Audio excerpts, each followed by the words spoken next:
Hey, good afternoon, everyone. Welcome to Knowledge and Relationships. This is your boy M3.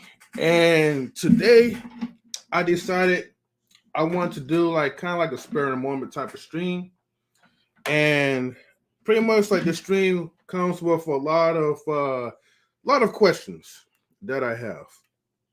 Go ahead and charge my phone up. And before I give the shout outs, I just want to go ahead and play some music so we could get into the mood. So let's see what we're going to play. All right. Bear with me, y'all. All right. Turn this music down real quick. Everybody, let me know if the music's too loud. All right. I'll keep it down to like I'll keep it down to 15. Okay. So I just, basic mic check. I want to make sure I'm good. Make sure the music's good. If the music is drowning me out, please let me know. Okay. I'm going to get to the shoutouts in just a second. Mods, let me know if the music is good and my voice is good as well too. Okay. Okay, so I think we're good. All right, let me get to the shout outs real quick before we get to the main topic. So, all right, we have a newcomer into the family. So, shout outs to Two Raw TV Uncut. So, shout out to my brother. Oh, hold on for a second. Let me turn my sound bits on. I'm sorry. Let me give you a proper shout out. Hold on.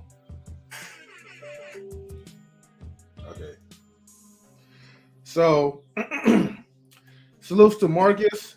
I'm sorry, not Marcus. Wallyverse. All right.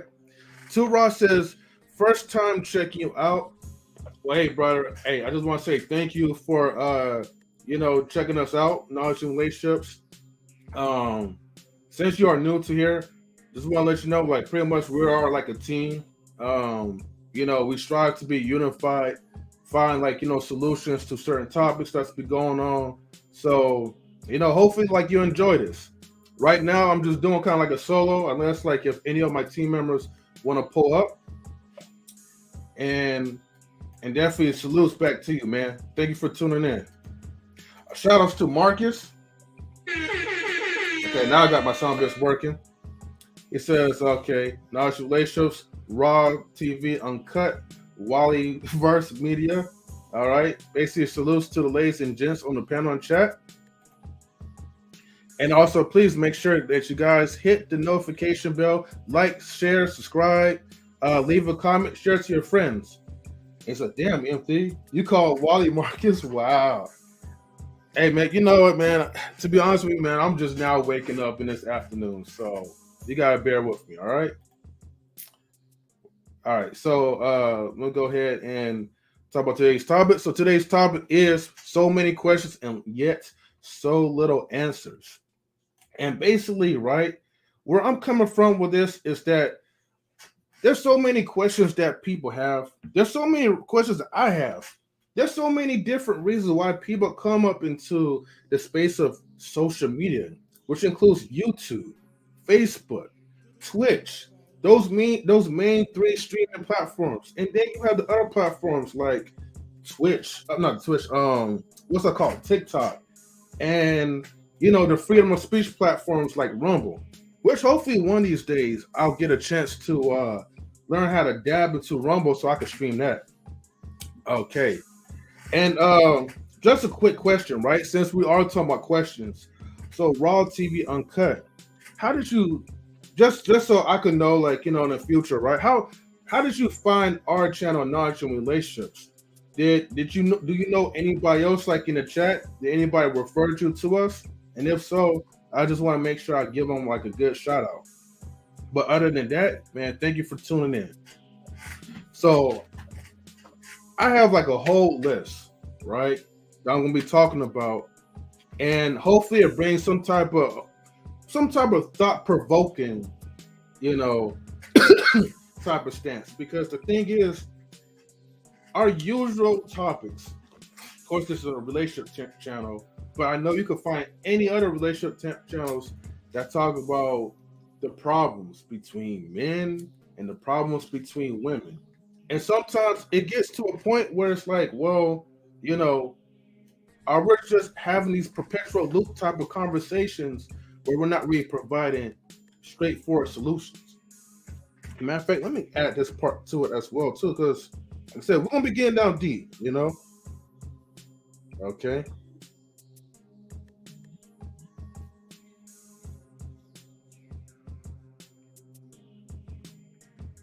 All right, let's get started.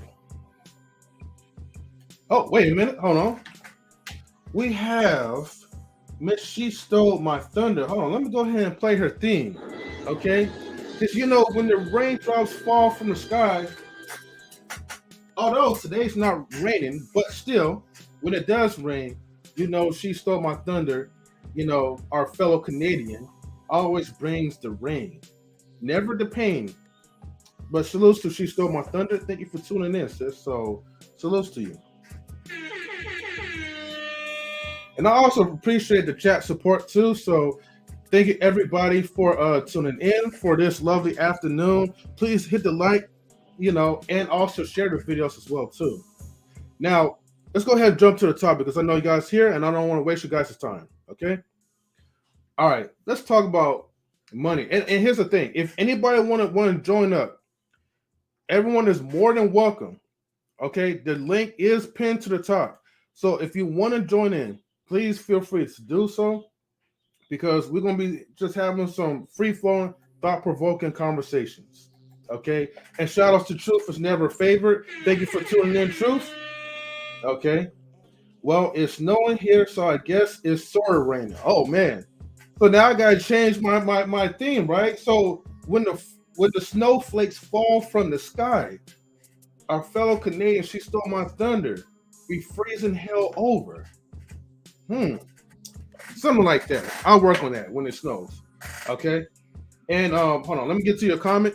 So Too Raw TV Uncut says, I do subscribe parties on my channel. Sometimes one of my subscribers must have dropped your link and I subscribe on here. You know what? Let me do this for you, right? Too Raw TV Uncut, because just by the TV part, I kind of already got a hint that you are a YouTuber yourself, right? A content creator. So let me do this, right? I'm going to take my time. I'm going to go to your channel, okay? And I'm going to show, and I'm going to highlight it, if you don't mind. So let me do this right now, okay?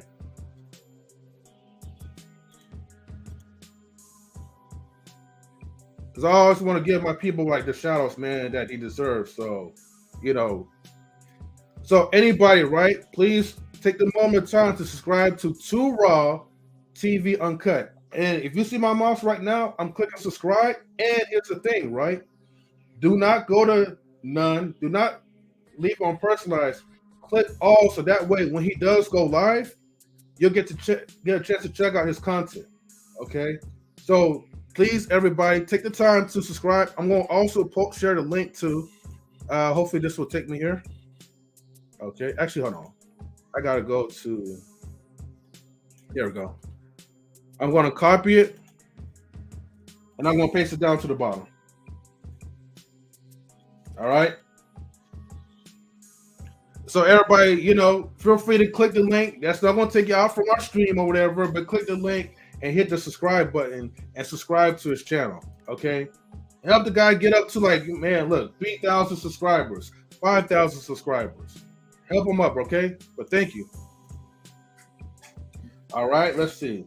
And salute again, Wealth Talk Productions. Salute from the other side. Man, like, look, man, everybody's showing love, man. I appreciate that. It's cool with me. Thanks. No problem, man. You know, hey, man, you know, from one brother to the next, man. Hey, man, we just want to make sure we all support each other. That's all there is to it. So, sorry for the delay, man. Let me go ahead and get to the topic, okay? So, first thing I want to talk about, right? And like I said, you guys can come up if you want to. Let's talk about money, okay? Like, a lot of times we don't really talk about, you know, building a generation of wealth, okay? Like, we don't really talk about a lot of those things. We get too focused on what the woman's not doing and what the man is not doing.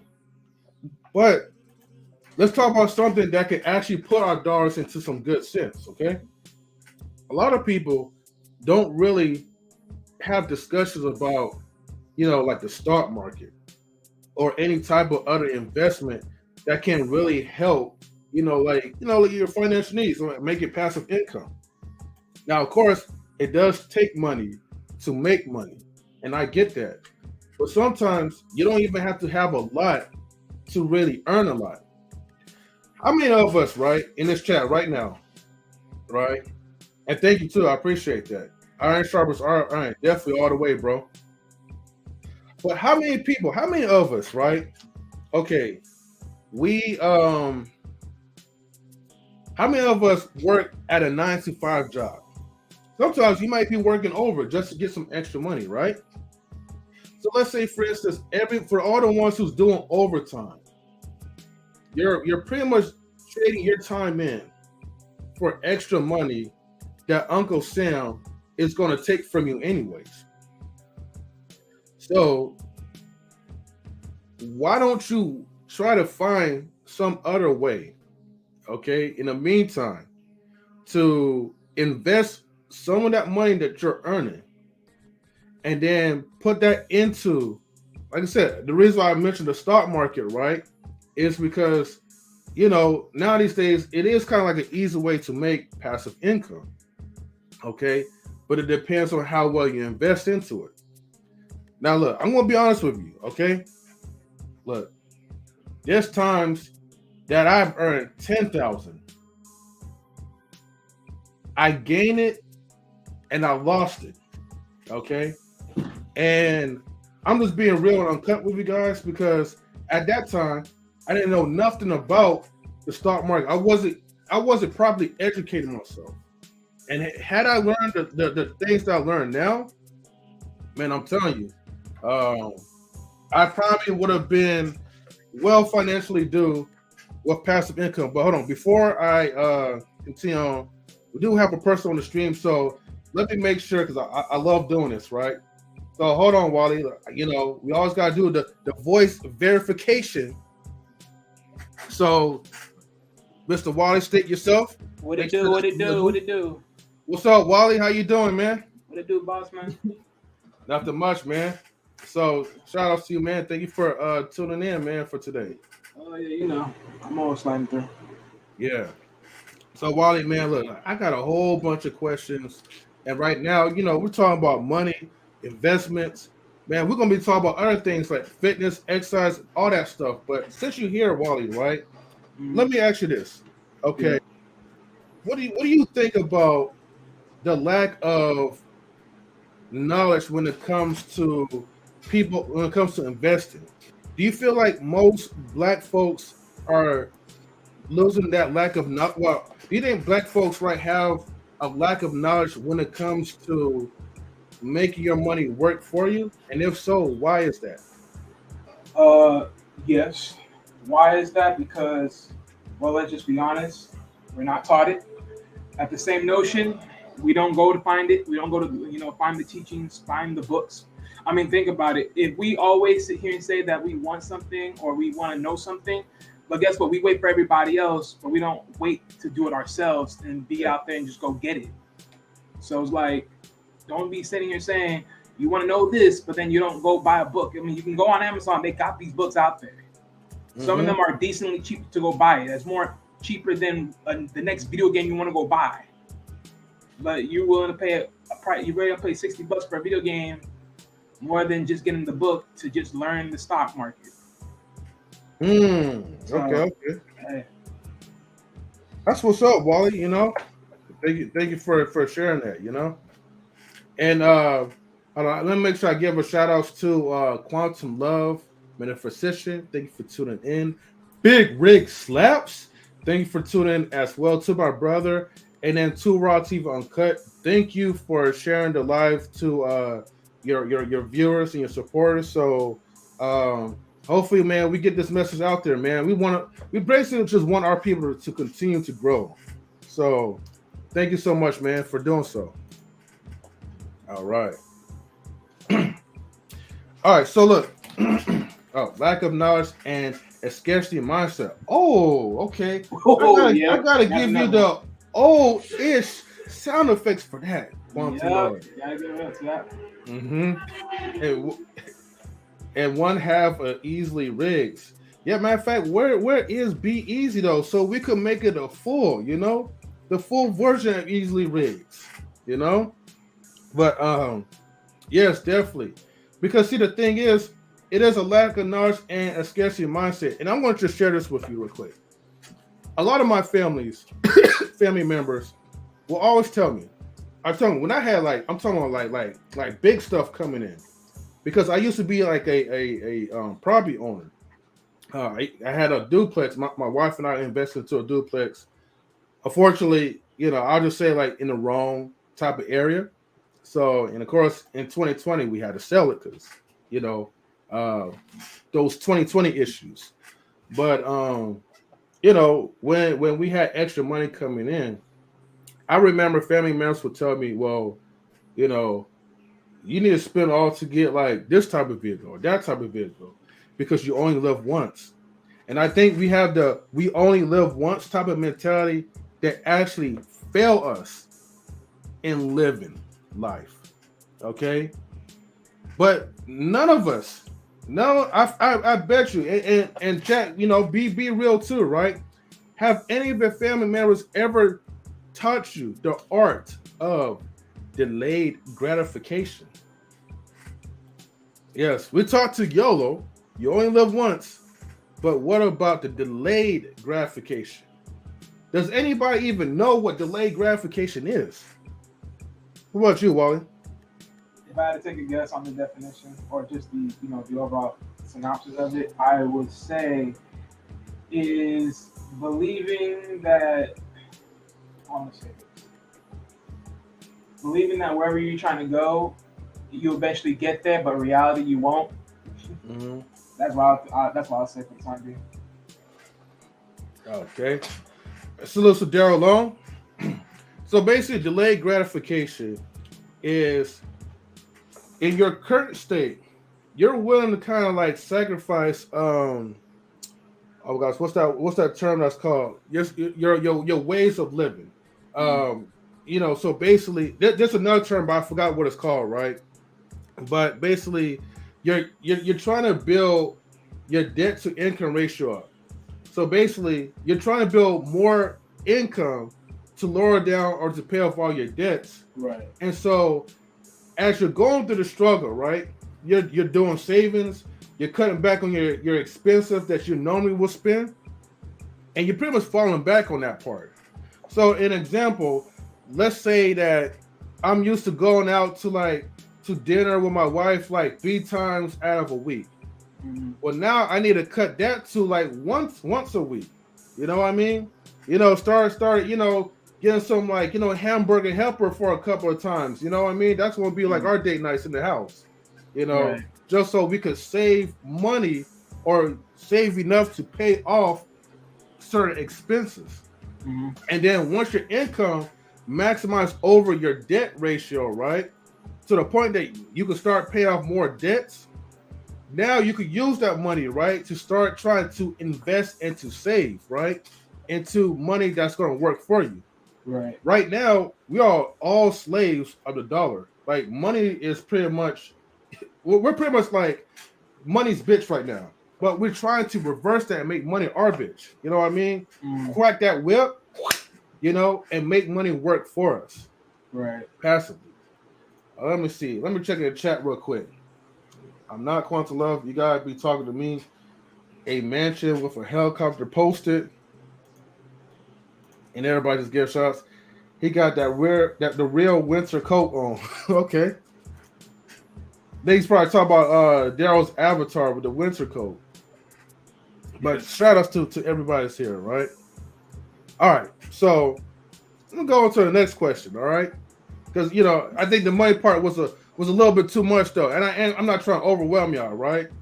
Because I know, look, because let's be honest, right? Most of these people are here, right, to hear a bunch of men versus women topics, but today, right? Well, this is knowledge, right? So knowledge is whatever knowledge is, whatever form. It's Exactly, knowledge right? and relationship. We selling the knowledge right now. You know, folks beginning to twist it sometimes. So right now, like, you know, I'm on the knowledge version of knowledge and relationships. So yes, you are definitely right about that. Quantum Love says black folks rather look like they got than actually what they have, you know? And that is very true, right? Look, this is how you can tell when you see a broke person, a fake rich person. When you got you walking around, you're not even well known, but you got the jewelry, you know, you got the Maserati, you got all these fancy stuff, right? That's going on.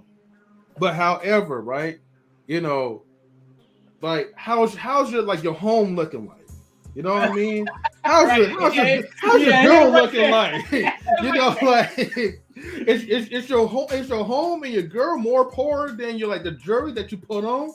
Okay. Oh man, yeah, hit him right there. Let's talk about that, folks. Right? You know what I mean? So look, I'd rather look like average Joe. If I was a rich person, by studying like you know the real rich or genuine wealthy folks. No matter of fact, let me get down to the wealthy people because you know why? See, our vocabulary limits to rich, but see, we don't expand right on wealth. The wealthy folks, because there's a difference between rich and wealthy. Yep. You're rich because you have a certain substantial amount of money, but you're working like an athlete. You know what I mean? Mm-hmm.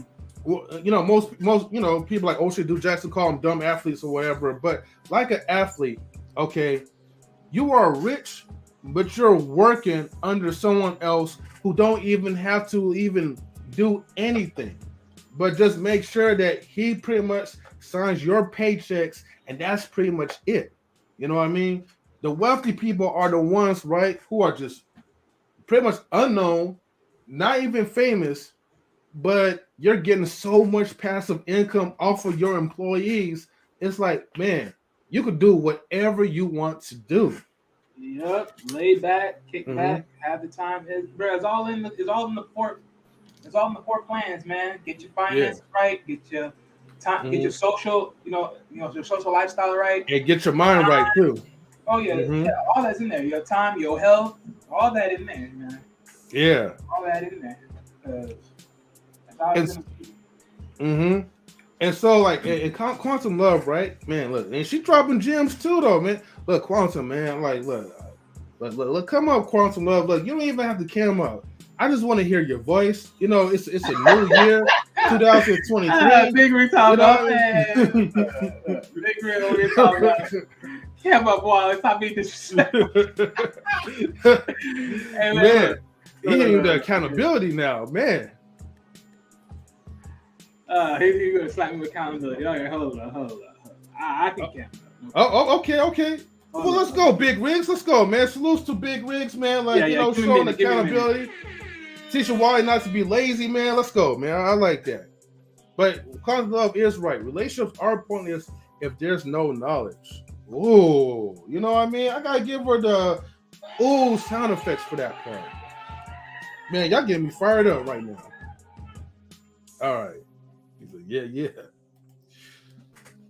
All right. In the meantime, while Wally cams up, right? Let's go to the next question, right? So I want to know, right, from you guys, okay, because everybody's looking for something. There's a reason why you guys are here on YouTube. There's a reason why you guys are on Twitch or Facebook. But predominantly, you guys are here on YouTube. So let me ask you guys this, right? You know, I want you guys to help me understand, right? What is your need? What is your need for YouTube? How can we, as content creators, help provide solutions? What can we do to help you guys out? And seriously, I really genuinely want to know. You know what I mean? Oh, shout outs to Wally, you know what I mean? But I want people to help me understand, because the thing is, I know we talk, and a lot of our stuff that we talk about is a bunch of gibberish, and we do this for entertainment. But I want you guys to help me understand, what can we do better as content creators? What can we do to help you out? Because see, by the end of the day, I really want everybody to walk away with something, you know. So Big Red says Quantum go on, just getting her going, right? Exactly. Quantum says, I get on here to see what kind of shit I can talk while I recline. There you go. Hey, you know, hey, that Big Rig, I've been canned a long time ago. You need to get out of here more. But shout outs to Wally, man, for being the first to come up. And you know, I understand, man. Look, camming up sometimes it could be scary in this YouTube space, though, right? Because see, you're out here you're out here like in the YouTube streets, right? So by you even camming up Wally, right? You know, that shows a certain kind of bravery, man. You know, Yeah, especially from an Xbox eventually, but you know how it is. When you get your own platform, eventually you gotta camp. So, I mean, depending on what you're selling, though. I know what I'm doing, so I gotta eventually cam up because the way I'm doing mine, I gotta sell myself to the world masses. So when they listen to what I'm saying, you know, they eventually got to know who they're getting it from. That's right, man. Because depending on the branding, you gotta sell you. So you gotta sell you first. Well, yeah, you get a lot of support. And look, there go the other half of Easily Riggs. B-Eazy Dat Dude. And shout outs to Miss Tina as well. Salute to the chat and panel. I think she's new, but thank you for tuning in. And then we got Big Riggs. Look, from once, man, we got some light shining on Big Riggs, though, because you know usually he be in the darkness, though, right? I had to come up, man. Since Wally came up, I had to come up one time. You feel me? Like, all right, Wally, I see you, bro. Oh shit! Yeah. Talk about self accountability, man. Like that's what I'm talking about. And right? was some kind of thing. Come up here, big self accountability. All right, we're gonna come into the light. Hey, you know what? I respect that, Big Riggs. You feel me? Like, you know, it's one thing to tell somebody else to cam up, but you camming up as well too, dude. That brings a lot of engagement because you know why? I know people they came to see reactions as opposed to avatars. So by you guys doing that, you guys are boosting up the quality of the stream, and I salute you guys for on that. top, you know? Man. Yeah. Now we gotta encourage B-Eazy Dat Dude, right? Because hold on, B-Eazy. If I could find a chat real quick, B-Eazy told Quantum to go up there. Now we got to be playing, man. She be playing. She ain't gonna come up. She be playing. I know. See, Quantum, like, you know, she only comes here to talk shit. But see, here's the thing, right? The shit talkers build the engagement up, right? And especially when Miss Metaphysician, right, be dropping gems, though. So we also appreciate the shit talkers in the chat as well, too, as long as you're dropping good quality gems. Right. So thank you. Salutes to you, Quantum Love. B-Eazy Dat Dude. We need you to come up as well too, man. You know, it's all about accountability, right? And then she says, "All snaps, that dude in the building." Be-Eazy, yes. She says, "I love to hear what B-Eazy has to say." Oh, okay. And then Tina says, "Too raw, love, bro. Thanks for sharing." Okay, thank you. So appreciate you pulling up, Tina. Appreciate you pulling up. Yeah. Thank you so much, Tina. So, you know, I gotta give you the salute, Raw TV. Salute. So thank you, man. I appreciate you guys for sharing the content because honestly, just by you sharing to a friend, to another friend, helps bring people into the platform, and that's all what we want. That word of mouth business, man. But B-Eazy Dat Dude says Quantum. I might pull up. Okay, now Mike could be either a yes or a no, but he's going to try to see if he could pull up Quantum Love. If B-Eazy pull up, and if he comes up Quantum Love, then I don't know, Quantum. You might have to get out of your comfort seat, and you might have to come up get too. Get about and that recliner. You know what I'm saying? You should cure him. Yeah. But he says Quantum Love talks and drops gems at the same time. See. There's nothing like a metaphysician like Quantum Love, as I said. Before. Who's the hey? Run that shit back one time, man. Which one? This one? Nah, man. Quantum saying some old Native American, some old. Hey, is that Native American Mexican? Who the fuck?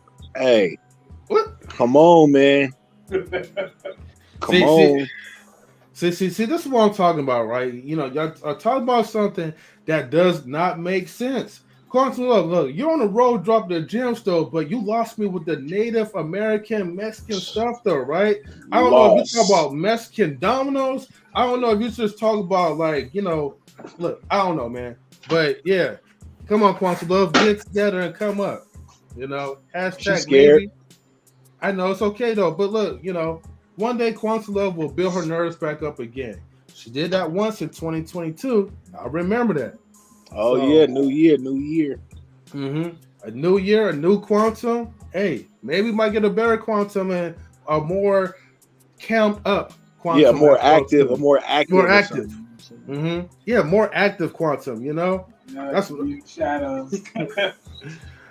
But Easy Rigs. I mean, sorry, I don't know why I say Easy Rigs. I mean Big Rigs, right? Let me ask you this though: what can we do as content creators, right, to help satisfy the needs for the people in the chat on YouTube?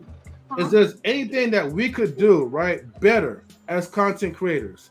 Are we lacking in something? Feel free to shoot out, bro.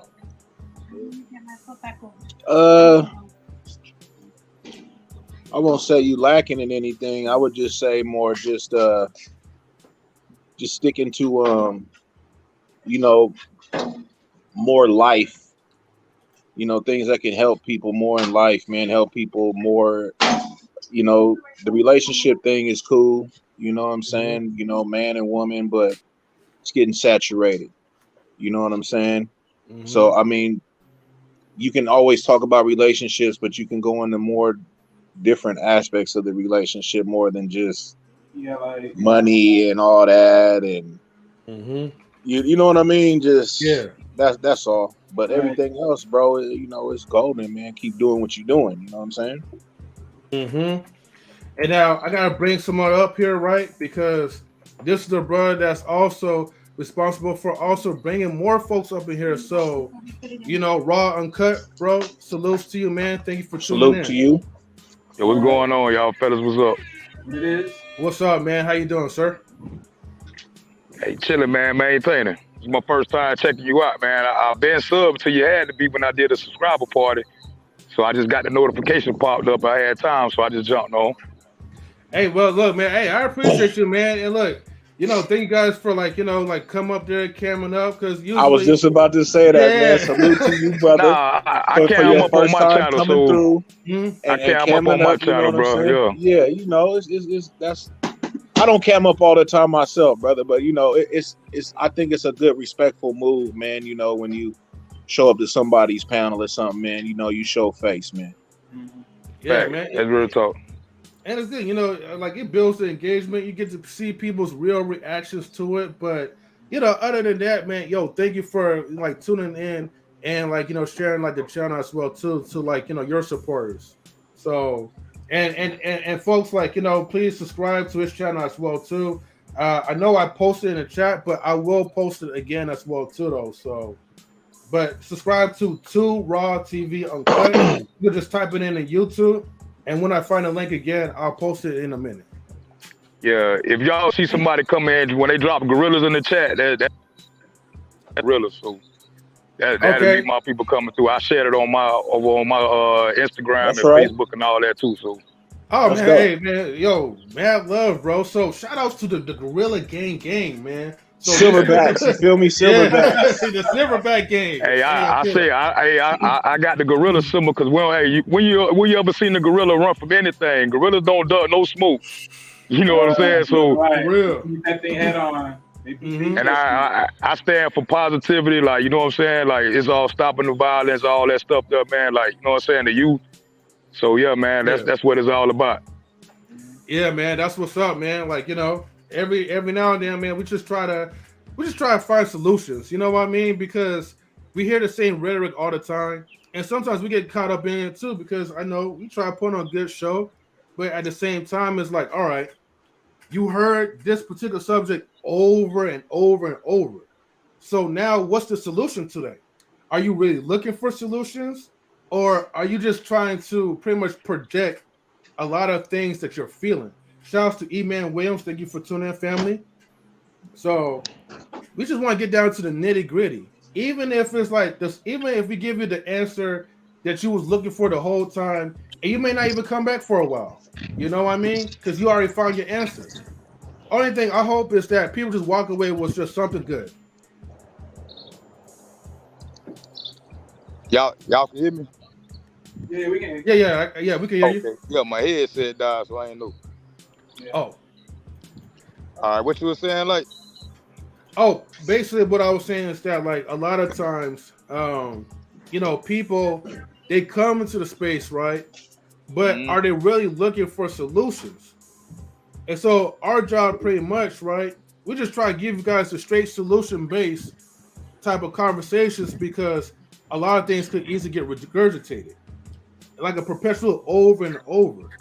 So even at to the point where you no longer need us, you need to come to our channels.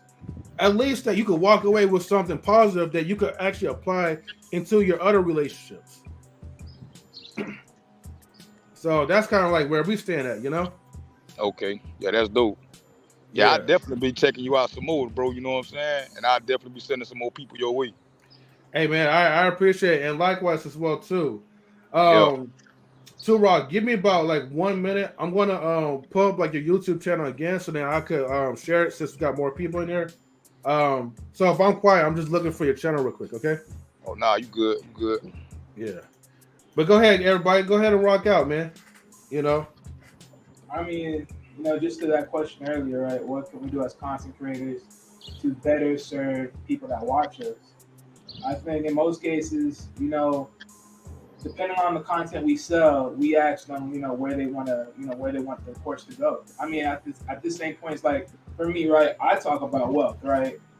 And even to your earlier question, you asked, like, why we got on YouTube, what we were searching for. Like, when I got on here, I mean, beforehand, I was in, like, the Red Pill, or neither. I was listening to Kevin Samuels. But eventually, I was like, all right. I mean, I saw a brother that does business, and I was like, hey, that's what I'm trying to be at. First this, I'm going over there. I started being around there every other time, watching, listening in. And eventually, I was like, okay, I'm eventually going to get on YouTube anyways, right?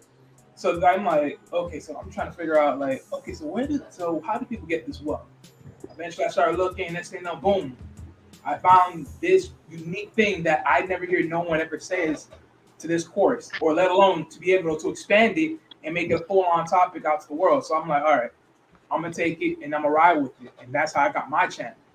And that's why I'm expressing to everybody else.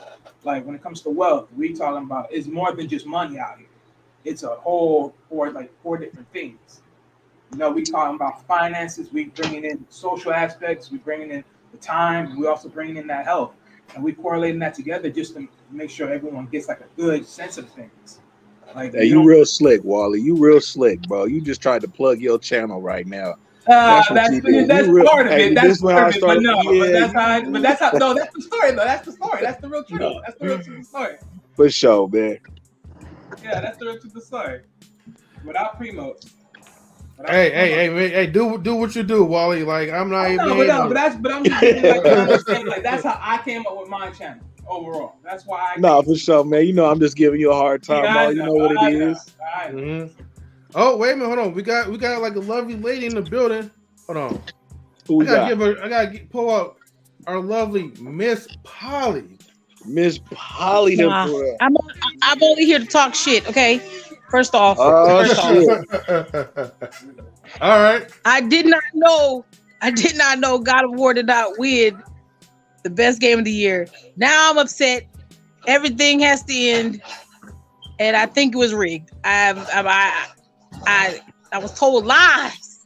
So you say you think it was easily rigged? I do. Highly offended. How is that possible? What? I played Elden Ring for like 2 minutes and I was like, this is boring. I don't want to do it. It's too much stress. I didn't want to do that shit. And I'm telling you, that's bull crap. Okay. Yes, Quantum Love. It's bull crap. I'm very upset. So you talk, okay, hold on. So basically for those who probably didn't catch it right, she's talking about God of War, the video game, on PlayStation or whatever. You're saying the game was crap, in other words? I think Elden Ring was, the graphics were great. Okay, I'll give them the graphics. They're beautiful, colorful, vibrant. I'll give them that. But for storyline, the build up, the excitement in it. I think it just dragged out. It was very long. I didn't enjoy it. I almost felt like it was just like stressful, something to do in my spare time. Okay. But God of War was entertaining. The story, it was good. Yeah, you wrapping up like, what happened? How did they drop the ball? See, I gotta play the game myself like fully. So I don't know what the hell y'all talking about. Shout out to the gamers out there. I don't know. You jumped up here talking about mad. I thought I heard something about easily rigged. I'm like, what the? You know what I'm saying? What's going on? You know what I mean? But now I see y'all talking about a game, so I'm like, all right. I went ahead and sat back to try to catch what y'all talking about. Okay, so wait a minute. What game did it lost to? Okay, so hold on. Let me provide. Mm-hmm. Oh, go ahead, Miss Polly. No, I was just saying I was about on my way to work, and I got notified on another chat of such things, and I was offended. I had to spread my frustration in this rant. Wait, what was the number one game? She's talking about God of War, like Ragnarok. I know, but what was the number one game that topped over it? No, she's saying God of War is the number one game. But she feel like she got gypped because the thing was no Elder Ring is number one. Oh, my bad. You talking about Elder Ring? I thought you was talking about Ragnarok. Oh, okay. No. Who the fuck cares about Elder Ring? I'm serious. Who the fuck cares about that game? Hey, listen, sir. Wally, I understand that not everybody cares, but since we're adults now, let's just be honest. If we don't have all the free time in the world, when I do spend my free time and doing something I enjoy, I get a little passionate about it. So I'm gonna say, no, that's not what I'm saying. What I'm saying is, when you mention Elden Ring, I'm thinking to myself, the mass majority of people that play video games, who would really care about Elden Ring? That's what I'm saying. Like in most cases, you need to most cases, Madden, Call of Duty. Like I would expect those games. You tell me that, like, okay, fine, but Elden Ring, really? The video game market. I didn't like Elden Ring. I mean, I understand the sports games; they're very short. Like I said, that's why I said if you invest time into one of these games, you put in 40 hours, you're gonna feel some kind of way. But if you're just playing a little 2K, you play your 40 minutes and you go about your day, nobody cares. Oh, you're damn. right. You're very, very right. But if you put in 40 hours of your work week into a month, into a game, you're going to feel some kind of way. You know what I'm saying? That's all. Yeah, I didn't know the reasoning for that because I'm sorry, bro. I don't know the reasoning for none of this. You feel me? So what was we talking about? You know what I mean? Prior to elderlies and video games, you know what I'm saying? Okay, I'll leave you alone. I'm sorry, I messed it all up for y'all. Shout out to you, Miss Polly. But you know what I'm saying? I don't know too much about this video game thing, and I would like to really get involved with y'all, but. Okay, Wally, he ready to take this shit all the way for an hour with it. No, we're not. How you gonna talk about this? He's like, Wally, he trying to dissect it. Look, you gotta wait. Hold on, you guys gotta understand. You guys gotta understand. Right? Bro, I don't even play video games, but even I know. If I listen to a name and you tell me, I'm thinking to myself like, bro, no way.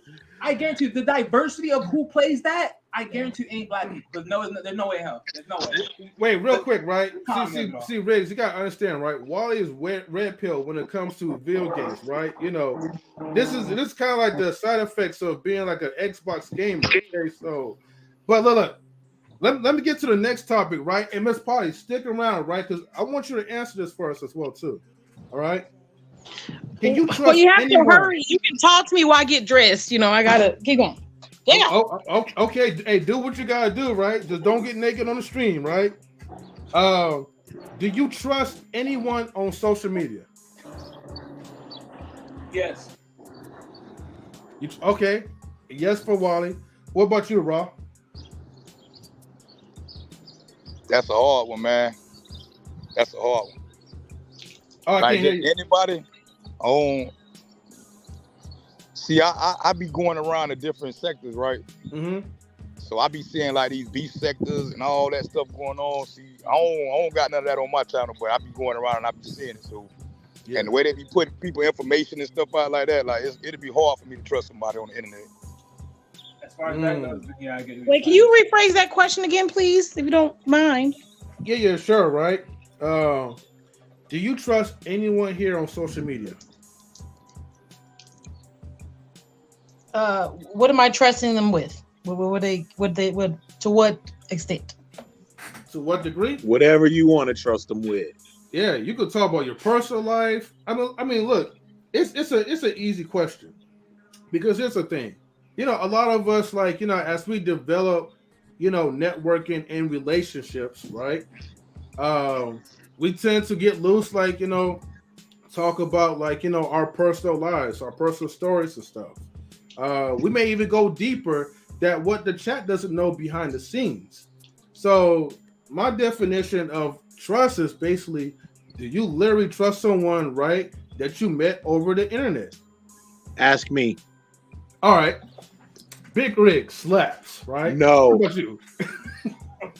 Hold on. Say that one more time. I want to add something to mine. Too. No. I want to add another reason why I say no too. Okay. One thing about the internet, right? I know I ain't even been doing this a long time, but from what I see, is like people can get on here and be wherever they want to be for real. Like a lot of people don't be knowing them in real life. You know what I'm saying? So you really don't know, even if they cam up, you still don't know who you're dealing with for real in real life. And like, and you will know, it'll stand out to some of the people who like that, because they won't share with their close friends and families. You won't see their close friends and family ever come through their channel and stuff like that too. Because you can get on here and pretend to be somebody you ain't, then your real people that know you gonna come on and be like, nah, that's a fraud right there. You feel me? So they'll feel bad even doing it in their face. You know what I'm saying? So that's another reason why I won't trust nobody on here. And another thing, my channel ain't get monetized right until like I got on here and was like being myself. Cause when I first started, I was trying to talk proper and get the people what they wanted. You know what I'm saying? What I thought they wanted. But when I actually got on here and said, you know what, I'm gonna just get on here and do my thing, talk how I talk, whatever. The people if they're gonna rock with me, they're gonna rock with me. So that's what happened. I did one video. My video, I used to have 44 subscribers, bro. I did one video. I got 1,000 overnight, 1,000 subs overnight. That video like 20-something thousand views. Like, you know what I'm saying? And like then I did that Mike Hucklebutt thing, and I got another 1,000 subscribers overnight. It just started going up. You feel me? Was this from like was this from a live stream, or was it like from like shorts, or just I used posted videos? I used to do uploads because I couldn't go live on here. I thought I couldn't go live until I got 1,000 subscribers and stuff like that. You feel me? So I ain't know nothing about the StreamYard. One of my subscribers told me about all this, how to do the StreamYard and all that. And see, I would have been doing lives before that. You know what I'm saying? But sometimes I be telling people too, like it'll probably be better to do uploads, because if you can start out doing StreamYard, your channel might grow slow. You feel me? Like it's not gonna get bumped out into the algorithm or nothing like that. But if you do a video on certain topics, you got a better chance of your stuff getting pushed out into the algorithm. You know what I'm saying? And people liking your video and sharing it to a lot of people. That's true too. Let me give some time, right? I want to give a shout out to Carla. I can't pronounce like your last name. I don't want to. That's your sister too. Hey, shout outs to you. So thank you for tuning in. All right, shout outs to like the people. So here's the thing, for the ones who are now pulling up, right? And I gotta give a shout out to the Intellectual SoapBox, as known as Mr. Best in the world. Mr. Best is also a part of Knowledge and Relationships, along with the family like Easy Riggs and also Miss Polly as well too. Mr. Intellectual SoapBox is like our best network manager, so he will be putting up soon as well. So hey, give Too Raw man an air horn, man. He got his peoples pulling up and everything, showing love, man. Go on and give him the air horn one time. Man. Of course, though. And guess what, too? I'm gonna also make sure that people understand to make sure you follow and subscribe to his YouTube channel. So look, let me give you an air horn again, and I want you guys to get that visual so then you know where you guys gonna go and subscribe to his channel. So Too Raw TV Uncut. All right. So I already posted the link, so go ahead and quickly follow. Sorry, I keep following. Subscribe to this man's channel. But when you subscribe, make sure you hit the bell to all, so when he goes live, you get to check out some of his videos. Okay. So, and I can't wait till like I catch like your next live too, so I could tune in to support. Oh yeah, man. It be a vibe. We family over there. You know what I'm saying? So these my Hmm. sisters pulling up, man. These my sisters right here. Like out of all the subscribers I got, like 2,500 or whatever. Yeah. 90% of my over 90% of my subscribers is like women. You know what I'm saying? Hmm. So I was going through it with the manosphere and all that too. Like I went through it with them. I went into it with them boys, like for real. And the passport brothers, all them boys, like they don't like me for real. But I just tell the truth because I was raised on right is right, wrong is wrong. You can't blame one without blaming the other. You know what I'm saying? Like it Yeah. ain't all women act like this. You know what I'm saying? You can't say all women act like that because all of them not. Yeah. So them boys was coming at me and stuff like that, but it pushed all the women my way. So all the women came.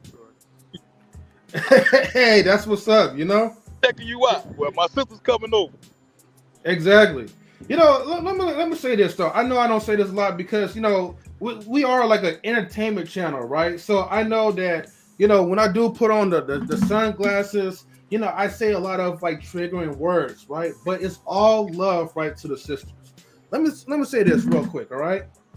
Shout outs, man, to all the sisters that be holding us down in the YouTube streets, and I'm talking about the real sisters that's out there. Now, a lot of times I know people get misconstrued when I'm talking about women, but a lot of times I really don't even really talk about black women like that. I talk about all women with a little exclusion of black women. You know what I mean? Because you know why? In every space, I hear people talk bad about black women, but here's the thing. Why it gotta be exclusive about them? Why can't you talk about the other nationalities that that they'll be thoughting around? Like black women are not the only ones that be doing like all kinds of like thoughting and cheating and shit. It's every woman. So let me make that clear. And shout outs to RIP, how you pronounce that? RIP the Jane Hero. Okay, De Janeiro. De Janeiro. Okay. All right, RIP De Janeiro. So hopefully I'm saying that right, but thank you for tuning in. Well, that person is for real.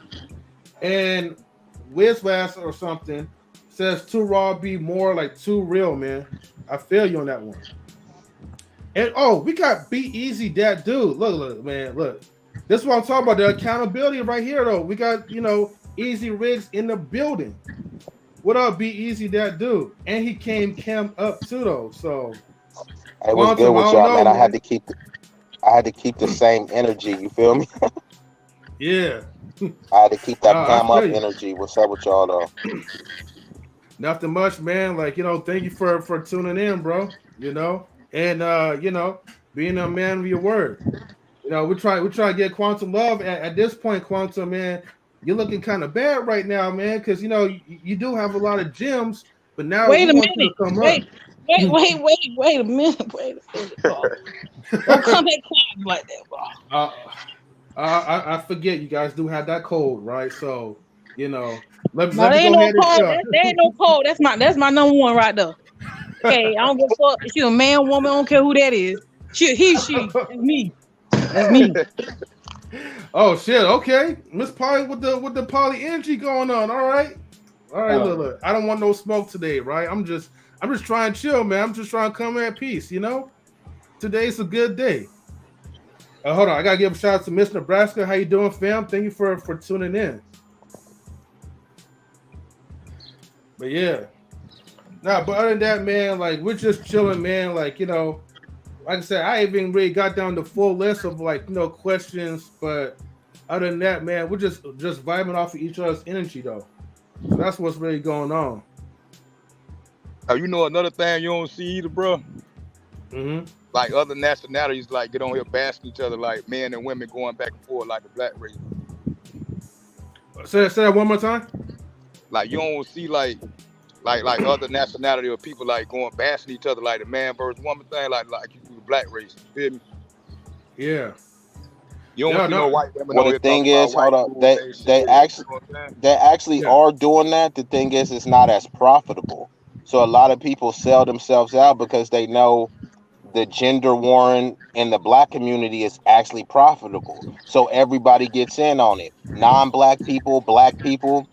if they constantly talking about Asians and stuff, which they got countless videos of Asian chicks saying that they don't even fuck with Asian men, saying that they penises is too small. They got countless videos like that. But the thing is it's a very niche market. It's not very lucrative.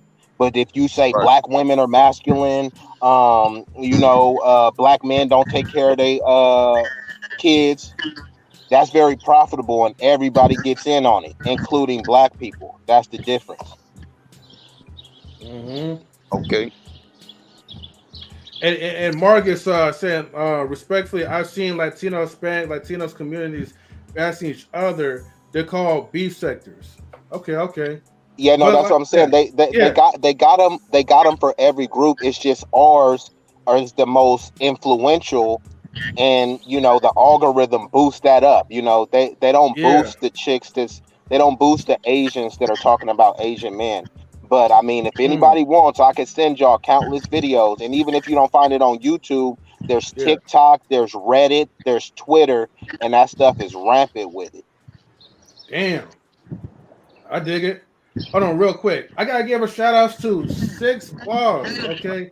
Thank you for tuning in, 6 Boss, right? Good afternoon to you. Thank you for tuning in on the Twitch side. Shout out to 6 Boss. And matter of fact, 6 Boss, if you would like to come up, please do come up. I'm going to post a link into the Twitch gang side. So I would like to kind of hear your voice of the things. I know I don't normally stream on the afternoons, but hey, while I'm off from work for the next few days, might as well show something. Why not? Exactly, right? And then Quantum Love says, true story, Asian men aren't packing. Don't ask how I know.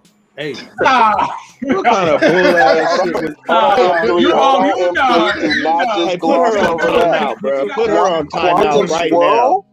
Hold up, Quantum Swirl? Quantum Lee? Damn, okay. Or Quantum Wong. Who knows? Quantum. Man. And 6 Boss out here, Bird. Yeah. Oh, Shanghai Quantum. Quantum divestment. That's Bird. Yeah. No, I was thinking it was what Bird. Okay, yeah. Birds over here, man. Hey, it's still daytime out here in Texas. Birds, okay, yeah, it's still daytime. Hey, what part of Texas you in? San Antonio. Yes. Oh, San Antonio. Okay. Oh, that's what's up, bro. San Antonio, just like California, it's flooded with Hispanics. Out here, it's 52% Hispanic in California. It's the same thing in San Antonio. That's why, it's more than 52 out here, boy. It's everybody's Spanish. When I first moved here, I was looking for black folks. Dang. Yeah. No, they literally they put them all in San Antonio. They all here, bro. For real. Shit, I'm from Florida too, so you know what I'm saying. South Florida, Hollywood, Florida. I'm from Hollywood. Oh, okay. What's up to you? I'm from Florida too, man. Okay. Oh, that's what's up. Hold on, let me post this link. Hey, he kind of look like my cousin right there. They kind of look like one of my cousins. Who said they from Florida with the green shirt on? Yeah, me, man. Yeah, he looked like my cousin. I ain't gonna lie. I almost called him. He probably is your cousin to keep it real. Cousin. Hey, that's what we do in knowledge and relationships. We reunite families. Who named Marcus though? I keep seeing somebody type Marcus in the chat. Who that is? Marcus. Yeah, Marcus is a good friend or brother for us, in the knowledge and relationship Marcus space. from San Antonio. You probably seen him out there. Damn, for real, I didn't know that. Marcus is our Latino buddy. You know what I mean? Our Latino buddy. Oh, he fucking around. All right. Yeah, we fucks with Marcus. You know what I mean? In Cali. And Marcus fucks with us. Facts. Hey, Big Rig, and we got truck driver. Don Q, salute. Quantum, if you tell me you from Dade, I'll be down. Nah, he a donk driver. We drive donks out. Oh shit! I thought I see Big Rig. I thought he was a truck driver. Nah, I just I used to pull up, what I'm saying, like a big Suburban and everything. So they, I'm a big dude, so they used to call me Big Rig. You feel me? Oh, all right, bet. For sure. Yeah, I be driving trucks too, so you know what I'm saying. I want to get into that though, man. I'm gonna tell you that, man. I want to get into that. It's wide open right now. You know what I'm saying? They letting them. That's what I hear. driving automatic. You ain't got to hit no gears or nothing right now. That's what I hear. That I just seen a little ad just a minute ago on my IG talking about you can get your CDL in like 4 weeks, bro. I got mine in 3 weeks. I got mine 3 weeks. It was 9 years ago though. I went to Roadmaster driving school. 3 weeks, you'll be rolling. That's what's up. Yeah, I mean, if you already have like a natural as far as like truck driving, right, it doesn't really take that long, you know. You just gotta pass the test, and that's pretty much it. But shout out to CDL drivers. I got my CDL license, but mine's just like for like the buses though. Okay. And shout out to Mr. Best in the world, man. So salutes to the brother, man. Our best network manager. Man, salute. I call the brother 84. Mm-hmm. What up? Can y'all hear me? Yeah, we hear you loud and clear, man. Limbs. You know what I mean? Number one, shout out to Mimsy. Number one, rest in paradise to QueBee. Gotta say that number one first and foremost. Yeah. Secondly, Big Rigs. This is for you, Big Rigs. Hold on.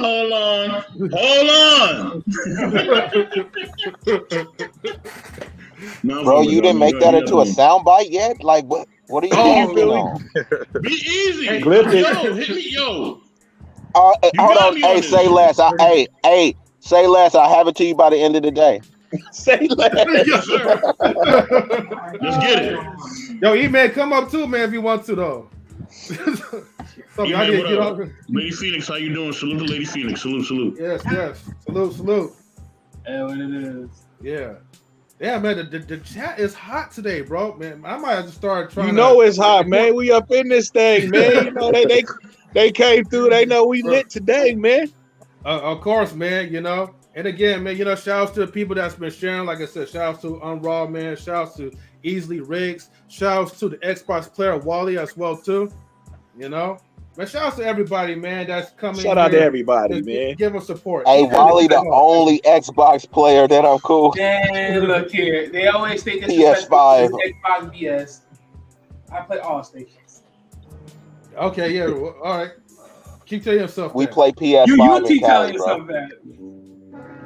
Mm-hmm. That's me right there. Thank you, M3. I was waiting for that. For real, man. But yeah, we definitely need to get the Mr. Best sound bites though. The hold up now, you know. Look. If I get those sound bits, people will start thinking that's Mr. Best talking for real though. Yeah. No, I'm gonna have it today. Watch. Yeah. All right, Mr. Best sound bits like coming soon. All right. Oh, and then we got the lovely wife from Kate Marion. So shout out to Mrs. M3 in the building.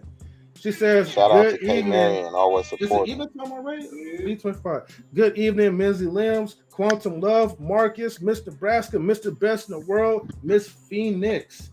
Salutes to everyone that's here right now, man. Look, let me tell y'all this, right? Okay, so for the ones who are, you know, new to the channel, right? I usually have like subscribers mode only, you know, if you got some comment. I did not have it on today, but that's all right. I trust that you guys will love the channel so much, right? Sometimes you'll get your good moments. Sometimes you won't get the ugly moments. But please don't forget to subscribe to the channel, hit the notification bell to all, and just get the likes up and continue to share. Get the viewerships up. That's what we need. Mm-hmm. Shout outs, big shout outs, and happy New Year's to the panel.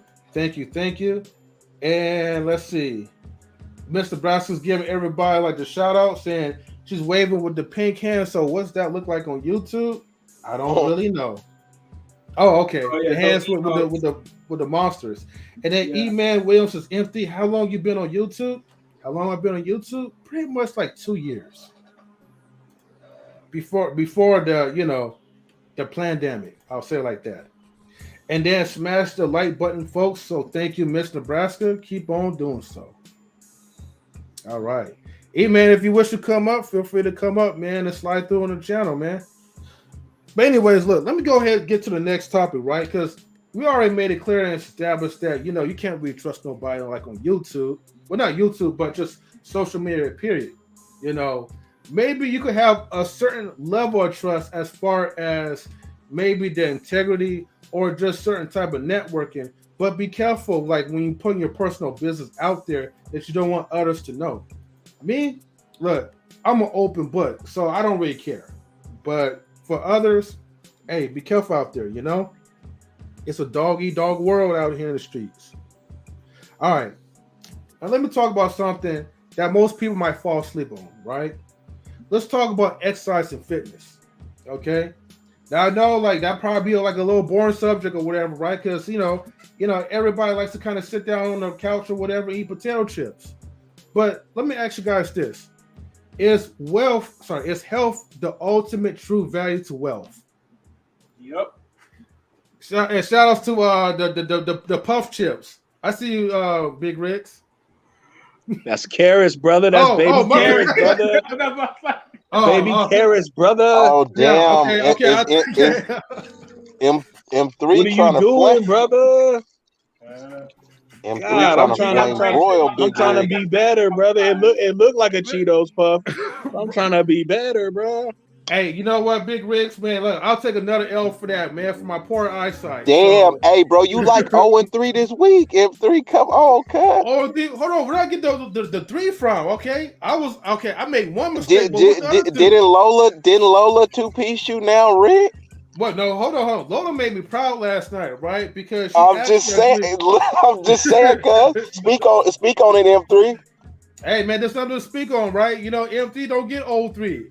Maybe 0-1 for today. That is for this week. You know, because we what? No, okay. Hold on. I gotta keep it real though, right? I gotta say 0-2, right? Because I did confuse Wally with Marcus. Wally with the dub. Yeah, he had you on that one. I reversed the W with the M, so you know that's my fault on that one. So I'm Wally with the dub. Wait a minute now, E man, hold up. Mm-hmm. I'm not the question you on that one. Wait, question who? E-Man. Because he said E-Man says wealthy and health have nothing to do with each other. Yeah, I'm with Wally. I would definitely have to question you on that. Because ultimately, let's just rock out then. Ultimately, people say your health is your wealth, right? And let's just say what E-Man and whoever thinks like that and says that it isn't. If I just give you, there's a proposition, right? If I could give you $1 billion or 10 billion or $50 billion, but you gonna die in a week, would you take that proposition? You'll be like, man, it's a $50 billion. I got a week to live it up. You like, hell nah, man, my life is worth more than that. So if your life is worth more than that, how are we trying to then say that your health has nothing to do with wealth? Mm-hmm. Your health is your wealth, because if your mind, your acumen, the knowledge and wisdom that you have is invaluable, if it's priceless, that is your wealth right there. You know what I mean? So I don't know how that cannot be tied to health. You know what I mean? When you look at these dudes that are 100 years old, they got billions of dollars. You know what they can't buy? More health. They could buy jets, they could buy yachts. You know what I mean? So ultimately your health is your wealth, you know what I mean? Because if you're not healthy enough to spend your wealth, what does it even matter? That you got bragging rights to say I made this money. I'm dying, but go look at the money I made. Go read the book about the money I made. Like, hey, let's go spend the money. No, I can't. I'm dying. But just read my book. Come on now. Let's be serious, bro. Wait, okay, hold on. Quantum Love says they don't go together. However, however, health is needed to enjoy the wealth for sure. And Two Ross says gotta run. Be back next time. All love to everyone. Yo, so thank you, salute again, bro. Thank you for tuning in. We definitely appreciate you. And thank you for sharing our channel too, Two Ross. Okay. So once again, when people think of health, they always think about just the physical component of health, and then especially Quantum Love, who is probably like some voodoo witch sorceress. Spiritual health, did she mention that? She didn't talk anything about spiritual health. They're fixating on physical health, but what about the psychological health, right? It is. You don't want to, you don't even want to talk about that, and you're saying it doesn't go together, but your mind, your mentality needs to be healthy in order for you to make money. how are you going to be day trading, making money in the stock? I'm trying to tell you, bro. You know what I mean? Flipping houses, but you're mentally unfit. You're mentally unhealthy. No, let E speak, man. I want to hear this. Go ahead, E. Rock out. Oh my God! Hey, see, listen. So I'm gonna go to quick avatar mode real quick. That's cool. It's so many people like these sayings sound so damn catchy, and people catch them and they say, "Oh, since they sound good, I'll get to the meat of the day. Get to the meat. Come on." I got you. Since they sound so good, that means they have it. See, words have meaning. There's a reason that we have a dictionary, right? So if we go to the Oxford Dictionary, having a great deal of money, resources, assets, and also being rich. They have nothing to do with health. There's a lot of healthy, broke-ass people around. It is a lot of healthy, broke-ass people, right? Now, is both of these things important? That's not what I was saying in the chat. These two things don't have to go together. One doesn't benefit from the other. They're completely two separate things that people have found a way to bring together. Your health doesn't benefit from your wealth? Wait. No, say, for example, just because I am wealthy doesn't mean that I'm healthy. Like, those two things are But no one made that argument. No.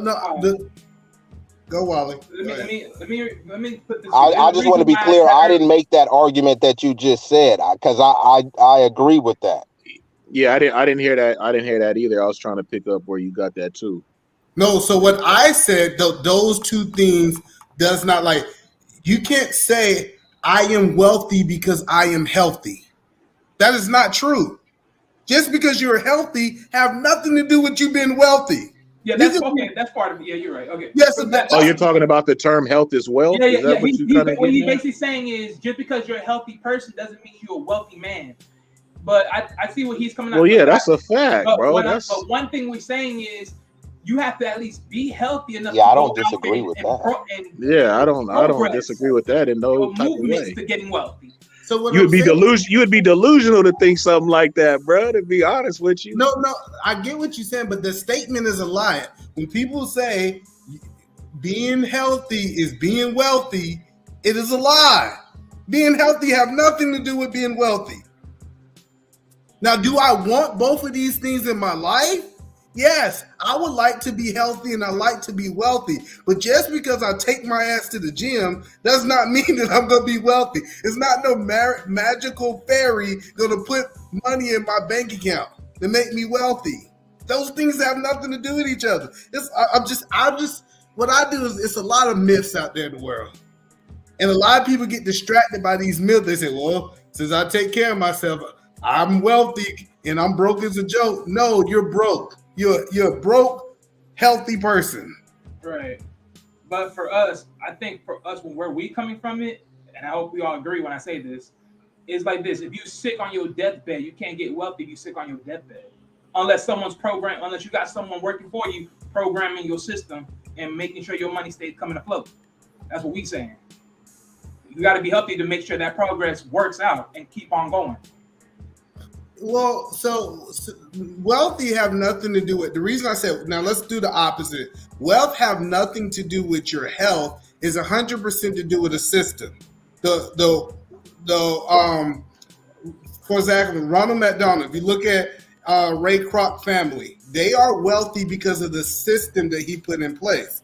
If you look at the Walmart family, they are wealthy. They have nothing to do with health. It's all about building a system that can be able to make money at any time, regardless if you work or not.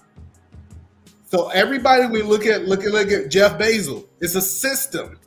Wealth have to do with a system, have nothing to do with health. And that was the point that I was making. And when I said that, when I said that, a lot of people was trying to make it seem like I said being healthy is not important. That's not the point that I was making. Right. Those two things are both important, but they have nothing to do with each other. Yeah, I get what you're saying. So how y'all guys doing? We're doing good, bro. Sorry, I had to step out for like a minute to answer a phone call, so I kind of missed whatever gibberish I was talking about, health and wealth. But look, health and wealth is the same, man. The reason why I'm going to say this, right, is because there's nothing more valuable than to be alive and to be well. And I get the differentiation. I mean, honestly, because health and wealth is two different components. But anybody could say, like, the spiritual health, the mental health, the psychological health, or whatever. But ultimately, you want to make sure that, look, I have the choice of having an abundance of finances as opposed to being healthy. Most people are going to choose their health if they could live a little bit longer over than just having finances, knowing damn well that you're not even going to live that long. But M3, obviously you wasn't here, and I promise you would have took that statement back if you didn't take that. So the point that I'm making is being healthy does not make you wealthy. So when people say I know a lot, because let me tell you who keep telling me this: broke people. It's broke people that go to the gym and they ain't got no money and they say, I'm wealthy. And I say, if you go by the definition, you are not wealthy. You are healthy. You might even be in shape, but you're not wealthy.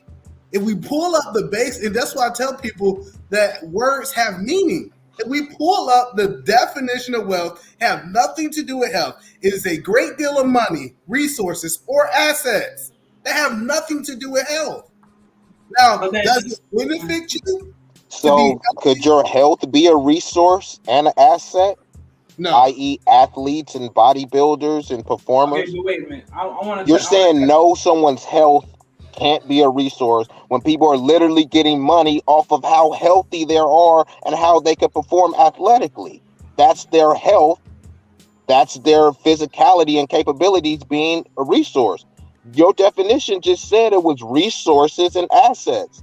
They have a whole division at the job called human resources. So are you now saying that humans aren't a resource or an asset? So, E-Man? I am saying that your health is not a resource, right? The reason that it's not a resource, because we just saw a young man. So they're going to pay for an unhealthy NFL player. I understand where E's coming from. I think we have to be very mindful what we're complaining as resource, because I know where E's coming from. When we're talking about real resource, it's more of a different strand. But I also get what you're saying too, B-Eazy, because from that sense, I get what you're saying too. My thing is like, here's my thing, right? Because when I looked up wealth for me, the definition, you can say all that in a box of rocks. But notice one thing, it only covers one strand, which is finances. So then I have to ask me one question. What is the difference between being wealthy and then being rich? Because really, you're only touching one part then. No, see, it's a difference. So I'm not saying it ain't. What I'm saying is when you say it like that, as far as the definition, it's just that. Then I have to say, what's the difference between being rich and being wealthy? That's what I'm saying. Like in difference, though, that's why I would like to say there would be a deeper context to wealth, because that's what I touch on. I get what you're saying. I kind of get what you're saying. But so you have to be rich before you can be wealthy. Wealth is measured over time. Riches is kind of what you currently have. So if I currently had $1 million compared to me making millions over my lifetime in assets, is kind of the difference between the two. But I do kind of get what you're saying. Like I get it. I talk about wealth. I talk about riches. I talk about money almost every day. Yeah. And the person who told me this was a multi-billionaire. He said, this is the most stupidest thing I ever heard people say, but it's being regurgitated. So it wasn't that. The person that's saying this stuff that I said was a multi-billionaire. So I get it. I mean, I guess it's all within the context, man. That's all I got to say. I think that's fair and appropriate, right? Because I like what you're saying, either, man. I'm not like outright disagreeing with you. I'm just making it more of a complete and nuanced discussion. You know what I mean? I do think that I do think we should be healthy, 100%. Like I'm not against being healthy. I just think that it's almost like reading and math. Both of them important, but they don't go together. It's important if you can read and if you can't do math, but they're two different things. Very true. So let me just say this, right? And like I said, man, like, you know, I agree with you, B-Eazy, I agree with you, and Wally, I agree with you as well too. For the people in chat, right? Here's the thing. Maybe we have to reword it differently now these days, okay? Because here's the thing, right? Although health doesn't like generally give you finances, as opposed to some like the bodybuilders who's actually, and here's the thing, some of them are not really healthy internally. So, but the point of what I'm trying to say is, right, is that like there are benefits, right, to like your health. Okay, if we're going to talk about the financial standpoint, as far as either make money or save money, you can save a lot of money, you know, if your health is, you know, perfectly in check. You won't need the medications. You won't need to go ahead and pay for doctor visits. You know, paying less for insurances. You know, the list definitely goes on. You'll be less likely to need a surgery unless you get hit by, you know, a bus, but no pun, or truck, no pun intended. You know, you won't miss. I don't know. I don't care about the, you know, whatever work part. Be the best that you can be. Like I said, the list goes on. I'll share the link to you guys like in the chat so that you guys can look at it yourself. But it does play a contributing factor to, like, at least, if not making money, saving money. Okay. Although we do use that jargon as health is the ultimate wealth or whatever, because we place in certain tiers of our value system. You know, we can't place wealth over health because, you know, it wouldn't really make sense. Okay, are you going to be the wealthiest person that is not alive? That doesn't sound right. But if you put things in a tier list or whatever, you do have your health, or some people, based on their value systems, may not even really care about the health or the wealth. Maybe they care about family. Maybe they care about their friends more than, you know, those important things. But to me, you know, it's just all based off of like certain jargons that people will say because that's what they value the most. That's what most people are going to say. If you talk about, if you had 24 hours to live and be wealthy, what's the point of enjoying it for 24 hours when you could be healthy for 24 more years? Yet you may be broke. That's what I'm saying. It's just extreme. That's an extreme. Let me ask you a question that's not extreme. Nobody gonna want to die in 24 hours. You have two options. At your 18th birthday, they say you could be wealthy to 50 or you can be broke to 100. Which one are you taking? You said wealthy until I'm 50 and then broke until I'm 100. Yep.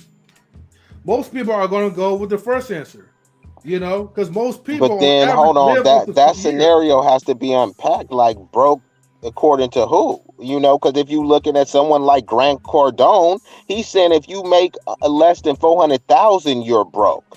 And then you got other people that say if you make less than 100,000. So what is your definition of broke? We need some clarifying if we gonna do that scenario. Okay, I got you. So you're gonna be an average income owner. You're gonna make roughly about $40,000 to $60,000 for the next 100 years, or you're gonna be unbelievably wealthy for 50 years. Which one would you take? Well, if you're speaking on like as far as like what the average earner for men are usually making, then most people will probably veer off to like maybe like 100 years if they value their lives that much. But it depends on the person, you know, and that's why I mentioned. Remember, other people have different value systems. I'm for sure a lot of people is going to still go with the first answer and be like, well, I want to enjoy as much money as I can because I want to live life. And most of the time at 50, on average, people don't really live beyond that point anyways. No, I'm saying, say if it was a guarantee. I know I'm using the streams. I'm gonna ask the other people. Let's ask the other people. You got two choices. You can make 40,000. 40,000 is good money for some people. You get 40,000 to 50, or you get a whole bunch of money that you can live those 50 years up. Which one would you choose? Because I'm gonna tell you guys which one I would choose. I'll choose the first one amongst the wealth up to 50. because once we didn't even unpack that option. And I'm gonna be honest with you, if I'm able to direct how that option works out, I'll choose that. So I'm with that. Salute to Don GQ. But yeah, me personally, I do agree with M3 that other people have a different valuation system. So while I do, people do conflate the terms either, man, and don't stick to the definition, the Webster's definition. So for them, being alive is them being wealthy or them being rich in their mind. But if I had to choose, I would choose option number one. You know what I mean? And not because I overvalue, I just think that I would be able to have more of an impact on society with what I'm trying to do versus just living a mediocre life. Some people are destined to live a mediocre life and they're content and satisfied with that. For me, that wouldn't be satisfactory, so I would choose the other option. And even though I meet an early demise, I'll be able to put things in line, for the betterment of my community and society. I wouldn't be able to do that just living, just a mundane, average kind of life, which is not a bad thing. It's just not a part of my value system. So that's my answer for that. Shit. Y'all niggas is crazy. I'm taking option number 2 all day, every day, 2 times on Sunday. All right. I knew Mr. Intellectual gonna be 100. I'm gonna be 102. You know what I mean? Look, man, look. Life is the most precious gift that you can ever have, and you can't get it back. Okay? Hold on, Mr. Intellectual. Let me ask you this real quick. Hold on. Okay, clip that. You done triggered him, 84. Hey, that's what I do, Big Ray. That's what I do. I wasn't triggered. I just want to ask you one question because he just said life was the most precious. I'm gonna clarify my statement. Let me clarify my statement before I go in. And everybody else, yes, I am back. I'm back, everybody. I'm back. I see everybody in the chat. I'm back, y'all. What's good? Listen, with that being said, also, y'all, if y'all ever had Panera bread, oh man, well, have mercy. Well, I know it's kind of off topic, but either way, right? This is my thing. Never had Panera bread? Whew. Man, I'll be riding by it, but I'm gonna try it. But my bad. Finish your point. Nah, it's good, bro. It's cool. Nah, it's cool. Here's my thing, right? Listen, my thing is as long as I'm happy, right, and as long as I know I'm gonna be happy, I don't care about no money. You know what I'm saying? Because I understand money's gonna come and go. You know what I mean? But me being happy and me being fulfilled in life and me actually living a long, satisfying life is what would matter to me. But that's just me. That's my value system. Everybody's value system is different, and I respect everybody's value system. You know what I mean? Whether they believe in whatever background they believe in, whether they believe in whatever religion they believe in, financial they believe in, whatever. I'm not tripping off of any of that. You know what I mean? But at the end of the day, for me, I want to live life because life is a gift, and life is not something that I can manufacture and get back. Money I could figure out a way to make money. I can figure out a way to do things. I can figure out a way to make things happen. You know what I mean? But if you give me a choice, man, hey, as long as I'm happy, I got my. Quantum says, wait a minute now. Max, B-Eazy, give me the money so I can pay to be healthy. But you missing out on E's question though, right? Because you only have one or the other. You know, Quantum. I'm not even going to explain it to you. You already know. Yeah, Quantum. This is gaslighting right now. Yeah, this is so crazy because first of all, I respect Mr. 84 point, but it is so crazy because the worst statement in the world. I think it's the worst statement in the world. Hold on, Eda, man. You didn't even tell us what you would choose. You got to leave with that. I'm about to. I want to start with this stuff. The worst statement in the world is money don't make you happy. If it don't make you happy, it gets you pretty close to happiness, and I don't know the difference. This idea that money don't make you happy is crazy, right? So first of all, the wealthy person money can't buy happiness. That is BS. Listen, I know a lot of y'all buy y'all PlayStations. Y'all be playing that right there sitting.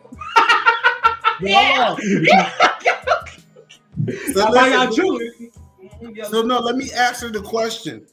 I'd rather take 50 years for the simple fact is that everybody talks about building generation wealth, right? And if you know that you're going to be on this earth for 100%, 100 years, and at $40,000, you're not going to be able to build generation wealth. Let's be honest, right? The next thing is I'm going to have unlimited access to my time for 50 years. You're typically going to have to go clock in for 8 hours. So you lose 8 hours a day. I got 24 hours a day. You lose 8 hours a day. So even though I have the 50-year option, I am living longer than you because I'm able to accomplish more in those 50 years. I'm going to be in Bora Bora. I'm going to be in Fiji. You're going to go on one vacation to Disney World a year. I'm going to be in Dubai or Dubai. I'm going to be in Miami. It's not called Miami. It's called Miami. Ask the Cubans. You know what? I am going to live a lifestyle that is Which Cuban? The real Cubans or the white Cubans? Which one? The Cuban that don't speak correctly, baby. I don't know. Oh man, it's actually called Miami for real. Hey, so but the point that I'm making is that I'm gonna have so much life in my 50 years. I'm gonna live maybe 10 of your lives. What you did in 100 years. I think we just gotta maximize the time that we're on this earth. If we maximize the time that we're on this earth and we're living to our best potential, we wouldn't need more years. The reason most people want more years is because they ain't did shit with the years they already spent. They trying to get back the time they fumbled. So 100%. And so okay, he out there talking spicy. I feel you. So basically, what you saying is you saying somebody living on an average income couldn't compete what you would be able to do in 50 years if they lived to 100 years. Hey, B-Eazy. Me and you'll be on fucking yachts. I don't even drink. But guess what? If I know I got 50 years, we popping champagne. The lifestyle that we gonna live is gonna be so exotic. It's gonna be like one day out of the 100 years we get to have for 50 years. I just people don't really understand how these wealthy people are moving. Like these wealthy people are living. And they do more in a week than you do in a year. So your week is compared to their year. Army commercial. Hold on. No, that right there is facts. And a lot of them, like you said, a lot of them, they're on the better half of 50. So they are doing outrageous stuff. I've seen some stuff where they'll just, I ain't never had a hammerhead shark. Go get somebody to jump in the water, somehow grab me a hammerhead shark just so I could taste it, and then say, no, I don't even like it, man. Eat what, like just crazy stuff with their money, bro. Like I seen even Andrew Tate. He said, bro, if he want to fly somewhere, he flies all of his cars with them. He said, why would I rent cars? I just fly the car there. He said it doesn't matter what country it is. He said if they charge him more fees, he's like, now he got so much money to where it's unfathomable, you know what I mean? And, you know what I mean? Not everyone values that, but in terms of impact, influence, and I think basically getting stuff done, it's hard to argue that, you know, basically I don't see an average version of Andrew Tate, right? I don't see an average earner that would be able to accomplish what, and I'm not saying I agree with everything. I'm just using him as an example because everyone knows. But based on his financial status, if he passed away right now, is there someone that you think is going to be able to live 80 years and still, you know what I mean, have the impact that he did? I mean, it's a fair question. But Mr. Best, you got something to say? Wait, hold on. Let me ask a question real quick, bro. Wait, hold on, Rick. I'm gonna make this question short, right? Now, here's the thing, right? Although I would choose the 50 years if I could make an impact, be wealthy, and enjoy life, right? But however, right, there's a missing key component that that was not spoken of. Now, even though you are living up to 50 years, right, and you have the money to supposedly enjoy your life, but what E-Man did not mention, right, is that like, well, what if you're sick during those 50 years? That doesn't really guarantee your health. You could be, paraplegic or whatever. You could be crippled, like something could inhibit you from actually fully enjoying. You could be pretty much permanently blind up to those 50 years. Okay, so, but let me ask something, because what I was going to ask is kind of on the lines of that, but not digging so deep. So like, so basically, okay, let's just say a healthy life, 50 years, rich, whatever, right? My question is, if I'm gonna do the 100, is that living a normal life to 100 years old? A normal life, meaning I'm paying bills, everything, just a normal life, whatever. Go to work 8 hours. You're gonna go to work 8 hours. You're gonna get your $60,000 a year. You're gonna file your taxes. You're gonna do everything that everybody else is doing right now. Okay, so just a normal. 60K is generous, bro. A normal. I want to give people a little bit more to live on. That's why I said. Okay, I got you. So if we put it to that, I would say I would rather live to 100 years old. Why? Because if I can live a good life and a longer life, instead of living a shorter life but being, let's say, YOLO, I would rather live that longer life, be around my family longer, meet more family longer, make more memories longer. That's just me. Because with the speak on it, Rick. Come on, Rick. I mean, that's just me though, bro. I mean, because bring it home, dog. What I'm gonna do with my kids in 1 year, I'm gonna pass it to you, Wally. No, I get that. Oh, I get that. Either man gonna come and stun on me. No, I get that. In his Bugatti. I'm talking about this stuff I'm gonna do in 1 year. The person who's making $40,000 a year ain't gonna be able to do with their kids in their lifetime. Right. Like my kids gonna be like, when he died at 50, but we lived my daddy taught me how to live every single day. But just for 50 years, I disagree. If you think about it, Martin Luther King, 50 years, bro, or Malcolm X. So when your kids is able to start talking like that and appreciating it like that, let's say 16, 17. Wait, hold on. Got what, about another good 30 something more years with you, bro? Yeah. Hold on for a minute. Before anybody answer the question, I do need to get to Wally because he was patient. Yeah. I'm sorry, Wally. Go ahead. I'm about to go, but I just want to throw this caveat in, because I'll also say this: when we even talk about wealth, we also want to talk about legacy, and this is another reason why I choose the first one with E, because in a lot of senses, remember, in this caveat, it's on you to do what you want to do with this.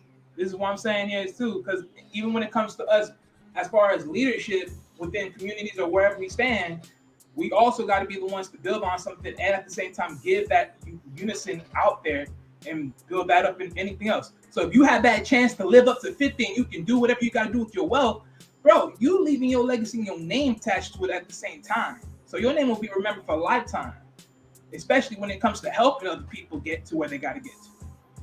So they don't got to be trapped in the freaking walks. But at the end of the day, I'll also say this one caveat as well, because on Big Rig, I get you on that too, because let's be real. If you understand the nature of the wolf, let's be honest, the everyday people, they help those cubs.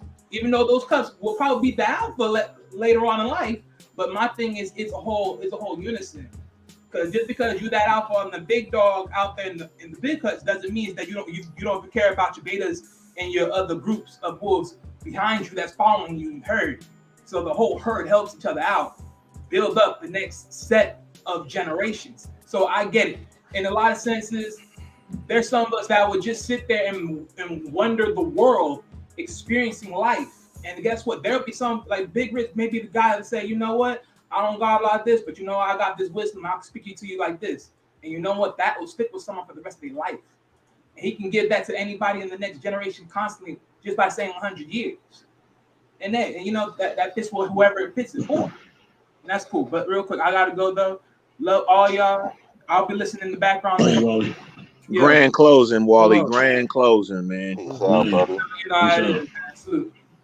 Let me build, family. Now that my internet is acting right. You know what I mean? And listen, like I said, I completely respect everybody's feelings, thoughts, and their perspective. Let me say this. The problem with us, a lot of us as black folks, the problem is that we have fallen into the trap to being fooled by capitalism. We are bought into the trick of capitalism. We have. Now, why do I say this? Why does the rest of the world say this? What is he talking about? Listen, I rubbed elbows with people from Wall Street, and I've rubbed elbows with people in Silicon Valley. I rubbed elbows with people all over the world. And I've mostly been around a lot of different cultures, aside from being around our people as well. And with other cultures, and them three, you know this, right? With other cultures, they value family and time over everything. They just use money as a resource. Money is just a resource for them. You know what I'm saying? They care about their family and they care about their time. Mm-hmm. They will sacrifice anybody for their family, including you. Okay? And they do it on a regular basis. You know what I'm saying? Other cultures, you know what I'm saying? And like I said, I live around some of the most wealthiest people that you can know. People that have high positions in Apple, all types of stuff, man. You know what I'm saying? All types of stuff. You know, but the biggest thing is this, right? At the end of the day, the one thing that they you know, value more than anything, and that when I talk to them, I always ask them like, oh man, I see you driving this car, you driving this, you got this, you got that, man. Hey, that's great. And they're like, yeah, man, that's cool, but yo, man, I really love my family. I'm dedicated to my family. I'm dedicated to this. My family means everything. My kids mean everything. And they're gonna wait, hold on, let me finish. Let me finish. They will literally show me pictures. Hold on. They'll show me pictures of their kids, pictures of their homeland, of their flag, of all these different things, because that's what they hold a custom to. Because they understand what's more important. They done sat with the top CEOs of the world. They done sat with billionaires and everybody. They done sat with all these people. And they're like, yo, at the end of the day, the thing that we value the most is family. You know what I mean? And that's the one thing that we have to start valuing more. In fact, here's the thing. This is the one thing that's left out of the whole scenario, right? Because if I live for that 100 years, right, that doesn't mean that I can't inspire somebody in 100 years while I'm building my family to be wealthy. So the wealth may not have to come to me. If it comes to a family member who's dedicated to the family, now I have wealth and I have 100 years. So now I win the game. Because in your scenario, you didn't tell me I couldn't impact others. I could impact others. I could help them to figure it out and figure out how to do it. You know what I mean? And we could live wealthy together. And I had 100 years on top of that. And I got my health and I got happiness. You know what I mean? So it is what it is. I don't fall for that trick. You know what I mean? Money don't affect me. You know what I'm saying? I have a lot of nice things. But those things do not make me who I am. And I understand that. I done had it, I done gave it away. It is what it is. And like I said, and that's what I stand on. But yeah, go ahead, y'all. All right, man. So first of all, that was blasphemy that he came out to say the issue is capitalism. The best thing ever happened to black people is capitalism, because it gave us the ability to go compete against any other race. We can go out and accomplish anything we want to. It's a reason why other people are coming to America, because capitalism gives you an even playing field. I know everybody think it's lopsided, but it is crazy. So this idea, because he said a lot of things, right? So let's break down what he said, right? So the first thing he said, I can inspire somebody to be wealthy. That's the problem. We got a whole bunch of unwealthy, broke people trying to inspire people to be wealthy. If you haven't accomplished it, how you gonna teach somebody it? Like, it's the most crazy. Like, I'm gonna teach you something I never accomplished. I'm never gonna accomplish in my life. It sounds like one of these YouTube gurus that want to teach people stuff that they ain't even did themselves. Aren't you a YouTube guru yourself? No, I ain't no YouTube guru. I'm a real nigga. Not just playing. That ain't me. I'm just. Like, he the coach. life He the coach man. No, but the point that I'm saying is this right here is that we got the game twisted. Just because I'm on this earth longer doesn't mean that I lived longer. I'm gonna say it one more time for the people in the back. Just because I'm on the earth longer doesn't mean I live longer. If you are taking 8 hours a day to go to work, the people Mr. 84 said, he said, I know CEOs of Apple who's working 90 hours a week and say their family is the most important thing. I never said 90 hours a week. I never said 90 hours a week. You misquoted me. Y'all don't listen, which is why y'all always get cooked on each other. Wait, hold on. Go ahead. For you to be but you're not gonna misquote me though. Don't misquote me. If you're gonna quote me correctly. Listen what I'm saying. For you to be the top of a company like Apple, you're not working 40 hours a week. You're not. It's a lie. You are going to be working at least 4 hours a week. You're gonna be actually working close to like 65 hours a week. Like after $100,000, you work more than 40 hours. Really after 80,000. But when you start talking about these people, companies expect more from you if they're paying you these large salaries. You don't get to work 40 hours anymore. No. I'm wrong, Big Rig? You kind of wrong, brother. Kind of wrong, brother. I would have to step back on him, but I'm just so tired of being y'all in debate, man. It's just getting tiring. I couldn't tell that one was a tie. I don't know. I don't know who won that out of E and Mr. Best. I'm keeping it real. At the end of the day, it was a draw. Hold up, Easy. I got him.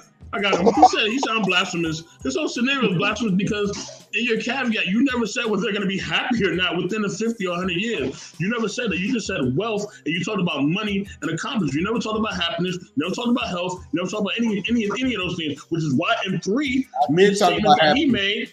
No, you didn't. I did talk about. That's what M3. Yes, I did. That's what M3. Maybe your internet was going out because you got the cricket internet. No. Hold on. No, you didn't talk about this. No, you did not. Talk about that at all. I did talk about happiness. No, you didn't, bro. Let me. I said help. Okay, no, hold on. Now, yes, he did. Yes, he did.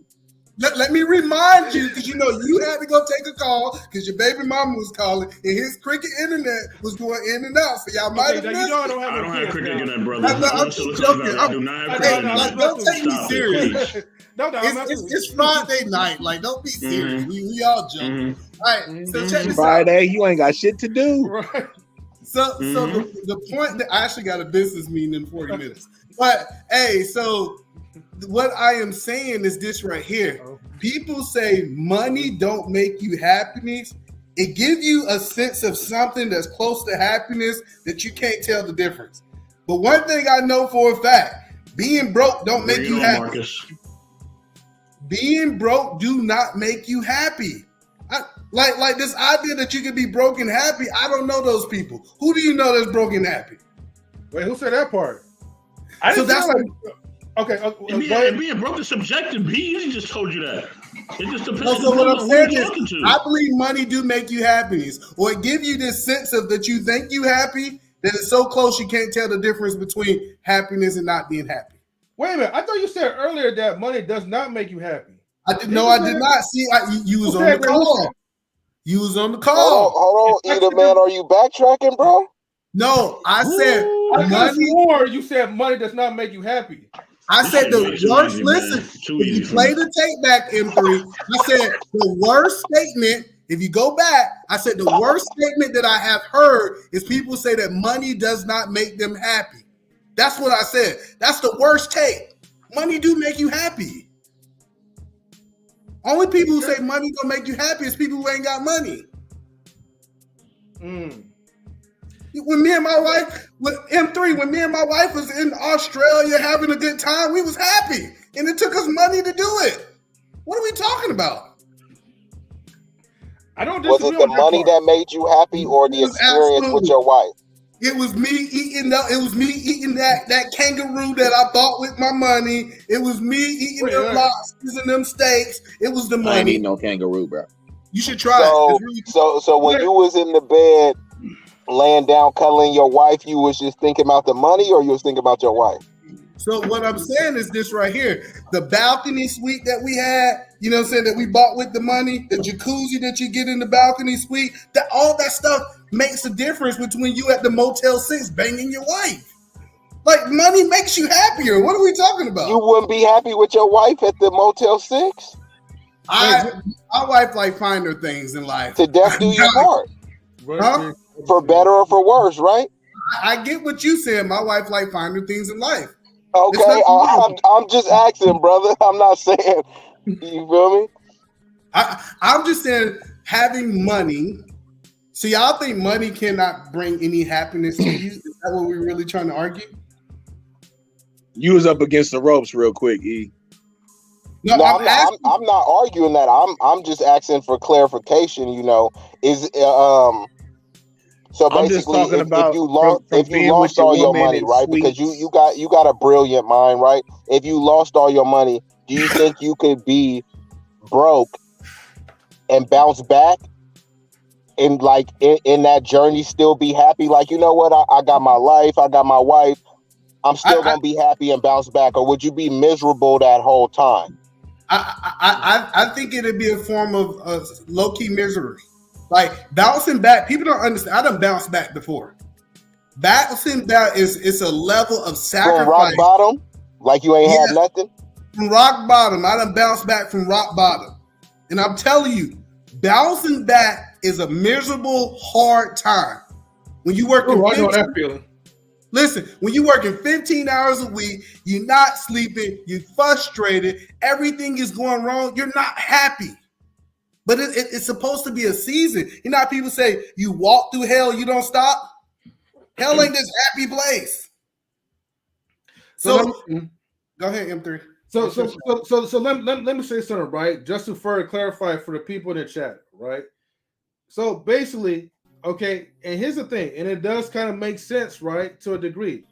Let's take away from, like, you know, maybe bad health in 50 years during that period, right? Let's just say, right, in 50 years, okay, you're still in good health until the day that you decease, okay? You're enjoying your luxuries. You have passive income. You don't even have to work because the money is working for you. It is your slave. Every black man's dream, okay? Or we could say the American dream.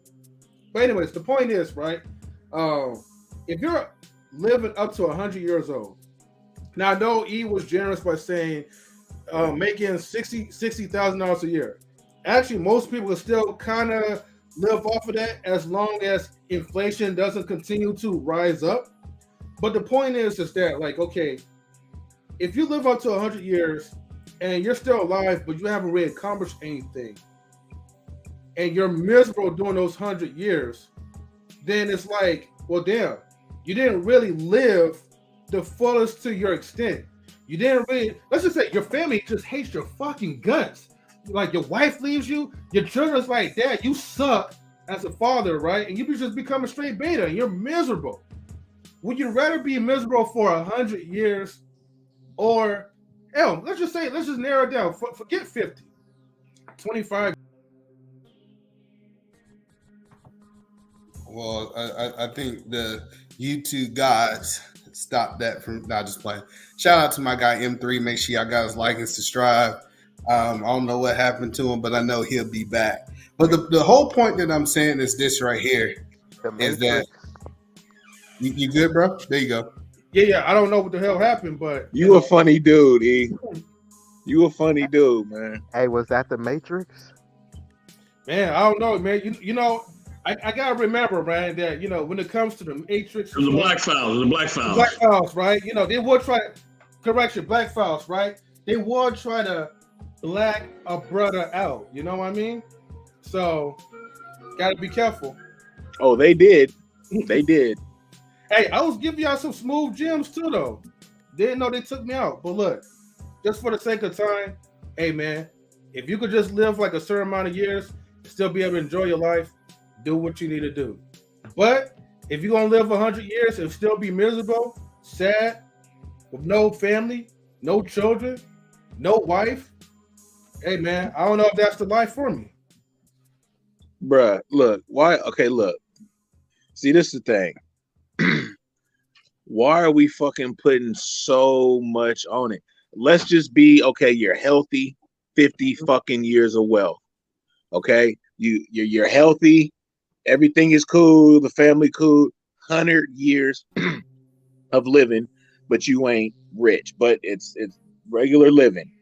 Can we just leave it at that? Because see, when you if you're gonna pick it apart, you can go on for days, bro. Like it's a rabbit hole, bro. You feel me? So like, let's just make it okay. 50. I'm gonna live till 50. When I turn 50, I'm done. But you just laid out another. You just laid out another rabbit hole scenario. You said a regular life based on who's regular. I said life? that from the get, brother. I said that from the get. When I tried to make some clarification, I was like, "Hey, are we talking about living 100 years?" And that's when you, my brother, said, "Hey, man, you saying 60,000? That's kind of giving them some breathing room." So I already made that clear. So I'm just saying, let's stop putting too much on it. Let's just say you live 50 years, fucking rich, helicopter in the back, the whole nine. You doing it, okay? But 50 though, casket me.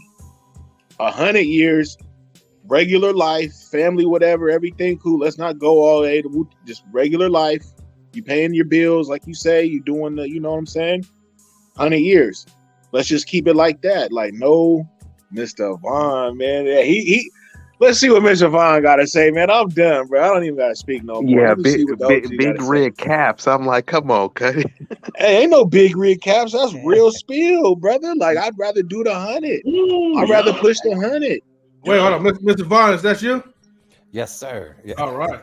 Hey, Mr. Marion. Listen, I just jumped in here for a second, and I have to pull back just a little bit because I want to hear a little bit more of the conversation, before I respond. So just so that I know where I'm at. You know what All right, cool. I will keep going because I wouldn't finish. I'm building coliseums. Listen, I'm telling you, it's gonna be gymnasiums that says Eve the Man Williams. I'm gonna have dunk contests. I'm taking young men out the hood. Let me tell you straight up. I'm taking dudes out the hood. I'm gonna go let them go spin off the lot with a brand new Bugatti. I'm paying insurance. You gotta get your own insurance after I turn 50. Like, I am gonna have such an impact on the world that once they will talk about me for the next 50 years. Will nobody even know who you are for the next 50 years? like I'll be dead and more popping than you are alive. They be like, shoot, man, I wish that guy who was living for 100 would have died, and we could have kept the guy who died at 50, because he sure had an impact on this world. He put hundreds of people through college. He put hundreds of people. That's the most fairy tale shit I ever heard in my motherfucking life, brother. Let me tell you something. There's brothers already out here, man, that got big money doing everything you say. You feel me? They ain't putting in no work like that. Now you gonna be the first, brother? Like, okay, I got you. Make that example. But I mean, if we're gonna go ahead and cheerlead, brother, show me somebody that doing exactly what you saying. Got brothers, out the hood, jumping in Bugattis, doing wooty wop, the whole little everything you was saying, the whole spiel. You feel me? Come on, man. Like, put something behind that, bro. If we're just gonna talk some fairy shit, like, hey, I'm gonna do this, I'm gonna do that. If I was, then okay, whatever. Mm-hmm.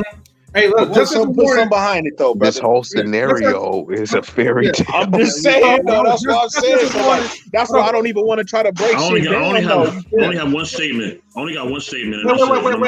Let's gonna be quick. Just as a fair warning, anything that you guys say, right? Big Riggs is gonna hold you accountable. He held a lot of people accountable, which is why they came up.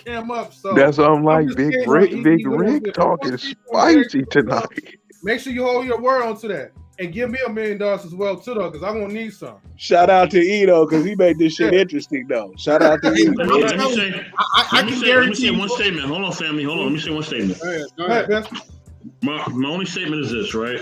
Mm-hmm. And Big Riggs is speaking to it, which I keep missing. Life has no favoritism. Life is still gonna happen to you. All right. So that's what Big Riggs is speaking to. Y'all missing it. life is still gonna happen to you. You can't dodge life. You can't dodge it. Something's gonna happen. You're gonna lose a family member. Something's gonna happen. You may become depressed. Something's going to happen. In either scenario, life has no favoritism. Point blank. Period.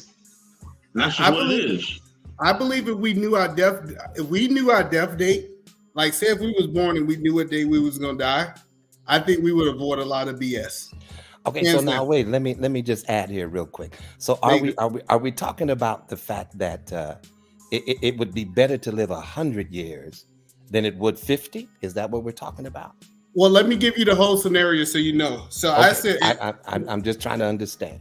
I got you. Your 18th birthday, the magic fairy, we call it, since he said we living in the fairyland. The magic fairy came to you. They said you got two options. You can live 50 years, the next 50, up to the age of 50, right? So you can live up to the age of 50. You're going to be unbelievable wealthy. Or you can live to 100 and you're going to just make average income about $60,000 a year. And the question was, what would you choose? Would you try to choose the 50 to make a bigger impact? Or would you try to use 100 because kind of like Mr. 84 was saying, family is more important and the more time you spent with them is better. So which one would you choose?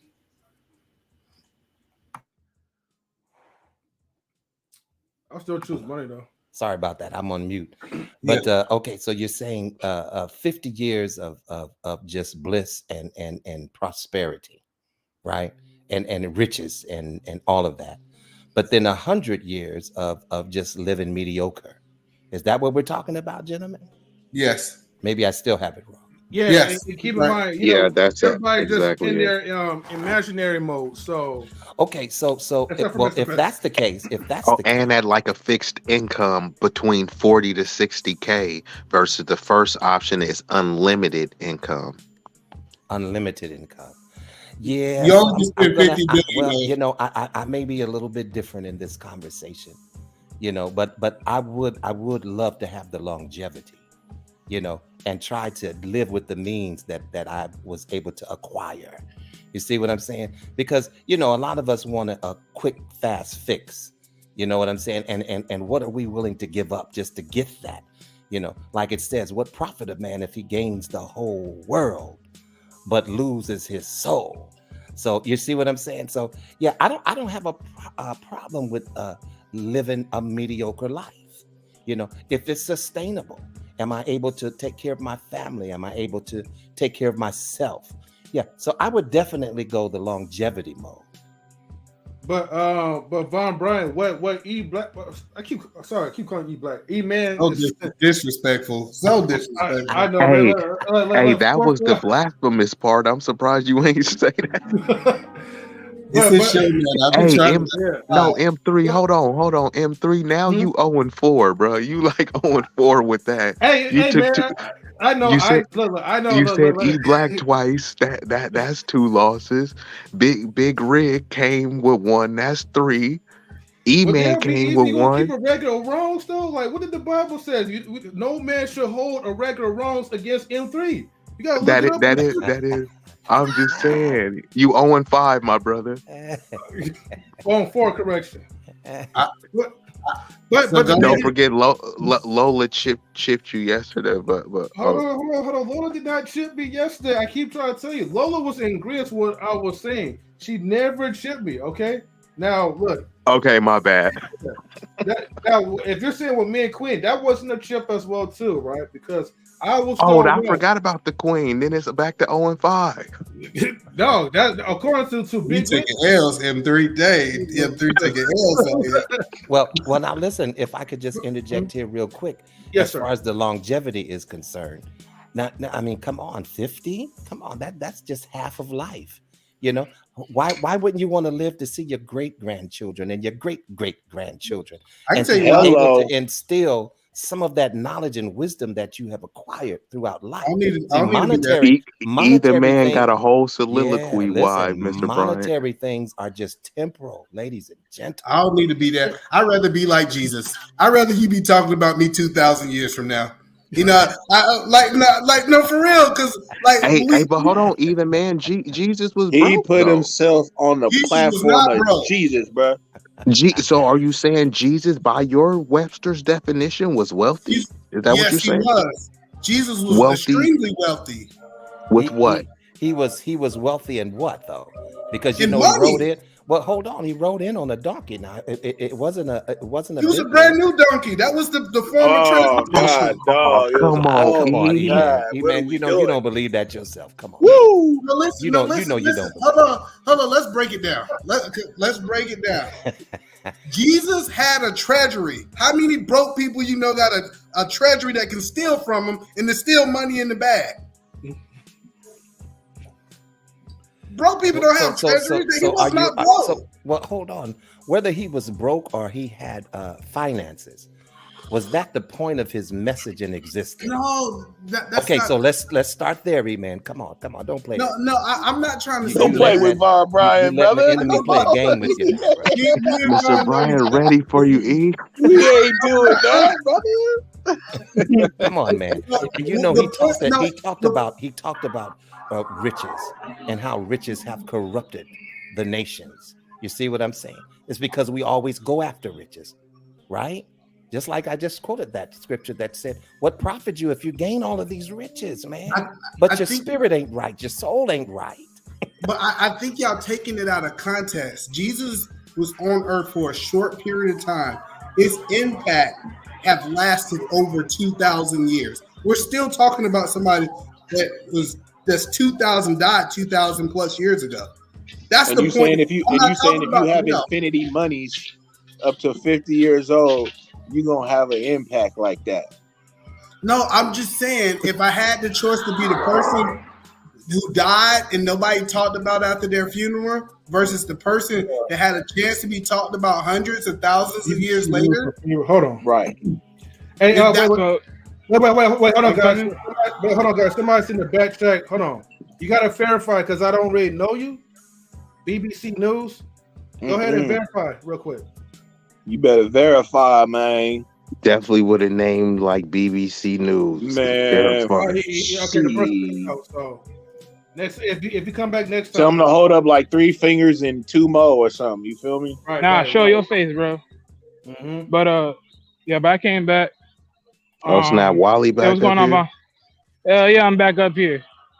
But Vaughn, I want to ask you a question because yes, sir. I want to go back to these questions. I know you just got on, so you didn't hear too much of everything, right? Yeah, no. So let me throw this caveat, right? Jesus, he didn't see his full life either, correct? But he had to pay a certain price for the better good of all humankind, right? So think about E's first question when he said, in a sense of flipping it, his wealth or his riches was his life, and he was willing to sacrifice that for the riches of others. It's basically put it like that in a sense, right? Because think of it like this: I am gonna gain to be wealthy, but it all depends on what I wish and willing to do with that wealth. That changes the whole visuals of it. So if I'm able to say, hey, you know what, I got this, but I know what I want to do. I want to affect the community. I want to build up other people, all this and everything else. Okay. So there's always 2 better caveats. It all depends how you visual it. Okay, so let me just say this, and then I'm gonna fall back a little bit and listen to you, gentlemen. But I do understand, a lot of us do want notoriety. Some of us just live for it. See what I'm saying? I'm not living for notoriety. I just want to live a life that's pleasing to God. Now, if notoriety is a part of it, that's fine. And just because I gave contributions to this thing, and I gave money and finances to this, and I built this and that, let's not forget, gentlemen, that God, in regards to all of your right doings, he said it's like a filthy rag. So he's not interested in what you did right. That's not what he's going after. See what I'm saying? He's going after how did you live and how did you respond to me in the process. You see what I'm saying? Notoriety will come, and it's not a bad thing. Some of us are remembered for some of our contributions and our acts and different things that we have done.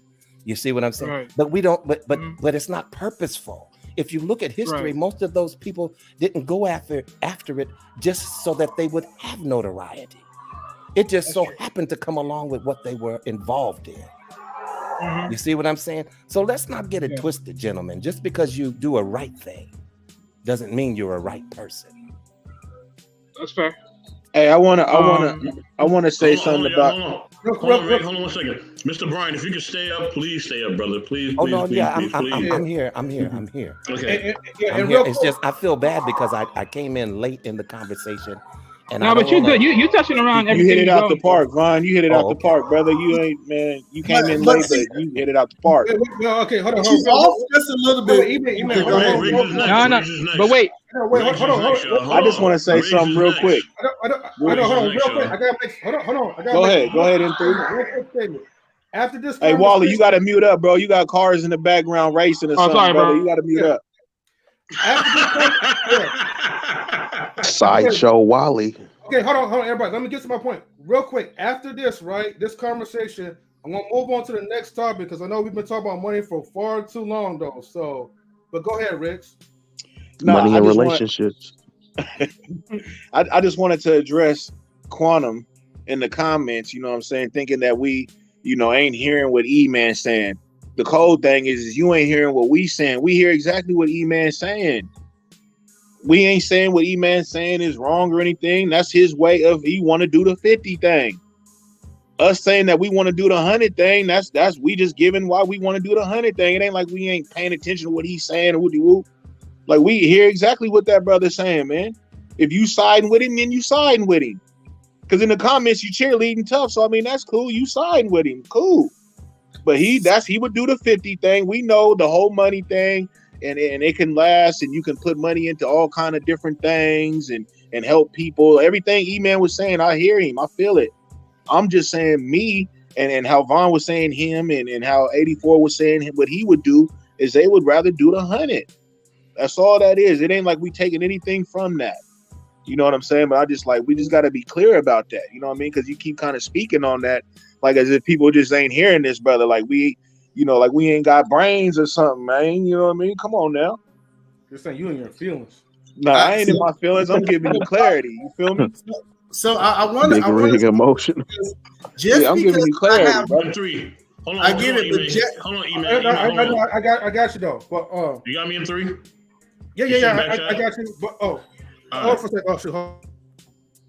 Go ahead, E-Man. Go ahead, bro. All right, so I want to just respond to my brother Brian real quick, Mr. Brian. I'm sorry. So money, I think really money just make you more of who you is. So if you you can't hear me? Oh no. Money just really make you more of who you is. So if you was a good person before you got the money, as you started to inquire, more of that type of personality is going to come out. Like we can't assume that this person now lost their soul just because of the money they received. Most of the people's soul was lost before they received the money and the wealth. So what I am talking about, I just think about like this in Washington this past school year. We organization I'm part of, we gave out 2,000 backpacks. Imagine if I was wealthy. Imagine if I could have gave out 20,000. Imagine if I could have had a backpack giveaway to kids who couldn't afford school supplies in every single state. I just think it would make me a bigger impact if I was wealthy, and I'd be able to do so much more in 50 years than it'll take me to do 100. And I'm okay with being the sacrifice. I'm okay with giving up some life to be able to have generation wealth and to be able to push some things down through my family, building the trust. First thing I'm gonna do is buy some life insurance. I know I'm dying at 50. Might as well get some life insurance because it's coming. So that's just the point that I'm making, is that I'm not saying that I'm gonna go completely the wrong way because I got money, but I think I can go the right way and be a bigger impact if my mind is right. And that was the point that I was making. All right, Mr. Brian, if you would like to respond, go ahead, and then we go to Queen. Okay, yeah. So I mean, in that regards, I can understand why you hold that, opinion. I get it. It's just not, and that's good for you. It's just not what I would do. And so I think that's where the conversation is, right? Is what would you do? what would you prefer? And so I would prefer the longevity. And there's reasons behind it. So, I mean, if you have good intentions behind yours, I don't see anything wrong. I can see where you're coming from. You see what I'm saying? But we just have a difference in how we would both handle the situation. Queen, go ahead. What's the question? And Big Rig, thank you. Thank you for my props, Big Rig. I appreciate you. All right, so Queen, the question is, you have two options. At the age of 18, you're gonna have two options. Either you can be wealthy, but your life is only going to extend to 50, or you can be able to.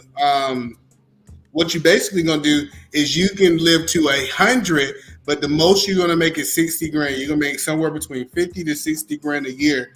What option would you take? Longevity. Can you elaborate just a little bit on why you chose longevity? Because I just feel like the impact that would make would be longer lasting than quick and short lived. And to me, life is more fulfilling. Life, I enjoy life. So if you go and say, hey, you make this 60 G's, hey, I'm cool. As long as I got myself together and I got things I'm doing, I'm cool. I want to live life. I want to see life. 50 come and go. So I'm cool. Nah. I wouldn't want that. So I know Wally wanted to get in there. Wally, what you think about what they're saying? I mean, no, I got no problem with neither one. This is another. I just want to throw this to Vaughn again of another caveat I had. So the other side of the conversation was right because Big Rick said basically the same thing you did earlier in the conversation, and what I said was if you think of the wolves, right, and how they move, right, the cubs when they get into the world, they have to always go through the whole pack because they have to experience a lot of things. So in 9 times out of 10, right. If you're choosing longevity and let's say the alphas are the people that live only to a certain amount of years, my thing is because of those wolves, they're going to get the understanding of life through your eyes and how you saw the world throughout so long. So they get the understanding through you, which makes them understand, okay, if they choose to go and be that leader, the next generational leader, how do they affect the world of tomorrow? So in a lot of senses also, yes, it is a balance that we do need people that are in this life living for longevity as well. So there's no knock on that either. Let's not do that at the same time. Because we all need a perfect balance of something. Yeah, so Wally, I'm not saying that you should live a long lifestyle. I'm going to pass it to you, Mr. Bryant. I'm not saying that you should live a long lifestyle. I actually believe what you do in your lifestyle matter. It's so many people just sitting around waiting to die. They're just waiting to die. They have no impact on the world. And I just think if I had an option between the two, my impact would be better if I had the money. Okay. No, I get All right, you. so- Okay. No, go ahead, Vaughn. I'm just agreeing with him. Okay. Go ahead. Go ahead, sister. No, I was gonna say E to the man, Williams. I agree with you, and I also see that the field I'm in. I also understand the fact of it's not always about what you can give someone. It's also, to me, the impact that I need to make because it can become an enabling society. And the field that I'm in, social services, a lot of people want stuff, but you're not empowering them to do it themselves. So it's not so much as just about the money. It's also about what you can teach them so that they can do it for themselves and teach their kids, or their kids can learn. And therefore, so because I think a lot of times we, in the field I'm in, I want to hand them, oh, I got this, I got that. And then it becomes an umbilical cord instead of a learning for them to do it on themselves. So I understand where you're coming from. I do agree with that. The more money, the more impact. But also, it's also about the teaching and the the spaces that you're in to empower people. It's like, you teach a man, you buy a man a fish, but you teach him how to fish, he'll never go hungry. So, Exactly. that's where I'm at. I agree with both. I do believe that the money you have, I wish I had more money to make the impact, but I utilize what I do have to teach them to go, hey, here's this program. You can get this free. You can learn this trade free. You can go here over here, do this, and instead of just constantly handing people stuff because they get used to that and they don't want to do anything with it. But here's a caveat to that, Queen. Right? When you look at other cultures or other nations, they're not focused on that. They're not focused on that. They're focused on the overall goal, right? Because in the overall goal, we know there's going to be stragglers. There's going to be people who are going to try to take advantage. There's going to be people who are going to try to skim off or do things that are not right. That's life. It's just going to happen. But you can't allow it to deviate you from your overall goal. When we look at great leaders in society or people that we applaud them because they kept going until their mission was completed. Whether it was Dr. King, whether it was Malcolm X, whether it was Christ, whoever, they just kept going. They knew these were not rich men. These were not rich men. Not rich men. They knew what their goal was, right? In your goal, there's going to be people who try to take advantage. Okay, there's going to be people who don't believe in you. There's going to be haters. There's going to be all types of stuff. But if you have a goal, and we as people of color have to start doing this. You have a goal. You got to make that goal happen. Okay, point blank. Period. You know what I mean? Of course, there's going to be people who are going to take that and use it for their own purposes or ill will. That's just life. Ain't nothing you can do about that. The only thing you can do about that is stay focused on what you're doing. If you have a goal to uplift your family financially, there's gonna be family members who are gonna try to take advantage. That's just part of that's part for the core. That's part of the process. But for those who actually are grateful for what you're doing and who actually benefit from it, those are the ones you need to focus on. You know what I mean? Everybody else, they just there. You know what I'm saying? That's why I'm sorry. And unfortunately, they're going to be a part of the process. Hate to say it, but it is what it is. You're always going to face obstacles. Like I said, life has no favoritism. You know what I mean? You just got to stay focused. That's why I said I agree. I agree with both, So maybe I would live to 75 and have somewhat of more wealth. I don't know. But that's why I said I agree with both. I like how Queen added. I like how Queen added her own scenario. She was 75. That's cool. I see you. So the point that I'm saying is, so say the person that making 60,000 work an 8-hour shift, right? Let's say it take them 30 minutes to get to work, and it takes them 30 minutes to get home. 9 hours of their workday they don't have. As a wealthy person, I have those 9 hours, right? So every day you might have what's that? 15 hours. I have 24. So I'm able to accomplish more because I have more of my time. Flag on the play. Go ahead. Flag on the play. Okay. So go ahead, Rick. And let me tell you why, brother. Because earlier you said if you making more money, it's gonna require you to put in more time. The business gonna want more of your time. You ain't gonna have that time, brother. And that's when I was like, nah, that ain't true. Because usually when you making more money, you putting in less hours at the job site. So no, listen, wealth. When I said you was wealthy, most wealthy people don't have to work. We're not talking about people with a job. When Mr. 84 gave that example, he was talking about an Apple employee. This guy is an employee. So the wealthy person and the employee that get paid a heavy salary, those two people are not the same. No, I never said it was an employee. I said they work for Apple. I never said they were an employee. They actually were a CEO, brother.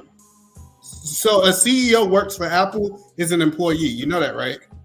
No, but then they weren't a regular employee that was doing regular hours. They actually can dictate when they can't come in, when they can't come in. They actually made their own schedule, basically. That's what I'm trying to tell you. But no, what I'm saying is a CEO for a company is an employee. Can we at least agree on that? Yes, they work for the company, but they're not a regular 9-to-5 employee. They're not a regular 9-to-5 employee. Typically with CEOs, because I know a couple, the CEO typically got to fly out of town. They usually have to fly to other countries, and they have an obligation that they typically work more than the 9-to-5 employee. You saying CEOs work less than 9-to-5 employees? Yes, in his scenario, he was mostly home and he mostly worked from home because he can work from his computer. So at times he can make his own schedule. So there's times where he can only be in there for 3 or 4 hours, or sometimes he'll be on there for 12 hours. It just depends on what he was doing and what his day dictated. But he made his schedule. So that's what I'm saying. A lot of these guys make their schedule, especially if you work in the tech field, they're able to make the schedule. And I think even for like a regular employee, as a regular employee, I was able to make my schedule in tech. But my bosses, man, they came in whenever they wanted to. I'm trying to focus on the CEO, someone who's running a company. Their phone typically is ringing 24/7. Are you saying that a CEO? I just want to get the basis because I want to make sure I don't misquote you. You believe a CEO worked less hours than an employee? At times, yes, because they have people to do things for them. So a lot of times, we was the one that was putting in the 12-hour days and putting in all that. He'll come in, he'll pop in, he'll say a few words. He may eat lunch with us, and he's out. He would not have to stay long. Because he'll be delegating everything else to everybody else. And that's how it will work. I know a lot of CEOs and they work ungodly hours. They're on a plane to China. Listen, just hear me out. They got to go over to China. I hear you. Let me just finish. So first they got to hop on a 24-hour flight. That's work. You're not spending time with your family. And then you got to negotiate stuff on the back end, like warehouse and building stuff and making sure things happen. And then you might be about to open up in a new country. So you fly into other countries. I just know most CEOs work a lot. If he had the fortunate to run a company on part-time, that is a hell of a job. And I need to figure out how I get a part-time CEO job making millions of dollars while I only work part-time. Because I didn't say the man wasn't accessible. You can access him. You can hit him up and you can ask him questions. But a lot of times he would delegate. Most of these guys delegate responsibility. This is why they have more free time. So hold on, let me jump on this conversation, right? Because I see both ends. So the CEO, right? As far as being presently known to the employers, into employees' eyes, you probably only see them like maybe once or twice. You know what I mean? Or hell, you might see them like once a month or whatever. But that doesn't exclude that the CEO doesn't have daunting mental work hours. Meaning that okay, you may not be doing like the physical stuff as what the employees are probably doing. But you are, in some cases, you are doing physical stuff because you are traveling. But I think the mental work, the mental fortitude is what pretty much maybe makes the job of a CEO a lot harder because you got to remember a lot of stuff. You got to do a lot of different tasks. And even what Quantum Love was saying, half of them probably don't even sleep with their families or even stay at home for dinner because your more primary focus is always you pick up the phone, you're working, you're networking, and then you got to answer to someone else as well too, though. So just to make sure that you get your company running. So I see I'm telling you that's hold on, Queen. That's I'm telling you, and I've seen people who work for Tesla, work for Apple. The people who are in the higher up, they don't really do most. They're not on go mode like that. You know what I'm saying? I've seen it. They're not on go mode like that. They delegate. Yes, they do. Delegate everything. So they'll receive an email, maybe from Elon Musk or something like that. He'll tell them what it is. Then they're gonna tell us what it is, and then they're out. They're not spending time with you like that. They delegating things. You know what I'm saying? And then hold on. And then once they finish delegating, the only thing they're gonna do is make sure that you do. They're gonna make sure that you do what they told you to do. That's it. And that's it. You have to fulfill the bottom line for them. Yep. Their bottom line is you getting it done. Yep. And then they check back in with the higher ups that are actually over the company. But they are not sitting there having to be on go mode 24/7. That's your job. No, they're not. They're sitting there delegating. Okay. Queen, go ahead, and then I'm going to read something. I know quite a few CEOs. That's a fact, 84. I know a few people who were head of, let's just say Apple. They were head of art media or something. He took his wife and her pregnant self and they 2 kids with him. He had to fly to China. He stayed for 3 days with his work. He can extend it. He there for a week and a half on vacation. They went to Thailand, coming going. He took his family with him because she didn't have to work, and they're on vacation. So yeah, he on go mode maybe for 24 hours, 48 hours, but she a week and a half in Thailand, China, Africa. I mean, I didn't even know when she was gonna be at the house. When I could see her, she was like, "Oh yeah, we just left. He flew out 2 days ahead of me. I'm flying out with the kids this day," and they were on go mode, but he was on vacation mode too, and he wasn't even a CEO. He was just the head of a director of a department.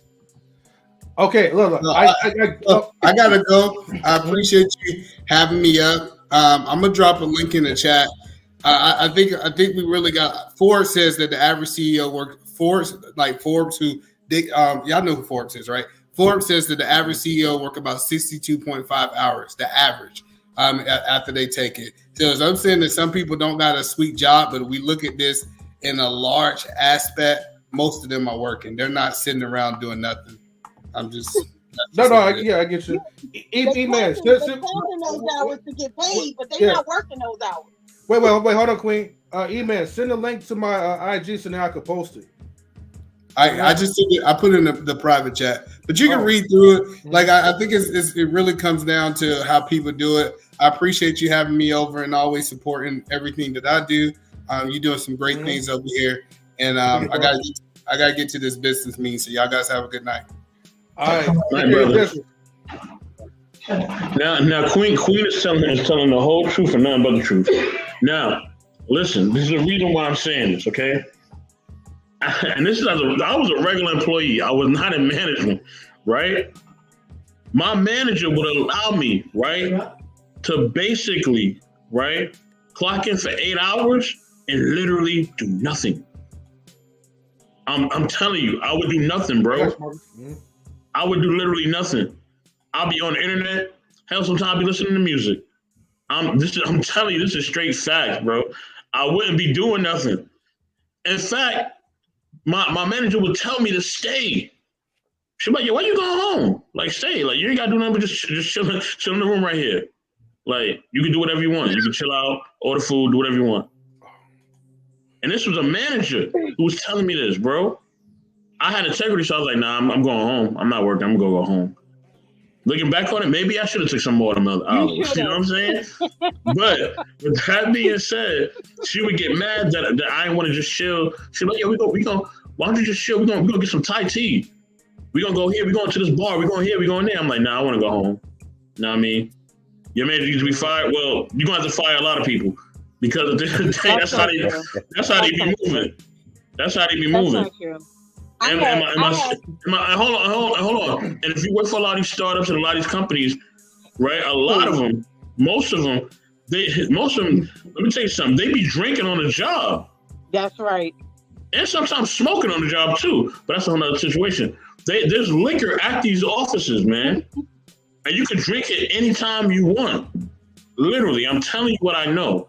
This is not me sitting on a soapbox, no pun intended. This is an intellectual soapbox. So I'm telling you what I know.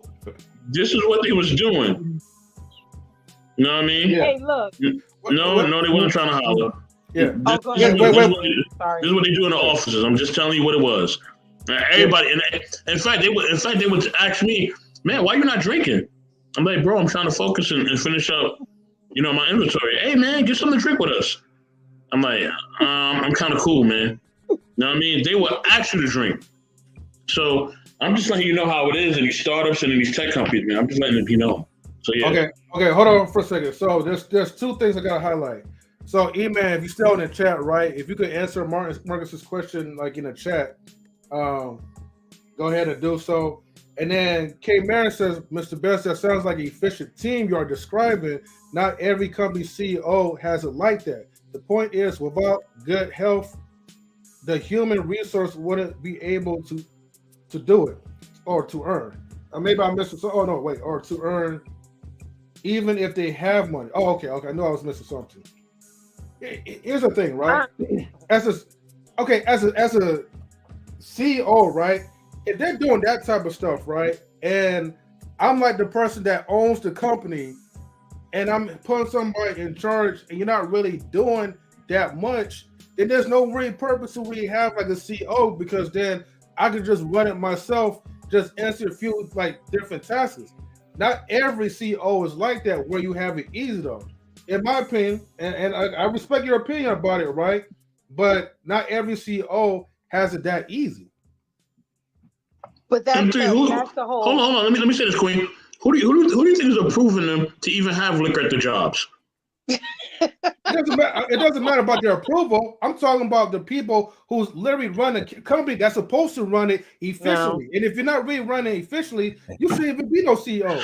Because let me hold on, I'm not done yet. The purpose is that the CEO is supposed to make sure that the company is supposed to be ran efficiently. Now, that's a good, generous CEO if you pass out liquor to your employees and allow them to get drunk. But really, realistically, the CEO is supposed to help make sure that everybody is doing their part, right, to be efficient as much as possible. But the CEO has liquor in his office. Exactly. And I'm telling you what. Hold on. I'm not. Like I said, I'm not speaking. Have you ever seen Mad Men? Exactly, Mr. Bryant. Mr. Bryant, let me say this real quick. All right, go ahead.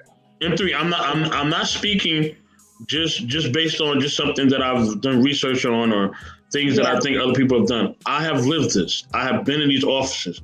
I have been in the financial district. I have been in Silicon Valley. This is what these people do. This is how they live, brother. I'm telling you that 100%.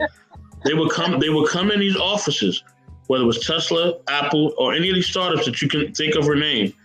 And the bosses, the people that own us, would come in and they will already be drinking. In fact, they will have a drink in their hand. And they will offer you a drink. This is just what they do. They drink all the time, bro. I'm telling you what I know. I think you guys are misunderstanding what I'm saying. Look, I'm not saying that they don't. Okay, this is the point I'm just trying to make, right? Okay, yeah, being a CEO sounds like a cool job or whatever, right? You do have the power to do certain things. You could come into work whenever you want to do, and then you could just clock in, clock out, or whatever. Hell, there is no clock for you guys. You know, you guys get paid by the salary. But what I'm saying is that for people that's thinking that that's all what the CEO does is just pretty much have life that's easy, it may be a little bit easier compared to someone who has to do a lot of physical labor that's putting their own health at risk. What I'm saying is like mentally, right? Just like teachers. Teachers, all they do is pretty much provide curriculums, teach the students, is all verbal stuff. But when they go home, they still have to work. They have to grade papers. They got to make sure everything is due on time. What I'm just saying is like the mental work, right? They still have to work. Maybe it might not be like a lot, but they still have to do something though. Otherwise, what's the point of even having a CEO when the actual owner of the company could do that stuff himself? And then here's what y'all don't understand. Let me finish because. And I see K Marion saying a lot of things. I see you saying a lot of things. And Marcus, hey, wait a minute. Right on point. 84. If I could just say this real quick, I'm gonna have to step down for a minute. I got to pick the dog up from the vet. But if you all are still on when I get back, I wouldn't have a problem coming back up. No problem, sir. Yes, sir. But all right, Mr. Bryant. But Marcus has it right on point. You know what I mean? And here's the thing. You know. A lot of times, and this is what y'all don't understand either, because y'all don't work in this industry. You know what I mean? A lot of times, these CEOs and CFOs are their best friends. Yep. So a lot of times, the manager or the person that owns the company, he's hiring somebody that's already his friend. They're already friends. They already know each other. You know what I mean? They're not going to hire nobody in a position that they don't already know or that they're close with. I'm telling you what I know. You know what I mean? And like I said, the owner of the companies will come in, already be drinking already, and be like, yo, we gonna go get something to drink? You know what I mean? They'll be like, oh yeah, I know you gotta finish your paperwork. All right, finish your paperwork, do what you gotta do. But hey, look, we're gonna meet at this bar at 5 o'clock. I know it's 3 right now. So by 5 o'clock, be at the bar. And listen, you better be at that bar at 5 o'clock. It ain't you. There's no. Well, I gotta finish this. No, if they tell you finish that paperwork by 5 o'clock and be at that bar, you better be at that bar. And that's just how it goes. You know what I mean? And like I said, when it comes to the ownership, when it comes to CEO, they delegate responsibility. They're not the ones doing it. These are two different industries. You know what I mean? Yes, in the education field, yes. You know, the person who runs, the person who's a superintendent, or who basically is in type of a managerial role, yes, they will probably need to basically do more work. But as far as the tech industry or industries in the tech world, whether it's startups or Apple or whatever, a lot of them dudes, I'm telling you, they're delegating stuff. I'm telling you what I know. They are delegating stuff. Yeah, they could, because they could put on there that they work 60 hours, and that just means that they were 60 hours in the office. That doesn't mean they was doing anything. Look, I'm telling you what I know, y'all. I'm just telling you what I know. Even in my field, social services, I've worked for companies where the CEO is literally in his office, right? Mm-hmm. Everybody else is running around handling everything, to the point where you could hear them complain, and these are directors, whatever, complain about their workload. And the CEO is walking around with some coffee in his hand. You don't even, he's chilling, or he ain't never there, never in his office. His assistant delegates his work that he communicated. Hey, I need this done. Call so-and-so, tell them to do this. So it's all about delegation. And the whole point of a CEO, and sometimes the CEO is the owner itself. They're the ones who own the company. The whole point of a CEO is to run the company so whoever owns it ain't got to deal with it. For instance, when I worked with one company, one organization, they took over, let's just say, old hotels. They call them single room occupancy. And they told the owners of these horrible ran hotels, hey, I know you want to retire or you want to disappear and go wherever your country is and go home. We'll run it. We'll fix it. We'll just send you a check every month. You ain't even got to deal with it. They don't care about that building. They own the land. They own the property. But guess what? They got a company running it, maintenance and everything. All they care about is, where's my money, fool? And that's all they got to do. So if you hire the right CEO, the owner you don't have to do anything, because you've oiled the machine to the point where everybody under you knows what they do and it's running. You know? So, I mean, yeah. So I just think, I don't think CEO, I mean, there may be some CEOs who work a lot, but there's a lot that don't. And I know quite a few. Oh, and I've seen them drink. I've seen them chilling or never in the office. Where are they at? Oh, they're on vacation. What's up, Roberto? And then they may get a sabbatical at some of these nonprofits, and they get free salary for 6 months, and they chilling somewhere. Mm-hmm. You know what? I just thought about something too, right? Damn, I wish Mr. Best didn't drop out, but there's also a thing like when it comes to shareholding, which I forgot to even mention as far as like when it comes to a company, which I'm going to share this right now. Let's say like everybody probably would think that Elon Musk is the owner of Tesla, right? The original owner. But remember, he's the CEO of Tesla. So when people ask who is the real owner of Tesla, Tesla was incorporated by July 2003. Man, okay. By Martin, let's say Eberhard or something, and Mark Tappinen. Damn, all these hard names. But as Tesla Motors. The company's name is a tribute to inventor and electrical engineer Nikola Tesla. Okay, Nikola Tesla. So it was named after somebody. So, but in February 2004, via a $6.5 million investment, Elon Musk became the largest shareholder of the company. He has served CEO since 2008. And so, oops, let me see if I could bring this up real quick. Okay, hold on. Oh, they're not showing the faces. Okay, but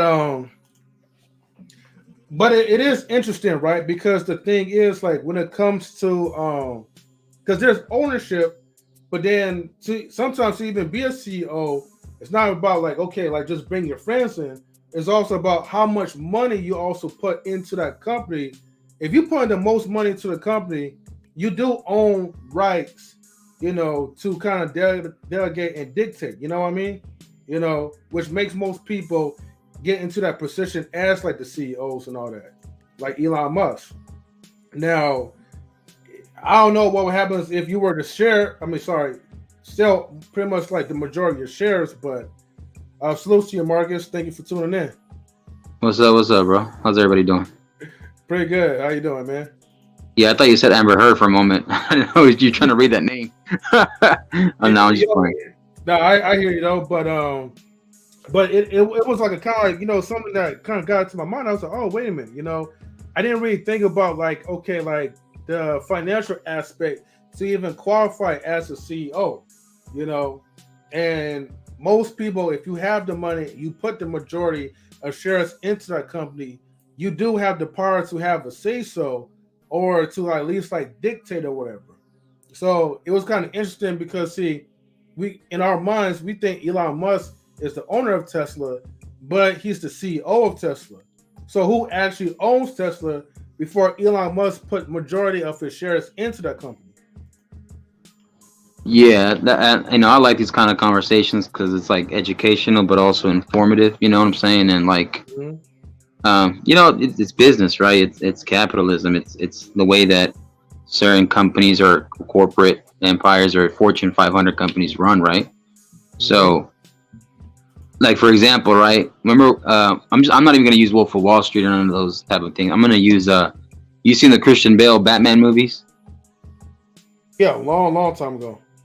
Well, if you remember the scenes when he's walking into the business meeting that they're having without him, right? Because he's been gone for a while. Mm-hmm. All those guys are all higher ups, chairmen or shareholders or directors at a certain level when it comes to working under Wayne Enterprises. So even though he is the son of Thomas Wayne, Bruce Wayne is, but he's been on quote unquote missing or sabbatical or whatever. He's been away for some time, but those people were running the ship. Those people were trying to say, hey, we're the one juggling your money. Your percentage of your shareholders here, it's still here. You can take it, you can cash out, or you can still be part of this company, right? Because you're gonna have like investors, you're gonna have sponsors, you're gonna have in each department, you're gonna have a level of a director. You know what I'm saying? Because there's like there's the director of financing, there's the director of science, there's a director of marketing, in each top company or corporate, right? Because like Walmart does it, Costco does it, Marriott does it, so it's just hospitality business maybe, or military Uncle Sam type jobs. You're gonna have those kind of guys and women, who are in charge of that. So they're all gonna have their hands tied. So it's all like a domino effect, right? It's all connected. You got to worry about everything, and there's people on top of people, and then those people are looking out for other people that are under them. So they're making sure everyone does their job or part, right? You have the billing, you have the accounting, and then you have where the money's being sent, where the money's being spent, and it's a paper trail. So, there's some people that just they go on their golf courses and they're chilling with cigars, and they have the time to do that. I remember one time I was working for Ford for a bit, and I think the one of the main head honchos, his son, he would run that location, but he wasn't the manager. He was like above all that. He was more corporate, but he would be chilling in his office. He'd have a big ass office, and half the time he would get his personal like Amazon shipments just to chill in his office. I don't know, half the time he could be looking at his emails, half the time he could be looking at his billing statements, he could be running the numbers, whatever it was. So You know, so it just depends on who they are and how they run their ship and who they want to get involved with. And you know, they're gonna need licensing. You're gonna need people that, hey, money's involved. So it's a lot. It's just a lot. Yeah, it is. Like, one thing I would definitely say, it's a lot to go around that what we don't really know behind the scenes, unless we work in that close proximity next, like, to these people that run these type of companies. You know, it is like a lot of work. You know, but at the same time, people, they do get into these type of positions because eventually, you know, the workload will probably somewhat become a little bit more easier, you know, as opposed to what, you know, most like employees at a lower level does, which is interesting because the ones that work the most hardest gets paid the most less. I mean, gets paid less, you know? Right. So, I mean, like I said, man, like if CEOs, man, they have it easy like that, then the question is, why isn't a lot of people are going after those type of positions?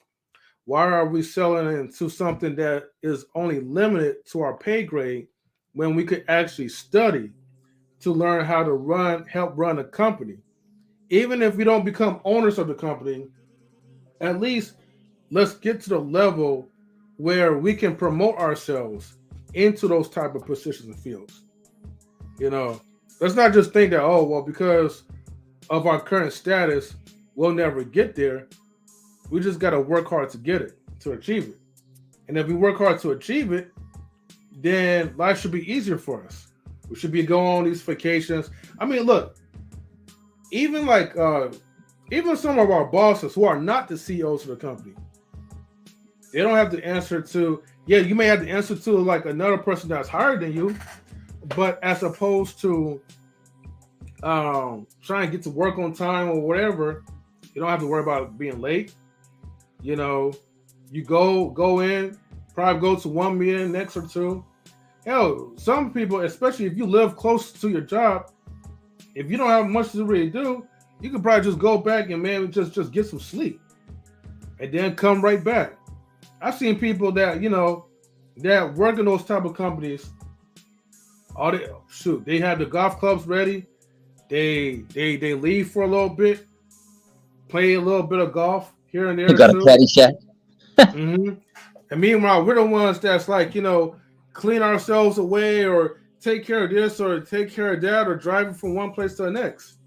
So, you know, and so that's why I don't knock, like, you know, on what Mr. Best and Queen are saying. Right. It's just that, like, you know, I know there's some work to try to get to that type of position, you know. And if it's easy like that, then hey, let's go ahead and do it. Shouts to the Corns. What's up, Miss Nebraska again? What's up, Mr. Nebraska? No, I will say this though, real quick, bro. I don't mean to cut you off unless you know you're still. No, you good. No, yeah, you know, like for example, right, when you join if you join the military, there's the enlisted rank structure, then there's the officer rank structure. So officer rank structure, you got to have a bachelor's degree, right, in order to be going into officer candidate school. Or you can still choose to go to enlisted, but it's kind of dumb if you put yourself through college, get a bachelor's, and don't go to officer school, because you would get paid about maybe triple what an enlisted rank structure military member would get. So because I didn't have my bachelor's, I had an associate's. I just wanted to go already, or, you know, close to an associate's. I had like about 40, 50 college credits. But I joined, and I went, and I'm just like, okay. I noticed one of the guys had his bachelor's, but he still decided to go enlisted. And I'm just like, crazy. But if you look at the pay scale, it's way different. So it benefits him more, right? And you're able to save more money and, you know, invest more. Mm-hmm. Yeah, man, that's facts. So, man, Big Rick still in the building? Or did he step out for a bit? Okay, I think he stepped out for a bit. But yeah, man, shoot, other than that, man, man, this has definitely been like some good topics, man. Like, I ain't gonna lie, I didn't think like the money topic would be like, you know, like a hot topic for now, which makes me realize that, man, we haven't really been talking about financial literacy for a minute, or just even having like, fantasy comparisons as well too. So yeah, this is good. Let me ask a question real quick, because well, since you're here, Marcus, right? And I might want I'm closing out pretty soon, anyways, though. So what I'm gonna do, I probably ask like 1 or 2 questions, and then I'm gonna save the other rest of the questions for like part 2. So, but my question is, okay, I'm gonna take it back to relationships a little bit, okay? Why is it that no one talks more, especially in the spaces? We hear people talk about relationships all the time, trying to get a girlfriend, trying to get a wife, and why it says, I'll be here for it, right? Because why he try, get some girls too, some baddie yaddies, So, but why no one talks about the friendship aspect in these relationships? It's almost like, does friendship even exist anymore? What's your thoughts, Marcus? So it's about being healthy. My bad. I'm here, bro. My bad. Can you repeat the question? Sure. Excuse me. So the thing is, like, a lot of people, they come into space, and I know we talk about relationships, we talk about dating, we talk about marriage, but the one key component that we don't never talk about is friendships. Okay? And I wonder now these days, does friendships even exist? And while I said I was speaking on money talks. My bad, Wally. Look, I'm not taking no more L's, all right? We don't count that. But speaking of taking L's, when's that game tournament gonna be? Man. I'll probably say at this point, probably close like to the end of January. But don't worry, we'll definitely set it up. My bad. Well, I didn't mean to throw it off, bro, but I want to answer your question. My bad. You said. Oh no, you good? Because hell, I mean, if you was here earlier, I don't know if you were, but when we was talking about, like, I think we was talking about exercise or whatever, and Miss Polly came up in the chat, like, ranting about like God of War, Ragnarok, and all that. Oh yeah, you was there in the chat. Yeah, that was. Yeah. So don't worry, you're not the only one divesting. No, but to answer your question, you said, why don't we focus more on like friendship in these panels, or that topic of? Yeah. So basically, like, does friendships even exist anymore? Well, I think it does. It just I don't try to. That's a good question, right? It does exist, but it depends on how you value that and what you consider a good or close friend, right? And I think the circles, some can have bigger circles of close friends, others can have smaller circles of close friends. But I don't think everybody is going to be like. I don't think everybody can be such a close friend to you, in my opinion. Because in life, I don't think you're guaranteed that. Because the saying in 3, there's many people that come in your life like chapters.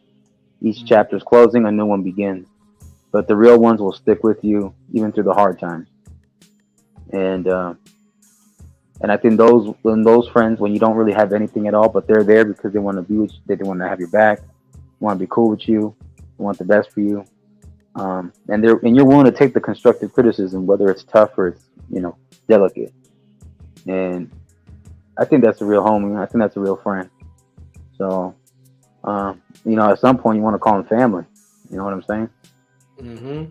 The real ones, not the ones that only hit you up when it's just the good high times, right? But the ones where when they're going through something, you hit them up, or you're going through something, they hit you up. You know what I'm saying? But recently, we lost somebody that was close to the knowledge and relationships family, And everybody came together. We all wished her condolences. And like I said, Earth lost a hell of a human being, but heaven gained a hell of an angel. So yeah, definitely, man. So like I said, it brought people together. She knew that hey, there's people that loved her, and rest in peace to QB. So definitely, man. As always, man. Like QB is definitely resting, and she will never be forgotten. I'm going to say this. I know this is kind of off the topic, but with QB, man, like I'm always going to miss her, and I know I'm not the only one that's going to miss her. Because here's the thing, right? QB left. People just don't know how much of an impact that she really left on this YouTube space. Okay, the behind the scenes work that she have done, to really make certain things happen. But ultimately, when it does comes to friendships, QB was one hell of a good friend. And actually, she was a respectable woman. She never gave us no problems. She never gave us no sass or whatever. And even if problems did came in her way, you know what QB will do? She'll make love for her frustrations, but she'll snap back and she'll understand that, look, there's something bigger than just your feelings. And unfortunately, I cannot say that to a lot of women here. You know what I mean? That do come up on these platforms.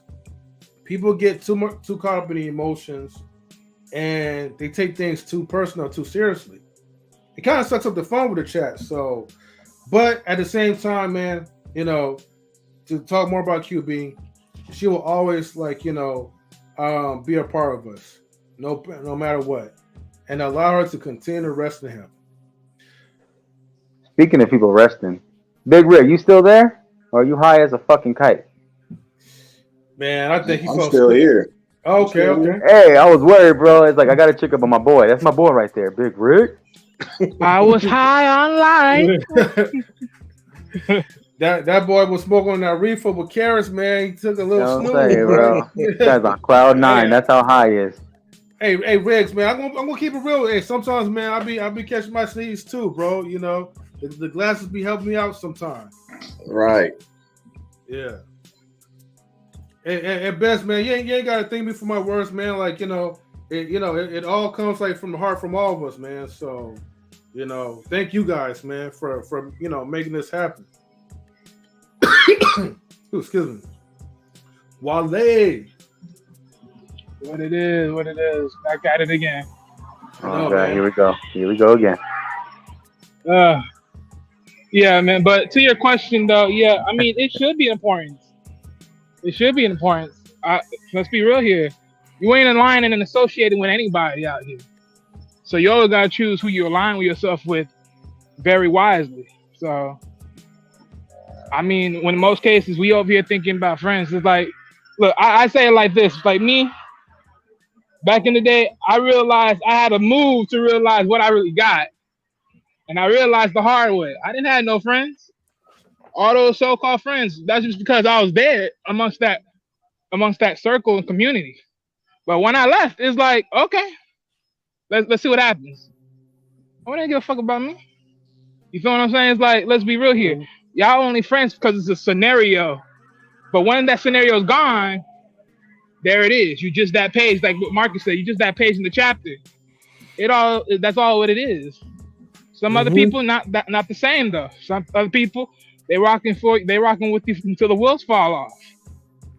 And that's the difference. You want to find those people that are rocking with you until the wheels fall off.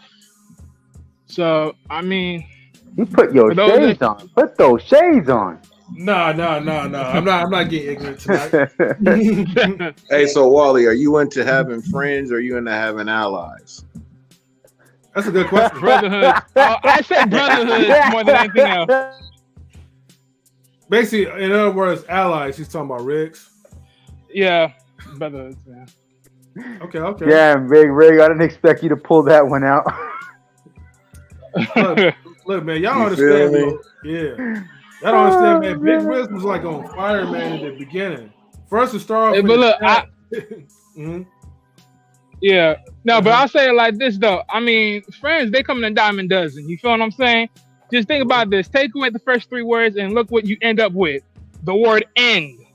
So hey. Oh, come on. Well, hold on, Wally. I disagree a little bit with that one. Hold on. Let me say. Hold on. Let me say my piece real quick. Not everything. Not Hold on. everything's always like You that. said. You said. Hold on. You said friends come dime a dozen. There's a difference between friends and acquaintances.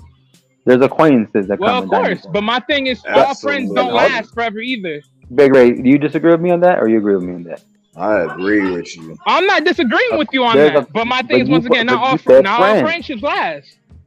Exactly, but they don't all last. Well, that's true too. But you're saying that friends come dime a dozen. I disagree. Acquaintances come dime a dozen. But the real friends, I agree with that. Those are the ones you should put as a label as, okay, that friend later turns into family. No matter how hard all the time. Exactly. But look what you just said. That friend becomes family. That's the difference. That's why I said it the way I said it.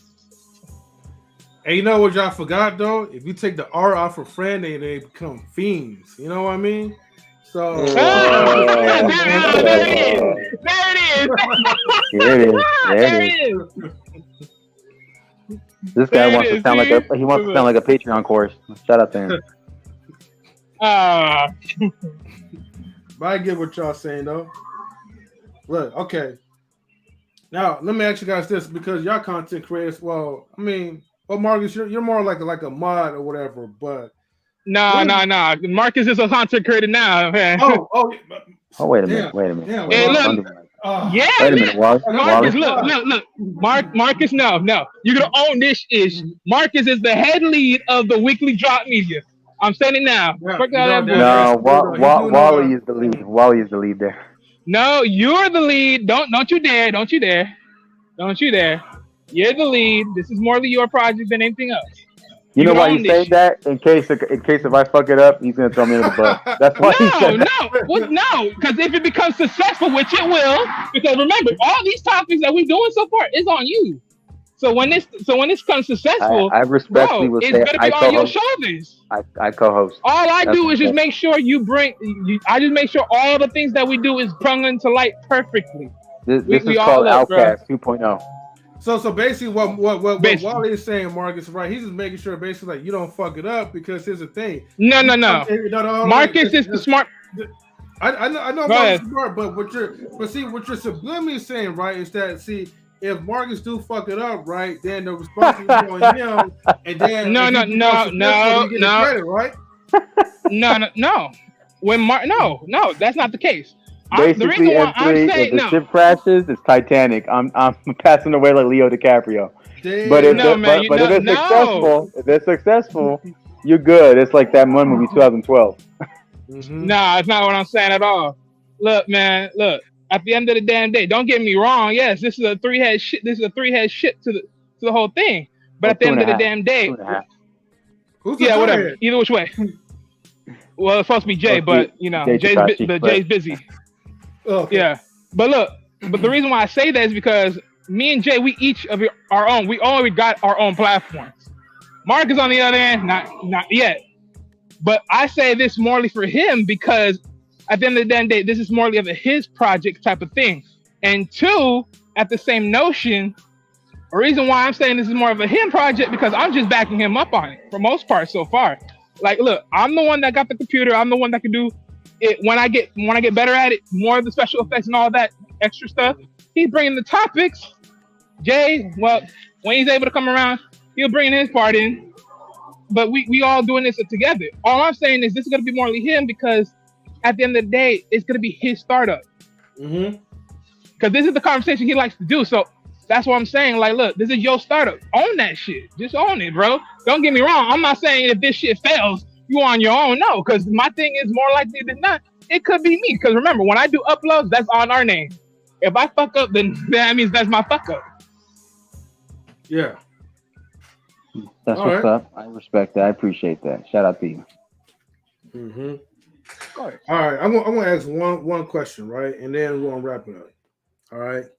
And of course, eventually this is gonna have to be, part 2 might come up soon, whenever I feel like it. So, all right, last question is what is our purpose of networking with other content creators? Okay, and if content creators don't or stop supporting your channel, should you cut them off?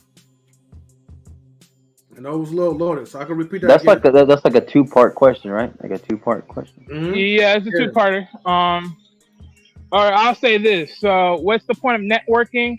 The point of networking is the understanding of the topic. So, let's say like we're networking because we're in the similar space, and we may challenge and or trying to build a broad spectrum based on the conversation in unison, because we bring a somewhat similar of a channel base or a difference within a culture channel base where we try to compare and contrast if we're really dealing with the same thing or, you know, could be different. I will also say, well, now when it comes to the whole thing of if the networking part is dropped off, then do we drop off with them? I say that all depends. Because we have to ask ourselves, why did that drop off happen? So once we know that part, that tells if we could disconnect or we stay connected. Okay. I think Wally kind of hit that out the park. Go ahead. I would say the same thing. The networking, man, for growth. Yeah, we do kind of have similar talking points, so we kind of will have similar audiences, and that way, everybody can be seen. You know what I'm saying? Maybe my peoples will see you and like what you do and how you perform. You know what I'm saying? When you up there on the panel, so they may go check you out. You know what I'm saying? Even though we may have the same type of topic or whatever. So, it's good in that way, man. It's good to help grow and network, man. That's always a plus. It's always a plus. When it comes to if they stop supporting or whatnot, I gotta go again with what Wally said, man. It depends on what the fall off was. If it was something that was just kind of really negative and don't really bring any, good light to what you got going, then yeah, you gotta let that go.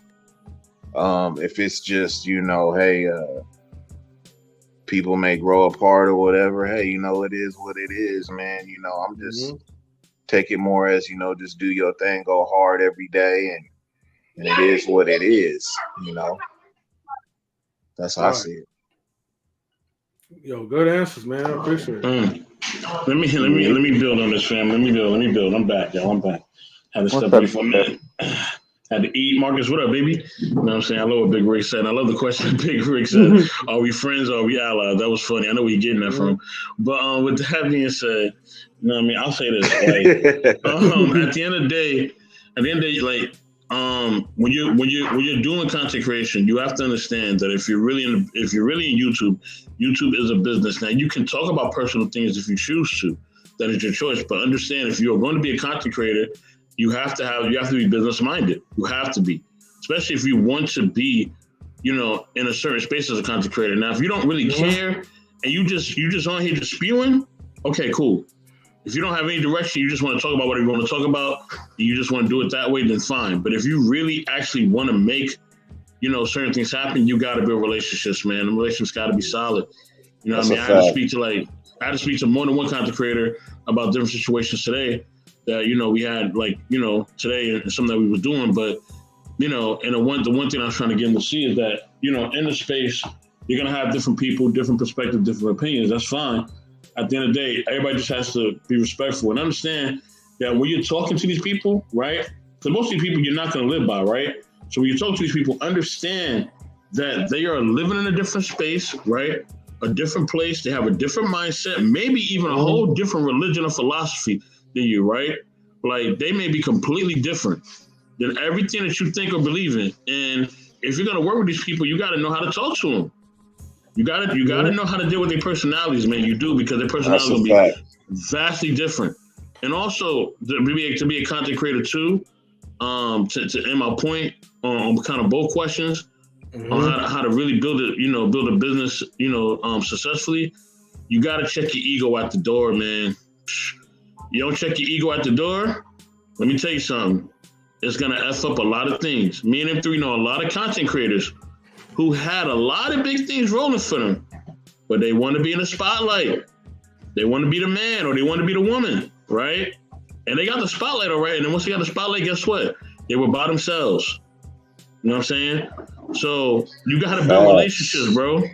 You got to build relationships, and you got to know when to talk and when not to talk. I know how to, look, y'all hear me talk, man. I could go off. You can just put me, I could be half asleep. You can put me on YouTube and I can just go off top because I've been doing this for a long time outside of YouTube. Me speaking in public, me doing certain things, I've been doing it a long time. Like I told you, I did it in school, debate team, performing arts, so I'm used to speaking. So it's easy for me. But I even know when to shut up. I even know when not to say something. I even know when to just let people rock. And sometimes as a content creator, especially when you're creating a lot of content, you want to create moments where other people can shine, man. You know what I mean? If you let other people shine, trust me, they will be a benefit to you, man. They're going to help you along the way because you're going to need their help. Mm-hmm. You know what I'm saying? Because you're building relationships on here. So the more people that you help, the more people that you're going to plug in. And here's the thing. They may not be really big on YouTube, but they may have things outside of YouTube that can impact your life in a huge way. But if your ego's in the way, shoot, you're gonna ruin all that. You know what I mean? Never be too proud to. I'm not even gonna say beg, but never be too proud to apologize. What's an apology? Hey man, my bad. I'm sorry. I see how you feel. I see what happened. I see the situation. You know what I mean? Cool. I apologize. Don't take nothing. It takes no harm, no foul. Thing. Yeah, it's easy. Because here's the thing: your bottom line is your bottom line. Your bottom line is to build your network on YouTube. That's your bottom line. And if you let somebody stop you from your bottom line, then guess what? You are messed up. It ain't them. You're messed up. And sometimes you have to work with people that you don't like. You do it anyway in regular business. Why? Like you ain't gonna do it for something that's gonna actually benefit you. Mm-hmm. Like people be tripping, man. Like I don't get it, man. But it is what it is, man. There's too much ego sometimes. People, you gotta let go of your ego. You gotta let go of your ego, and you're not always right. And here's another thing too. I want to say something to the content creators. Mm-hmm. Not everybody's talking about you. Okay. All right. I know you're a content creator. Say that again, brother. Say that again. Not everybody's talking about you, and not everybody's talking to you. And half these people that y'all talking to sometimes, they're not even paying you no mind. I'm gonna say it again so y'all can hear it. Okay, let me say it again. Not everybody's talking to you. Not everybody's talking about you. And some of these people that y'all talking to are not paying you any mind. You're not gonna have me on here using my internet. You're non-existent. You're non-existent. Like, man, you're not affecting nothing that they're doing. They're not paying you no attention. So why are you giving them attention? Why are you wasting your Wi-Fi, your money, your time? Man, preach. I'm sorry I'm cooking like that. Oh man, this brother, man. No, actually, this. I don't know about 84, man. This he's like, I don't know about this brother. I know, baby. I'm different, baby. I'm different, baby. I know. Hey, somewhere behind that avatar, man, Mr. 84 is putting the sunglasses on, man. I know, man. I know. M3, I gotta wait another 3 months, man. Then I can throw my sunglasses on. But I'll be around in Cali, baby. You know we do. Yeah. Marcus, I didn't forget about you. You're next, though. I got you. Definitely. Well, let me know, Mr. Best, if you're still cooking. Still cooking, you're cooking, Mr. Best. Right, but here's the thing. At the end of the day, man, mind the business that pays you, okay? Mind the business that pays you, and that's going to stay with you, and that's going to help you. Stop focusing on these other people. Create your own lane. You know what I mean? The reason why I don't comment on Manosphere or I hate talking about the Manosphere because I'm not doing what they're doing. I'm doing something completely different. I'm not doing what feminists are doing. I'm not doing what Blue Pill is doing or any of them pills or whoever. Whatever those movements are doing, I'm not even doing that. No pharmaceuticals. Yeah, I'm creating my own lane with my team. We creating our own lane. We're not worried about nobody else. M3 not worried about nobody else. He creating his own lane. We respect Kevin Samuels. We like certain people or certain things that people do. But we creating our own lane. We know, even if Kevin Samuels was still alive, we respect him. You know what I mean? We got a lot of love for him and other content creators or Pearly Things or whoever. Or the Pearly Things Network, whoever. It doesn't matter. Right? Fresh and Fit, whoever. But we creating our own lane, man. We're not worried about that. They got their lane. That's cool. God bless them. Salute to them. But we creating our own shit. And you either gonna be creating your own lane, or you can piggyback off somebody else's lane. But that may cost you. That may cost you a fee. All right. You may have to do some things behind the scenes that you may not want to do, or say something that you may not want to say in order to parlay and play. You get what I'm saying? Because in order to be a part of certain circles, you got to do certain favors. Y'all know what I'm saying? Keeping it G. But if you want to create your own lane, you ain't got to do no favors for nobody because you're your own person. So create your own lane, man. It's way more beneficial. But if you want to take a slave deal, you want to be a slave, go ahead, be a slave. I'm not tripping. You know what I mean? That's on you. But what we doing here, we creating our own lane. That's all I got to say. Go ahead, Marcus. Yeah, man. Just to piggyback off what Mr. Best said, it's like, this is why it's called a competitive business market, right? It's the reason why Burger King and McDonald's and Carl's Jr. will compete with each other. You gotta, if you want to cross the bridge, you gotta pay the toll. That's why certain people trademark their brands. That's why, KNR is KNR. I don't see another YouTube channel called the same thing. He's individual, it's different.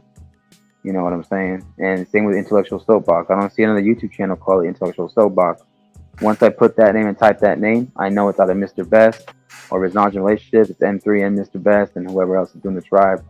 That's part of the tribe, So, with that being said, just to answer your question, when I look at networking and the way I look at these platforms, just for example, you look at it as a tree and each one has a different branch or like a spider's web, each connected little webbing. So I think that's what's beneficial to networking. Hey, very well said, Marcus. And here's the thing, right? And shout outs to Mr. Best, right, for cooking like that, right? Because this kind of fits into definitely what I want to show you guys. Okay. So here is the conflict modes, right? Because here's the thing, when you're networking, these are some of the things that you really have to consider. Okay.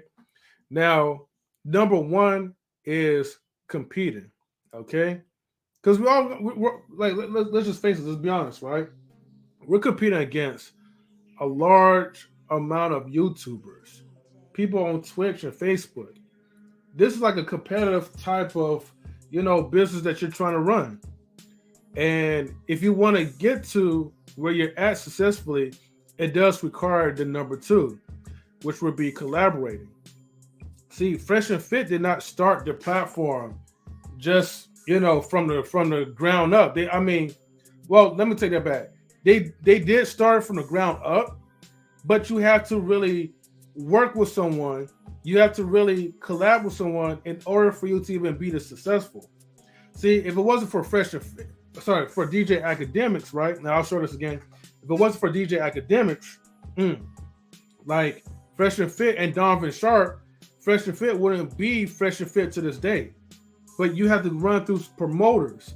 I don't know if they even paid anyone. Maybe at that moment in time, Donovan Sharp had connections, and Marion had connections with DJ Academics or Fresh. I mean, Fresh is kind of like the network manager, so he networks with a whole lot of people. Okay, despite of his lack of vocabulary or whatever, or his speech impairment, he went out there, reach out, and he wasn't afraid to do that. Okay, which goes to number three, compromising. Okay, you got to compromise somehow. All right, not everyone's way is going to be right. Even if you feel like, okay, if this was ran in a certain type of way how I like it, but the other person don't feel comfortable, now you have to try to compromise and negotiate. And a lot of times for me, outside this YouTube space, whatever I say goes. There ain't no compromising. But when you're dealing with a network, especially with people, especially if you're doing volunteer services, and hold on, let me block this person. Oh, the spammer. There we go. So even if they don't like what you're doing and you feel like, okay, this person's giving me a hard time, let me work with this person's needs, because obviously the person's not really seeing the vision that I'm seeing it, but let me try to see his or her vision just so I can kind of get an understanding. Okay? And so where there's compromise, right? Now, here's the thing, right? Now, number 4 is going to be kind of like the opposite a little bit. Because, see, the thing is, okay, you want to make sure that, okay, that you're not avoiding the conflict, but you're running into it so you can kind of create that resolution. Now, also, but then avoiding could also be another different factor, right? Where it could actually be something that's positive. Don't also be something that's negative now. You might be, just like Rick said, you might avoid certain platforms that doesn't really fit within your realm. So if it's too negative or you're trying to do something positive, sometimes, man, like, you don't need to be a part of space. And, Mr. Best can contest to this. In the beginning, when we had like a very low sub count, we probably had like maybe 200 or 300 subscribers at that period of time. And, we're trying to build collaborations with whoever. But then sometimes, man, when the heat is too much and it's all about trying to beef I want to avoid. Sometimes you got to kind of like step back, man, and be like, look, man, I know that I could probably eat off of you if I want to. And that's probably like the easy way, but I'm not trying to do that. I want to build organic growth. I want people to come here for us. I don't want to just want people to come here for a favor. And now you might want to be with me. And then the people who followed me because of you are now unfollowing. It's just like a waste of my time. And I don't have that time for it. And then, number 5, just accommodating. Sometimes you gotta accommodate the people's needs. Like, what did the chat want? What do the people in the panel want? You know what you want, and you'll do it. But still, you want to make sure that when you bring people to the platform, you want to make sure you bring them to a safe environment where they actually feel good working with you. Because look, people don't have time, especially they're not getting paid for it. So you want to make sure that you provide the best service for them as possible. And if you notice, like to the left side, where it says assertiveness, okay, so if you go down to avoiding or whatever, it could be unassertive. Or I guess if they look at if you go up to like competing, that's being assertive. Going down, it says uncooperative. Okay, that's avoiding. But being cooperative is accommodating. And then over here, right, there's 8 different ways for you to manage conflict resolution, in a conflict situation. Shouts to B-Eazy for sending this. But you guys can kind of take a screenshot for yourself to take a look.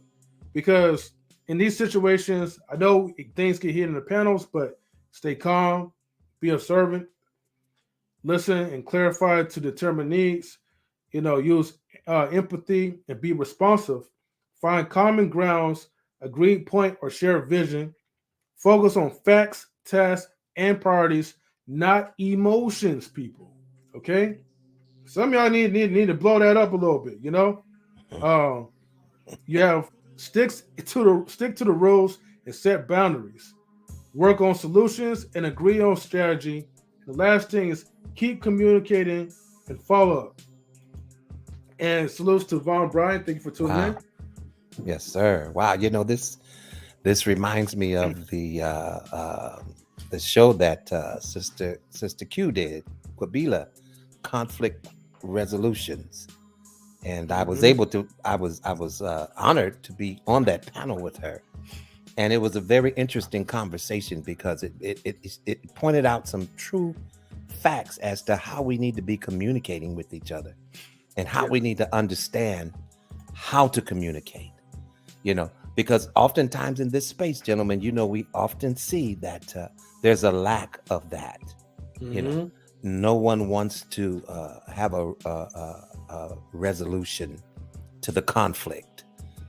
You know what I'm saying? We just want to feed it, and just fuel it. And that's where we just go off because conversation at that point is just not beneficial anymore. So, I appreciate you bringing this back up again. I don't know if you were what made you speak on this again. But yeah, it does take me back to the show that our sister had did. Well, Vaughn Bryant, like we had like a whole lot of like questions that honestly won't be like fulfilled by the end of tonight. But Mr. Brestheim made like a good point because there was a question I asked about content creation and content creators, and based on his perspective, that I actually had that kind of line up like in the beginning, but it kind of tied into that as far as conflict solutions and conflict mode. So that's why I wanted to kind of like bring that up because to set a reminder and set a standard that, when you're networking with other people, you're going to be dealing with a lot of emotions. You're going to be dealing with a lot of problems along the case. And so with that, you want to make sure that, hey, you be prepared and you keep a mindful focus. Well, when you speak of content creators, which I'm trying to put my big toe in that just a little bit so far, but I can imagine that it's a little bit different when it comes to conflict resolutions regarding content creators and panelists. If I'm a panelist, I can dismiss myself from the conversation. I can just remove myself. But when you're the actual host of the show, see, that's a whole nother story. Now you're deep seated in the conflict. You just can't remove yourself because that would be the end of the show. You see what I'm saying? So now you just have to figure out, well, how do I deal with this conflict? And these points that you're bringing up is an excellent method, excellent tool to use to figure out how to overcome some of these conflicts, because everybody that gets on these panels, they don't get up here for the right reasons. Some people purposely get up here just to be contentious. That's a fact. Just to throw you off of your square. That's so true. You see what I'm saying? And so how do you deal with that when you are in the thick of it? As a panelist, I can easily say, hey, you know what, 84, I'm out. I refuse to have a conversation with M3. You see what I'm saying? But on the other hand, if I'm running a show, see, I just can't get off of the screen because of M3. Now I'm compelled at this point to deal with whatever it is that he's dishing out. Now, how do I go about doing that? Some people just simply take you down. You see what I'm saying? Some people choose to debate with you for 3 or 4 hours, which I don't choose to do. You see what I'm saying? That's a definite fact, man. Exactly. So if you're being disrespectful and unruly and you're doing it intentionally, then you serve the conversation no purpose. So we me personally, I would have to, have you come back on another day. Unless it's a scheduled event. Yeah, maybe. Exactly. Let me see these few words, real quick. I want to say in regards to just being sacrificial. Nobody showed that more than QueBee. QueBee definitely was sacrificial, and she always put others, before herself. And man, she has so many relationships on YouTube. Y'all don't even know. She has so many podcasts on YouTube. She has so much stuff outside of YouTube. Like, just people she was just helping just out of nowhere. Like, just to help them. And man, this is, she really laid the foundation of what being a content creator is all about. You know what I mean? And it was about her giving back to those who she really cared about. You know what I mean? To us, to everyone she came in contact with, she always was willing to be in service for others. You know what I mean? And that's what it's about. It's about building those connections, building that relationship. Even if she didn't agree with your stance, even if you may have triggered her, and there was one person that really triggered her a lot. I'm not gonna say their name, but we all know who that is. Yeah, we all know who that is. But I don't know if I've ever seen her triggered. I must have missed those episodes. Oh no, I've seen it a lot. But oh man.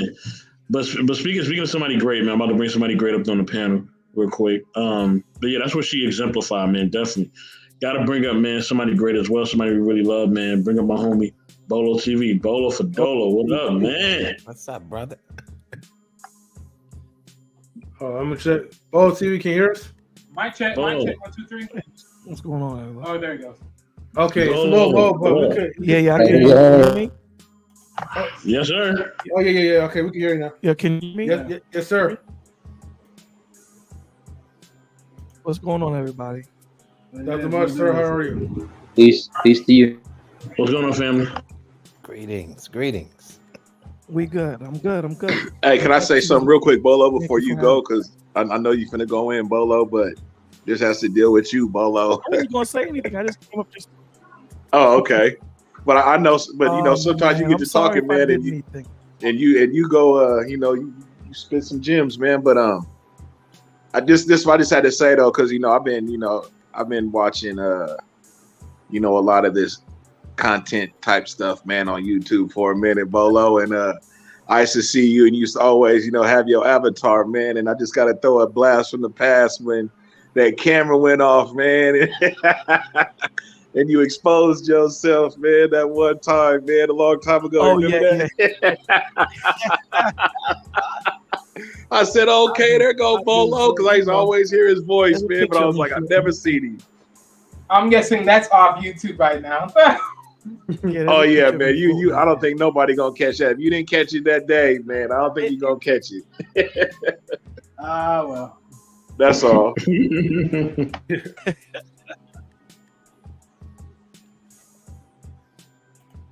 Thank you guys for having me, man. Oh, hey, anytime, man. Thank you for coming up. Yeah, thanks for coming up, fam. Well, I know, I seen y'all guys chopping it up, so I said, we pay some love to the brothers. Let me come up and talk with you guys for a second. But I'll let y'all rock on so I can catch up to the conversation. Oh, no problem, man. Should I preview him to what we're talking about in 3? Yeah. Go ahead. Okay. So basically, we were talking about just how do you build good relationships, in the YouTube space, and do you consider people in the YouTube space your friends or your allies, as Big Reese would say? Yeah, man. Yeah, put that on Bolo. I want to hear Bolo's on that, man. You know what I'm saying? Like, how do you approach it? What do you think how do you think people should approach content creating? And how do you view people? Are your friends? Are they your allies? Who are they to you? Like, what's going on, Bolo? Well, you know how I approach things. I approach things from the Bible, and I treat people the way I want to be treated. I show them nothing but love, until otherwise. I think that's how we walk in life, right? I give everyone the benefit of the doubt. You get to cut me once, and we just respect each other, as men, or as women, or as content creators. I align myself with people that has something to add to me. I know that this thing that we're doing, I'm a little bit different, because I know that this thing that we're doing is not going to last. It's not. And that's the perspective that I come from. So I'm coming here to form relationships, networks offline, because we're going to need each other offline. So I come with more of a preemptive thing in my thought process that, the love that I come with is genuine. And, I'm hoping that the people that surround me are genuine. So, time will tell. And I'm very nuanced like that. I look at people's vibration. And if it matches mine, and we're in the same, going in the same direction, we don't have to believe the same thing in the aspect of thinking my way is the right way. We can build.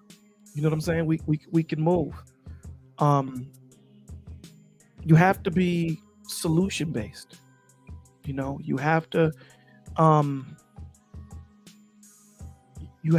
to move forward, because a lot of us mistake, movement for progress.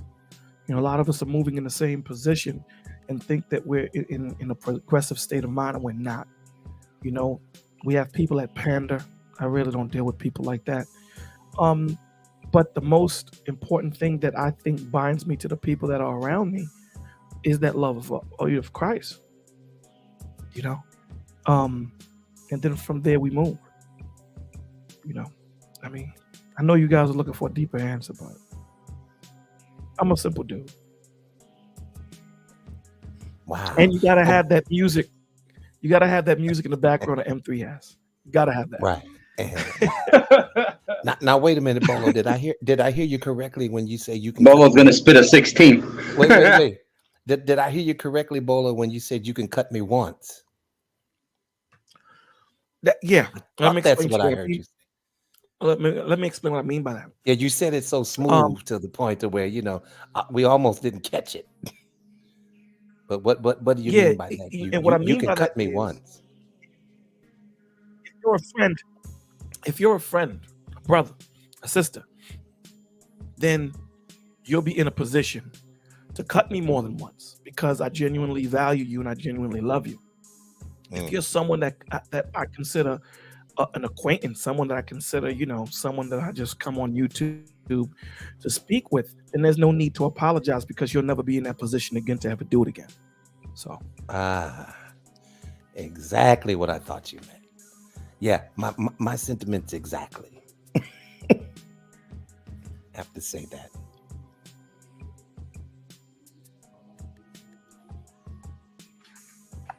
But like I said, anybody else can rock out? Go ahead, y'all. You know, 2023, you know, my thought process in 2023 is to be sucker free. You know, those people that are just talking people deep, just to be in that gang of guys or gals that are deep. I'm not, you know, I'm gonna bypass you. You know, I'm gonna be watching you from my rear view. You know, it's a whole different thought process in the aspect of, man, I'm not casting my pearls to swine. And that's just me being 100 and me being real. Because we waste so much time trying to convince people, trying to give people understanding. Take that word convince, trying to give people understanding of things that's gonna save them. And again, we can have different opinions, you know, but when you have an ulterior motive in your difference in opinion, that's the problem. If both of us are coming sincerely to understand each other, then I'm coming here to understand M3. I have no pre-notions, and even if I do, I want to hear what M3 says before I take out, you know, the grenade. I want to justifiably, honestly, and sincerely hear M3. Cats already coming here with their thought process and know that they're not here to open themselves up to hear, to understand. Not here to respond, but here to understand. I'm not dealing with that. You know what I'm saying? And that's me personally. Well, last year I dealt with it a lot. You know, last year I dealt with it a lot and wasted a lot of time. You know, but you know, you have to realize that the one thing I can't get back is that 1 o'clock. 1 o'clock is gone. I can't get back. What did I accomplish? What was accomplished with me wasting my 1 o'clock on this person? I'm good. I'm good now. I'm good. You know what I'm saying? I don't have to go to every podcast or every person's channel to try and get the word out. At that point now, it's ego opposed to it being about the word. You know what I'm saying? So at this point, 2023, I'm sucker free. Every fight ain't your fight, man. Every fight ain't your fight. Wow. And you know what? I would have to add to that, you know, because I have definitely made up my mind. Some people call it a, you know, New Year's resolution or whatever you want to call it. But, you know, there's some people that I have to leave in 2022 that I can't carry into 2023 with me. And it's purposeful, it's meaningful, and it's for a reason. You see what I'm saying? Because I've already dealt with you. You know, it doesn't take you a whole year to get to know somebody's spirit. You know, when you're involved with them on a continual basis or frequently, you see what I'm saying? Or you frequently see them in these spaces and how they move. You know, so I just, you know, at this point, I have to agree with what Brother Bolo said. You know, I just this particular phase and this particular year, I kind of want to remove myself from nonsense. And not that I can't be open, you know, like he said, you can cut me once or twice, you know, depending on the wound. You see what I'm saying? But you know, but I'm here for people, but I just don't want to be disrespected and taken advantage of. That's a fact, Ron. That's something that I really noticed, man, in these spaces, man. Like, I don't have a problem having a conversation with somebody. I'm not trying to push views. Don't push your views. Let's just have the conversation. But some people come in and they don't even leave no room, man, for no type of correction. Like they just want to say what they say, and it is what it is, man. Like, I can't have a conversation with nobody like that because I kind of want to build, you know what I'm saying? Maybe what I'm doing can be different than how you do it, but I may feel how you doing it, you know what I'm saying? But I don't need you to try to pressure me and like what I'm doing is wrong and what you doing is golden, you know what I'm saying? And I just noticed that in these spaces, man, and it's just too much, man. And they ain't even young people, man. You know what I'm saying? They older. I mean, when you look at people like, you look at people like QueBee. Woman is in a hospital giving you content. She doesn't have to. She should be taking care of herself. But she thought so much of the message that she had to push out was more important. These are the type of men and women we ought to surround ourselves by. Right? These people are sincere. These people are genuine. Right? And they're about the progression. They're not about the stagnation. And the thing that we have to understand, I know this is hard to hear. I know that this is hard to hear. It's hard to say. Somebody got to die, bro. It's as simple as that. Someone has to die. We can't save everybody. That's not our job. Our job is not to save everybody. Our job is to save a few. Mm-hmm. That's what our job is, to save a few. Mm-hmm. So when you don't take it personal in the aspect of, listen, better you than me. It's better that you're in that position than I am, because I'm trying to keep myself out of that position. So what am I doing? I'm leaving my space open. I'm genuinely and sincerely having these conversations because I don't know everything. So sincerely, if someone is coming to me and saying, Polo, this is where you're lacking, and I'm like, show me. And if it is what it is, then I take it and add to me, because it's only going to make me a better man. That's all it's going to do. It's not going to make me worse. So when you're trying to give life to somebody, because life was given to you, and you're trying to give a life to this person wants to drown, let them drown. Wow, that's a fact, man. And you know what? If I could just that needs to be clipped too. Yeah. Can I piggyback off of what Bolo just said? Speak after Mr. Bryant is done, Marcus. If you got something to say. Oh, you're good. Yeah. Cool. Okay, I just wanted to piggyback off of that because you just can't save everybody. You see what I'm saying? And it reminds me of, I'm in the medical field. And what they taught us in the medical field is during a disaster, you have to do this thing which is called triage. I don't know if you all are familiar with triage. Triage is when you have a whole bunch of injured people due to a disaster. And the triage says that you have to save the one that's most likely to survive. You see what I'm saying? So in other words, when you come across the person that's bleeding out from the neck, and you know that's a lost cause, you can't waste too much time holding pressure there when you can be over here with this person that's more likely to survive. And it's a crazy concept, but it makes a lot of sense. You see what I'm saying? Because a lot of us, we're wasting our time on things, you see, when we should be focusing on the things that could flourish, the things that could grow and live. You see what I'm saying? So yeah, when it comes to this, you can't save everybody, man. You just can't. You want to, and hey, we all feel like that at times. If I could save everybody, I would. But in a field of injured people, I have to save those who are most likely to survive. And that's the concept of triage. this one last thing.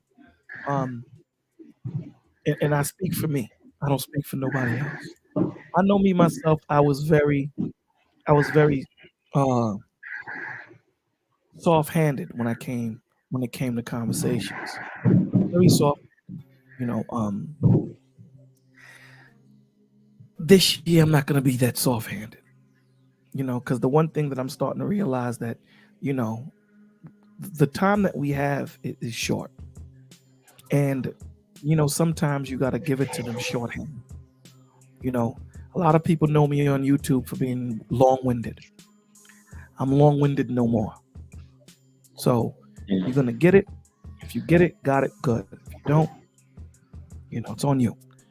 It's that when we say things to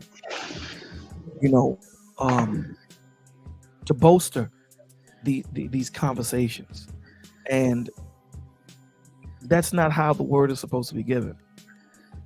Man planteth, man waters, but it's God that gives the increase. I'm gonna give it to you, and then just bounce. I'm out. And it's not about me saying that I'm better than you or anything like that. Not at all. Everyone has my number. Everyone knows my email. I don't gotta chase nobody. This is one thing I'm not doing. 2023. I'm not chasing you. Chase you for what? What do I need to chase you for? If you feel that you have the answer, then continue doing what you're doing.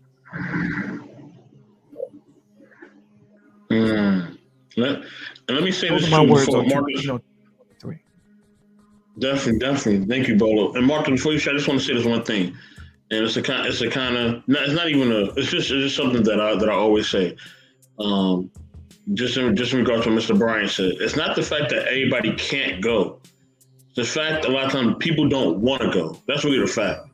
Hey, people can go. We could all make something happen great. Do you want it though? You gotta want it. You know what I'm saying? Do you want to be, in the space to do something great?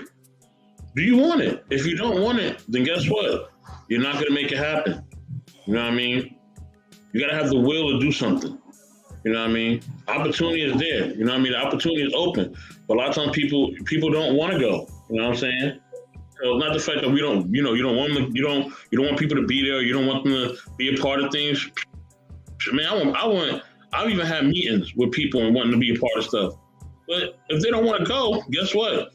They ain't gonna make it. And that's just really the bottom line to it. You know what I mean? It's having that passion and having that vision to make it happen. But Marcus, go ahead. Don GQ, I see you, bro, but your device is not connected. But I do see you in the back. You got the connected device. But Marcus, go ahead, bro. Yeah, I appreciate what everybody said, right? Because even I got to learn some lessons throughout being on StreamYard, and I got to watch how people ran their business, or some people called it a hobby, others called it a tax write-off. There's stuff that I have to grow from too as well, because there were times where I may have gotten too comfortable, on this panel. So I apologize firsthand if I ever pushed the envelope or maybe said something that maybe got myself too comfortable on this panel. So I just wanted to say that real quick, because I appreciate you guys letting us up on these platforms, and I just want to give you guys that respect. And I also learned like the form of business etiquette and how to move properly, and you gotta have that mouthpiece. You gotta sound like a politician basically, and you can to network and to have good relationships. And there's a term in the military called unit cohesion, to be able to accomplish as a team, team chemistry, accomplish a mission, and get the intelligence, get logistics, and it sounds a lot like a business mindset, corporate mindset, and I just want to, I appreciate everybody, that's been on this panel, that are, past, current, that are no longer here, that are, in a different place and resting, and those who will eventually come here and build relationships with any and every one of us here, and those in the chat as well. And, it's important. It's important to keep like a base foundation and to have a solid network. And it goes back to what M3 was saying. Some people, I learned two things from two different content creators that they said too that stuck with me too. One of them was JBJ, who lets us run the platform Wednesdays on the weekly drop, which is I don't mean to say anything, but it's a shameless plug. But he says not everybody's going to make the boat, which is true. Not everybody is going to make the boat, which is sad because I wish I was like Vouaghn Bryant. Because I wish I could do as many, I'm not a Messiah, I'm not Jesus or anything like that. But, even though I believe he exists and I believe he's real, it is unfortunate there's going to be winners and losers in life. And at some point, we're all going to take our L's, and sometimes we're going to have W's. It's what you make of it after. So some people take loss so serious that they forget it could be a learning experience. And then also, shout out to Grey Pill. Me and him have had a similar saying, and there's internet folks, there's YouTube folks, and then there's real folks. And yeah, man. So I know exactly what a lot of you guys are talking about. Everybody here, and I've seen it could be called the beef sector, or it could be a business sector, it could be a hobby, it could be therapy. So. Like I said, man, it's a trillion views strong. There's all types of subjects. Some can talk about education, business, money. Others can talk about culture, politics, religion. It depends on the platform, what you're hosting. It's about limitations and boundaries and respect, I think. So, I wanted to start off with that because I know this is the new year, and so I just want to say appreciate y'all. So, and I respect every one of you.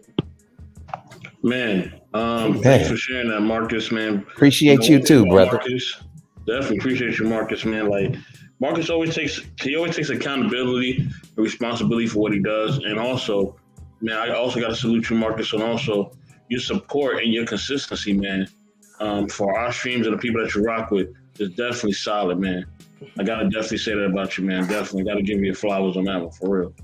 So, yeah. I appreciate you, bro. I appreciate you too when you let me use your platform, whether it was to run a show or to just be moderate on your channel. And I'm still gonna be rocking with you. I moderate different people's channels. I may disagree with some of the people's viewpoints, but I still do my job. If you give me a blue wrench or if you tell me to do something, I can separate personal from professional. So I try to do my best at that, and every day I'm working on learning to do better. No, that's real, man. We definitely appreciate that. Definitely like S tier ranking, you and Wally as well. Man, there's tiers now. You saw a Patreon now or what? Oh, man. We're not that big yet, man. But I did set up a Patreon account like just in the future though, but still gotta learn how to do that. Wally, I see you got a bro. Was there something you wanted to say?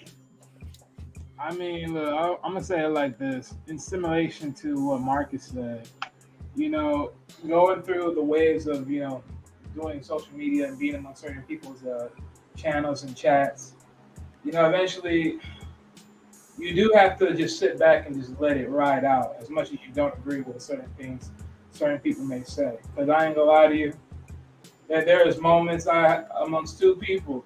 One we know, one we don't ultimately know too well out here. But certain things were said. I took sort of I don't want to say offense, but just for the way it was said and how it was said, I didn't like it. I wasn't too pleased by it. But you know what? Eventually, I had to sit back and be like, I'm still gonna review a lot of this, and in a lot of senses of me looking back at the videos and realizing, what, look, it ain't all that serious. I'm good on it. You know what I'm saying?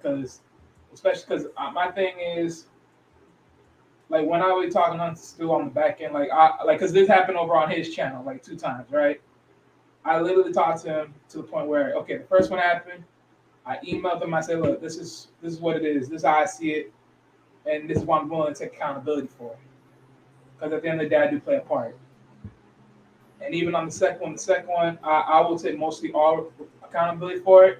Because in a sense, I did started it. I mean, when you look at from the standpoint of the chat and everyone else, and then of course myself, now I took it.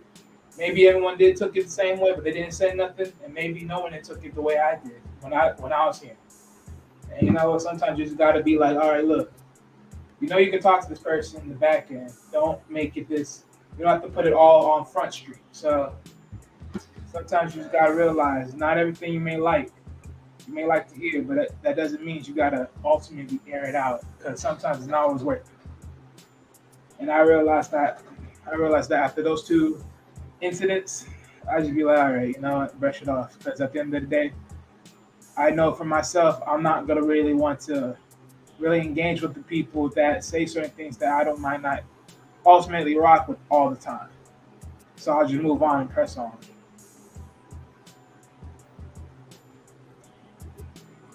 Man, that's what's up, man. I don't know what happened to Uncle Stu's channel, but I'm glad. It wasn't like look, the first one wasn't ultimately that big. You know, it was just that saying like, look, I realized my fault on one side because, you know, someone pointed out something to me. I said, look, I'm willing to take that, and, you know, I'm going to look back. And I apologized to that person because they was right. And you know what? They were right by the view. And I was like, okay, cool. You know what I'm saying? Look, you're right with what you said. And I thank you for saying it. I'm not afraid to look back at something and just be like, oh, I never said it or whatever, like this or that, or however I said it. I just like, you know what? Hey, you told me this. I looked at it and you were right. I said it wrong. And, you know, and look, it wasn't like, oh, like I didn't think I didn't do it or I did it. It was just the fact of, let me hear myself. And I was like, okay, you know what? Yeah, he's right. I did that. And you know what? That's cool. I literally was telling you, you was right. From my end, I didn't think I was doing it that loud. But you know what? From your end and from just being a viewer, I was doing a certain thing. And it's like, all right, cool. And you know what? And I'm sorry, I don't mean to cut you off, Wally. Just interject really quickly on what you just said. You know, a lot of times it's good to go back and look, especially if you're in a deep conversation or, you know, something went awry.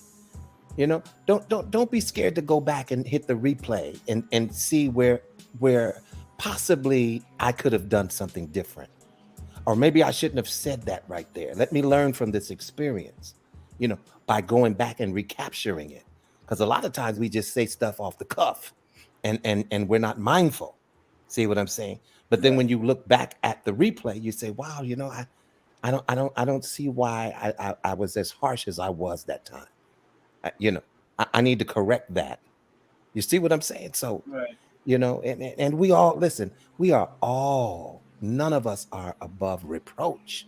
None of us are above correction. None of us are above humbling ourselves and taking the L, as you say. You see what I'm saying? Right. Because sometimes there's a lot of wisdom and knowledge in that L. You learn something from the L. You see what I'm saying? Right. You know, if you have an open mind. Right. You know, I mean, and from that lesson alone, from that point, it was just more of me saying to myself, like, look, if anyone's gonna hold me accountable, it's gonna be me. Because everybody can say everything, but my thing is, at the end of the day, if anyone's gonna hold me accountable, it's gonna be me. And I did my job. So that was just my point of it.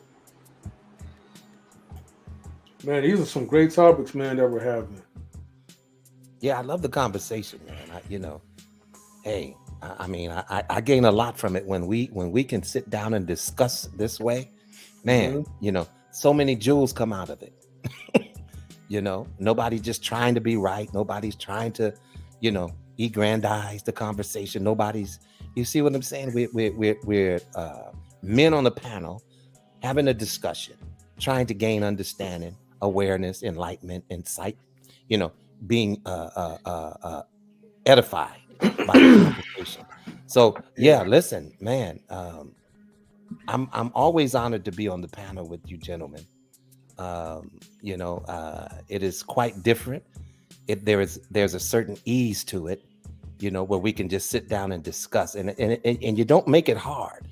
But you know, sometimes it is a little bit challenging, but for the most part, you know, you don't make it difficult, you know, to have a conversation. So thank you, Vouaghn Bryant. I think, you know, it's as that women don't take it the wrong way if you're still listening. I think like when you have like a panel full of like, how should I say this, non-emotional men, or or emotionally stable men, it's easy to kind of like listen and understand the viewpoints that one have. Even if you disagree, you still, if as long as you take the time to kind of still understand where the person's coming from, your perspective might change.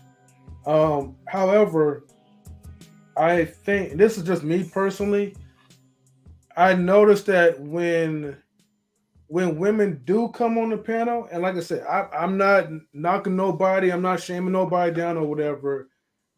It could be a little bit challenging when you do have a mixed panel because emotions are prioritizing your thinking before we even reach to logic, and that is normal. But sometimes things could get kind of riled up if we continue to respond, you know, without really, with the absence of really thinking one's point of view, I would say. Well, can I add? I guess I'm gonna start tonight. Okay, go ahead. I'll start tonight. There is a problem with that. We have brothers that are supposed to be emotionally stable in the aspect of having conversations in a genuine way of trying to move progressive and trying to find solutions. And if a woman is introduced to the dynamic and their whole thought process changed to pander, then that is a problem. And that person is not a person I want to have a conversation with, because that person's a double-minded man, and I don't want to have conversation with double-minded people. We got to start calling them what they are, right? If a woman can move your thought process in the aspect of how you talk to men, then there's a problem with you.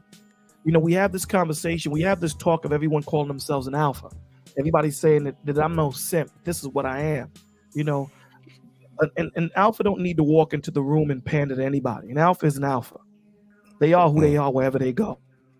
They don't go into one room and become something else, and another room to become something else. They are who they are. Okay? And this is what we have to start to understand. We are to mark those people. We have to mark them. Because if you don't mark them, those type of people will continue to pull up into these panels and continue to gaslight everybody because there's a shorty in the building. He is going to want to impress.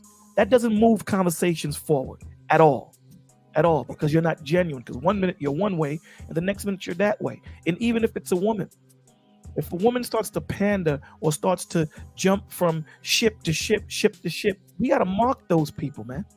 We did enough of that last year. Enough of it. And where did it get us? Circular conversations. No solutions. People got frustrated because we're trying to get to a point where we can, you know, say, damn, you know what? I left that stream and I didn't agree, but I understood where they were coming from.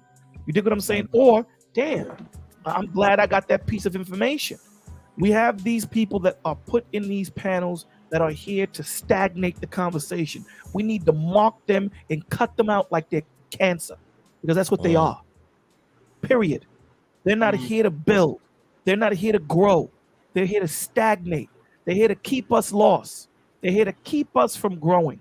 They're here to keep us from, as brothers, coming together and having these kind of conversations where even if I get loud, everyone in here knows who I am. I know who everyone else is. There needs to be no ego.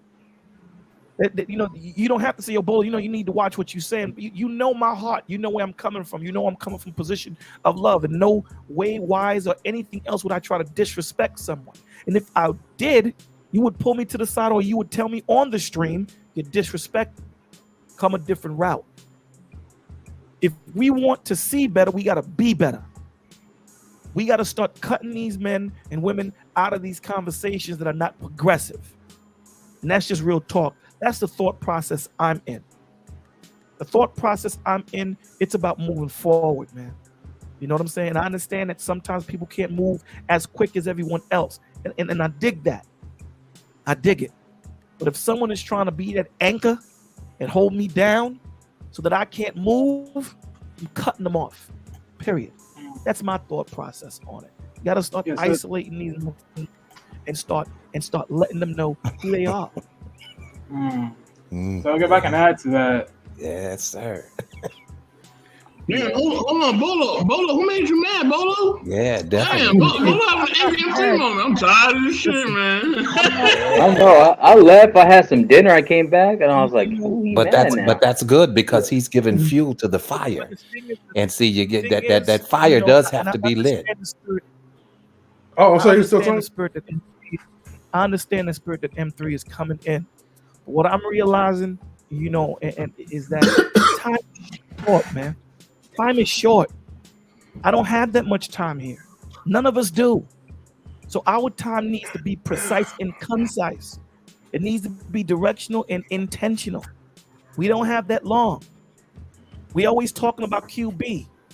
She was giving out content till she died. She was intentional, directional. She didn't waste time. She didn't waste it because she's seen the writing on the wall, right? We don't see it because we have that luxury of sitting in our homes and sitting behind desks or wherever we're sitting at. So every move that she made was calculated. Why do we need to be in that same position to move in that same vibration? Why do we? We don't learn from other people's mistakes or other people's opportunity. We don't learn from it. We need to start. We need to start. So the fastest point and the shorter point from getting A to B is a straight line.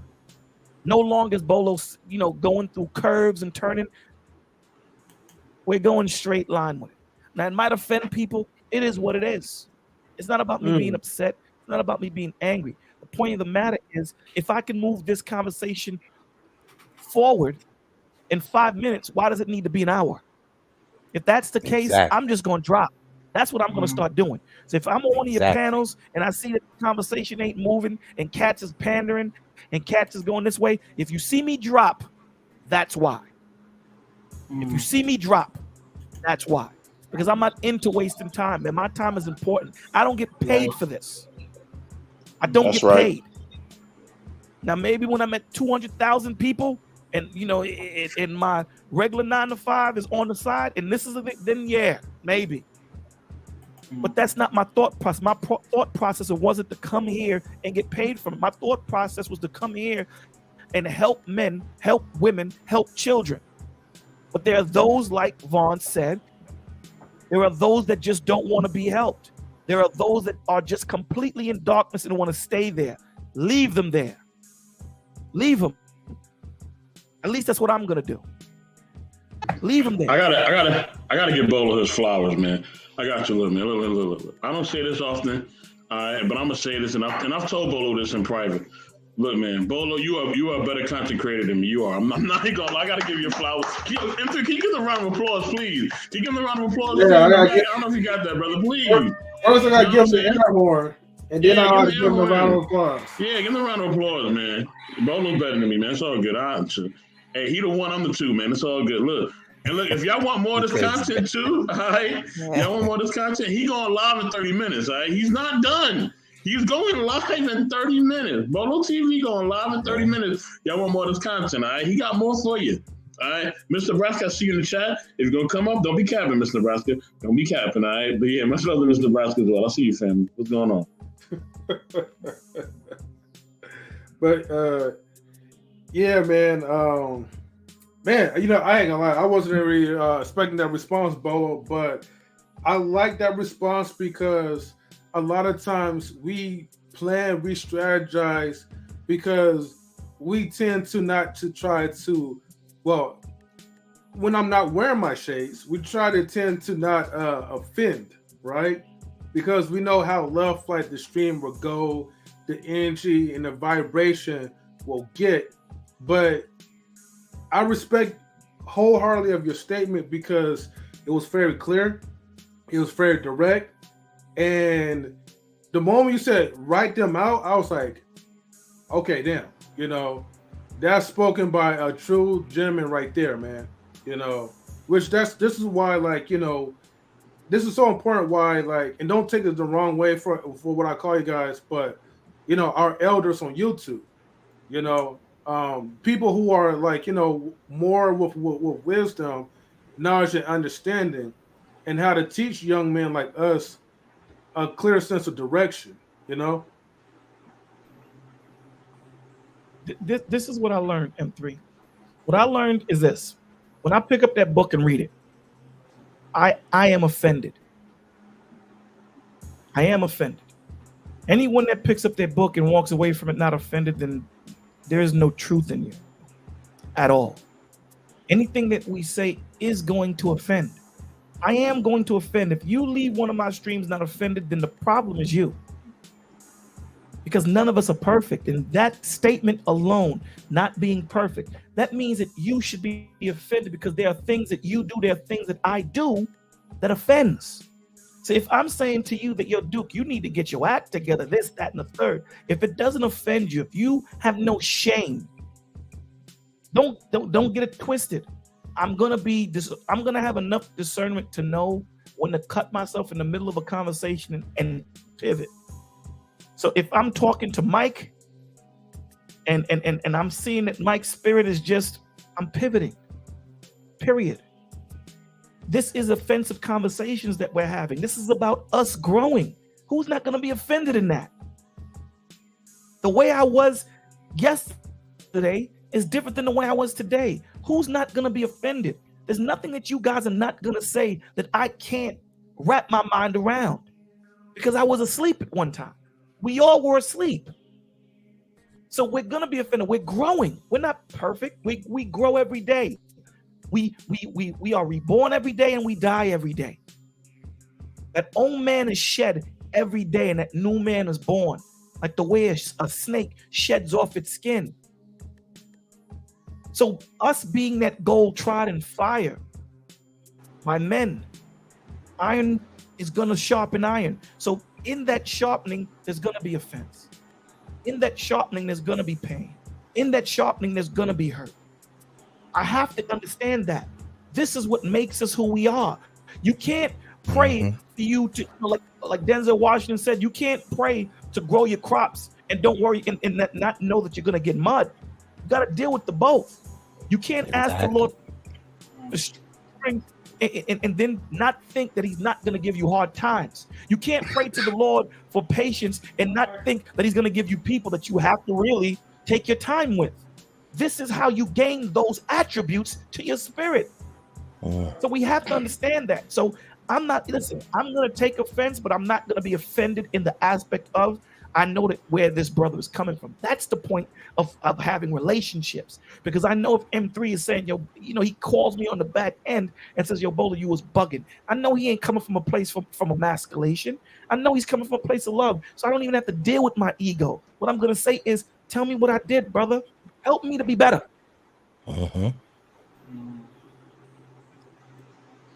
And you know what? I agree with that. Man. And you know what? And that's the problem, is because we don't know how to humble ourselves. We think that we know it all the time. It's all about what I say. And as soon as I speak, you're not E.F. Hutton. Just because you said something doesn't mean everybody stop and listen. You know what I'm saying? If listen, and a lot of us take this attitude when we get in these spaces. And so I definitely, I feel exactly where Bola was coming from, because, we need to learn when to humble ourselves. You see what I'm saying? The individuals who abase, make themselves abase, God will exalt. But those, see what I'm saying, who are boastful and lift up themselves, see what I'm saying? Those are the individuals that God will make abase. And so, listen, it's just like Bolo said, hey, pull me to the side and say, Brother Vaughn, I think you were a little harsh that time, brother, and what type of person would I be to say, no, I wasn't. It was what I should have said. It was what I came to say. No, but I have to take into account that I could be in error. I could be in error. See what I'm saying? So I have to be able to have an open mind to re-examine myself and my actions. See what I'm saying? And have an open mind. Hey, if I offended you in any way, please point it out, because that was not my intention. My intention was to be, to move the conversation forward. You see what I'm saying? You see? So when we humble ourselves, and that's what we need to do more of, just come down a bit. Sometimes we do get high, and God will put us up there for a moment, but don't let it go to your head. You were being used for a purpose. See what I'm saying? So, always have that open mind, brothers, to humble yourselves. And humble yourself doesn't mean kissing and bowing. You see what I'm saying? Just because you know how to humble yourself don't mean, some people look at it as, well, I'm not going to kiss their ass. You see what I'm saying? No, that's not what we're saying. We're saying have an open mind enough to say, hey, you know what? I was wrong. And let me acknowledge that. And moving forward, let me make sure that these type of accounts don't happen again.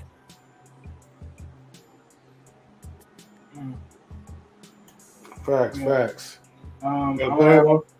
So to one of many Bolo's comments was earlier about we have to kick certain people out of the conversation. One of the things that I've said in some senses of, listen to certain people and then listen to them sort of backtrack on a lot of things is, one of the main things is people want to talk about this idea of, building a community and everything else of that nature. I'm like, but then eventually they talk about self. And it's like a lot of y'all, not y'all, but a lot of them out there, they talking like they basically wolves, but in sheep, but basically in wolf clothing, but they're lions in wolf clothing. That's what I'm saying. They're lions in wolf clothing, because wolves they are communities. They move in a communal way. Lions, on the other hand, they're about self. They're about their own little pack, their own little homes, their own little kingdoms. Everybody else is. The lions are amongst themselves.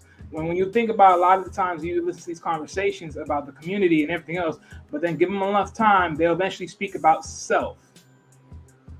And it's like, well, which one is it? I'm gonna be like, honestly, which one is it? Because you can't keep talking two-tone. Mm-hmm. And that's just my thing. Because it's like, because if you speak in community, then don't be quick to kick out somebody of the community just because of a certain particular situation. And it's like, well, now because they are dealing with this situation because it's their choice that they walk out on a certain way, or this a president situation came up, well, does that ultimately dings on the ones that have to suffer on amongst that? Not ultimately. That because my thing is, when it comes to this community, when it comes to this whole conversation of community, it's very two-tone. It's very two-tone from what I hear from these days and age. And it's like, for me, I just got to sit here and say, pick a side, because it's just a little funny for me. The side I only choose is like my God. Oh, go ahead, Bolo. Let me respond to that, Wally, because I'm all about, community, and I'm all about village. I'm all about that. That's primarily, mostly what we talk about. Here's the thing. There are going to be some incel. There are going to be some people that are going to be there from you getting to that point. And we have to be able to mark them. Period. It is what it is. But we have to understand that this isn't about me. Right? This is not about me. This is about the Father, my G. And at the end of the day, if you're going to be more of an anchor, right? It just is what it is. No one gets excommunicated. You excommunicate yourself.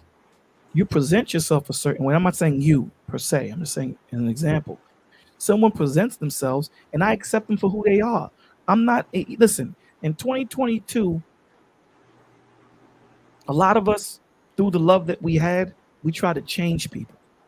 They presented themselves as scorpions and snakes, and in our eyes, we saw sheep and we saw unicorns. Nah, dogs, I'm accepting you for what you are. Period. My job is not to convert nobody. It's not my job. Never been. Never will. If you are a scorpion, I'm going to leave you there. Now, the only way you can change is by your relationship with the Father, not your relationship with me. I'm nothing. I'm just a messenger, my G. Period. I'm nothing. So at the end of the day, we have to understand the conversations that we're having. Those that need help, no man gets left behind. So if M3 or 84 wounds themselves, but we know that they're genuine brothers, no man gets left behind. But if we understand that you're a Dathan from the Moses time, you getting left behind, at least in my eyes. I'm not dealing with someone that's trying to cut my knees anytime and every time they get a chance. Nah, brother, I'm not keeping that around me, because when you get bit, you deserve every bite you get. I'm tired of men screaming on shorties when all you attract are thoughts. That's all you attract. But it's the thoughts' fault. It's their fault. These thoughts were in their thought room, in their thought home. You went and found them. You went and wifed her. You went and got her pregnant, but it's her fault. The man has no accountability. Man, get the hell out of here with that nonsense, man. I don't deal with men like that. If you can't look in the mirror and say, yeah, you're right. I mean, she was what she was. I chose to only walk around with my small head. I didn't walk around.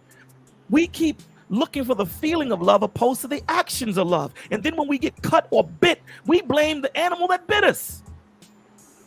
That's why there's a fence. That's why there's a gate. That's why there's a warning sign. That's why this is do not feed animal. But your black ass wanted to stick your hand in there and got a bit off. It's the animal's fault. It's the animal's fault. Nah, dog, I'm not doing that. That's your fault. Hey, that's hella facts. Hella facts. You know, look. That's your fault. So at the end of the day, those that are sincerely trying to get it, they don't get left behind at all. Not at all. There are some people that learn faster than others. That's just what it is. We're talking about the men and women that are here to learn. The men and women that are here to try and pander to the rest of the people to try and direct them the opposite way. No, they're getting kicked out. Period. Our job is to be able to discerningly see these men and women and say, dogs, you got to get up and get out. Absolutely. Absolutely. I'm not going to allow any man or any woman to try and destroy what we are trying to build. Not at all. You wouldn't do that in your personal life. Why would you do it in the life of God? You wouldn't let no one in your home try to destroy what you're trying to build with you and your wife. Why would you let them do that in the vocation that we chose of trying to get our community back together? Nah, brother, we got to be strong-hearted. This is not about us. And I understand your personal feelings and how you feel. I get it. I feel the same way. It hurts me. Every word that I'm giving you right now is not something that I'm glad to say, but it has to be said. The truth doesn't care who you are, what your relationship is. It doesn't care about your girl, your mother, your father, your sister. The truth is the truth. So if your breath stink, I apologize. But you're my brother. I got to tell you your breath stink. Now, what you do with that information is on you. I just know I'm not going to be close enough to smell it. That's true. And it just is what it is. How that man or that woman takes that information is on them. I don't have control. My job is to do the best that I can do to deliver it to you so that it's received with me not offending you. But sometimes the truth is just offensive. It just is what it is. So we're not talking about leaving back those that are trying to learn, those that are sincere. We're talking about identifying those that we know are not and continue to be in the circle of those trying to do. That's what we're talking about. Identifying them and cutting them off. I'm sucker free 2023. Yeah, man, I have to agree with that wholeheartedly because let me. I agree. Hold on, y'all. I definitely agree. I got to salute. I got to bring in my brother BK Lola Apollo. is cooking tonight. Yeah, Peace. What's good, y'all? Peace, bro. Share what you want. What up, BK? Peace to everybody. What up, BK? Peace to the panel. Yeah. Well, first of all, I am not an expert. I don't have the secret sauce when it comes to community building. I will share my experience, but what I've done is really try to meet the needs of people, and when these people show up, empower the people who are gifted at what they do. For instance, When I first started my YouTube channel, within a couple years, we get hit with the pandemic. So, a lot of places get shut down. We don't have the opportunity to physically meet with one another. And in New York, one of the places we would hang out at is the bodega, right? Some of you would call it the corner store, depending what part of the country you're from, right? Like the barbershop, stuff like that. So I figured, let me make a virtual version of that on YouTube. So what I started doing was every Friday night, I would have something called the bodega. And it was kind of like The View, but from a biblical lens. So we'll talk about sports, movies, everything, but from a Christian lens. And I would have other believers, and we would speak and build on that. And then what happened, I started seeing a lot of the sisters come on the chat. And I'm like, you know what? And they were saying some amazing stuff. I'm like, we need some of these ladies on the panel. So I'm like, yo, let's have a ladies' night for the bodega. And one of the sisters I was cool with, Mr. Best, Michelle Turner. So I asked Michelle, grab a couple of the sisters, and we'll have a ladies' night on that particular bodega. So they formed a group. They became fast friends. So now there's a spinoff called the Bodega Ladies. You know what I mean? And it's like, it was just me sharing my platform, seeing who's good at what they do and empowering them, and having like-minded individuals. Also, I feel like you also attract who you are.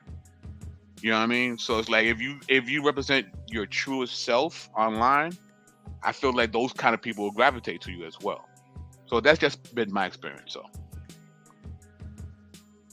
man, thank you for sharing that, BK. Thank you.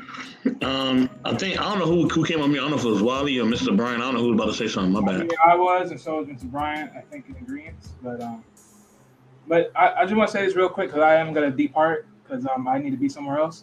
But one thing I do want to say to Bolo's point, and yeah, this is my thing. Look, I don't blame no man for who they go out and choose to date or who they have their partnerships with. But at the end of the day, once you have deal with them, learn who they are in most cases, and then do not blame them for what you end up getting in return, knowing who they were. That's all I gotta say on that. Thank you, Wally. Thank you for sharing that. Mr. Brian, go ahead. No, I didn't really have too much more to add, but the conversation is great right now, man. I love it when we can all get together like what we're doing, and have some meaningful and purposeful conversation. That always edifies my spirit, man. And it's quite different from what I'm used to seeing. And so now this lets me know that, hey, this is possible in this space, to have these type of conversations. So I'm just kicking back, enjoying the conversation. If I have anything else to say, I'll just interject or whenever I can.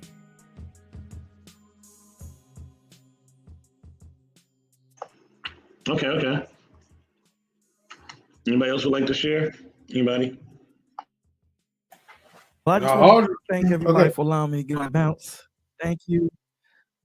84 and on Marcus, thank you guys for allowing me on. Thank you for listening to this old man talk. Thank you. No problem. We about to close, but we definitely gonna pull up. We definitely pull up. Okay. Mm-hmm. I'm here, baby. I'm here. Have a blessed night, guys. All right, you guys have a blessed night as well too. Actually, this is probably a perfect time for me to kind of wrap things up anyways, because it's already been passing the 4-hour mark.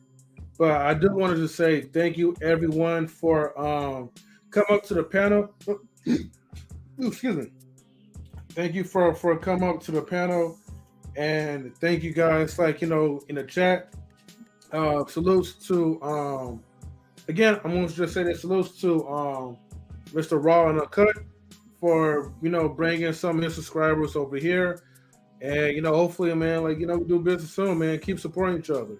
Other than that, everybody who came up, even including Miss Polly too, had some fun and great talking points. Salutes to Easily Rigged and E-Man Williams as well too. So thank you guys for rocking out for the show, man. And I'm about to catch you guys later. So I will pretty much be stream surfing because I know there's a show that's going on for for Bolo. So I'll go in there and support him. And then there's supposed to be a show going on with Great Pill. I guess realistic vibes about who's the strongest, Batman and Superman. Well, guess what? Spoiler alert: Batman is. So, but Vaughn Bryant, thank you for tuning in. You know, if people don't know, man, these definitely has the strongest bank account between the two. for sure though. But hey, when you're mentally strong, you're strong all around, man. Especially carry kryptonite. But oh wow. But I will say this though, right? You know, salutes to Vaughn and Marcus as well too. Like these are our greatest mods on Knowledge and Relationships universe. So thank you, sir. Yeah, no problem, man. And K Marion, don't forget about her. Oh, K Marion too though. I'm just K saying, Marion. Yeah, it misses the M3. So I'm just saying, guys, because you know you guys are on the panel, so I gotta give you guys your beers or apple juice. Thank while you, you guys are still Thank here. you. I don't Thank believe you. I'll take a Dr. Pepper. It's the doctor's remedy since I don't drink. All right, for sure. Well, look, everybody. Thank you again, and yeah, this was definitely like a great show, man. I wasn't. Look, I'm gonna put it like this though. Dang, Mr. Best dropped that again too, though. But one thing I did forget to mention, right? Dude, honestly, like when I was telling Best, I was like, yo, man, I'm gonna go on a live stream. I mean, subconsciously, I wasn't really thinking too much, but now to kind of think about it, it's like, I know this is something that QB would have want for us to continue streaming, especially if we have spare time or we're off like from work, and to really talk about in-depth type of relationships. So, I mean, I don't mean to bring it up again or whatever, but it was just something that that now I was thinking about. It's like, man, like, you want to make sure that as a content creator, because I know sometimes it's hard. Like sometimes, man, look, I ain't gonna lie, I didn't really feel like, streaming at all. But I was like, I had to get a lot of questions off my mind. And even though I didn't really finish the whole entire list, which that's totally fine. But I was like, man, I'm just tired of like sometimes like, doing the same like rhetoric. So I want to make sure that, look, if I want to present something, let's make it fun. Let's make it interesting. Even if people role play at some moments. If we claim that we are an entertainment channel, let's make sure that we stick to that. And no worries, Big Rigs, like, next time you gotta plug your phone up, but it's all good. Thank you for tuning into the stream, man. But yeah, man, I think that's the key component that we tend to forget as adults. That's like, you can still have fun, but have fun like in a good way where it's like everyone's talking points is heard.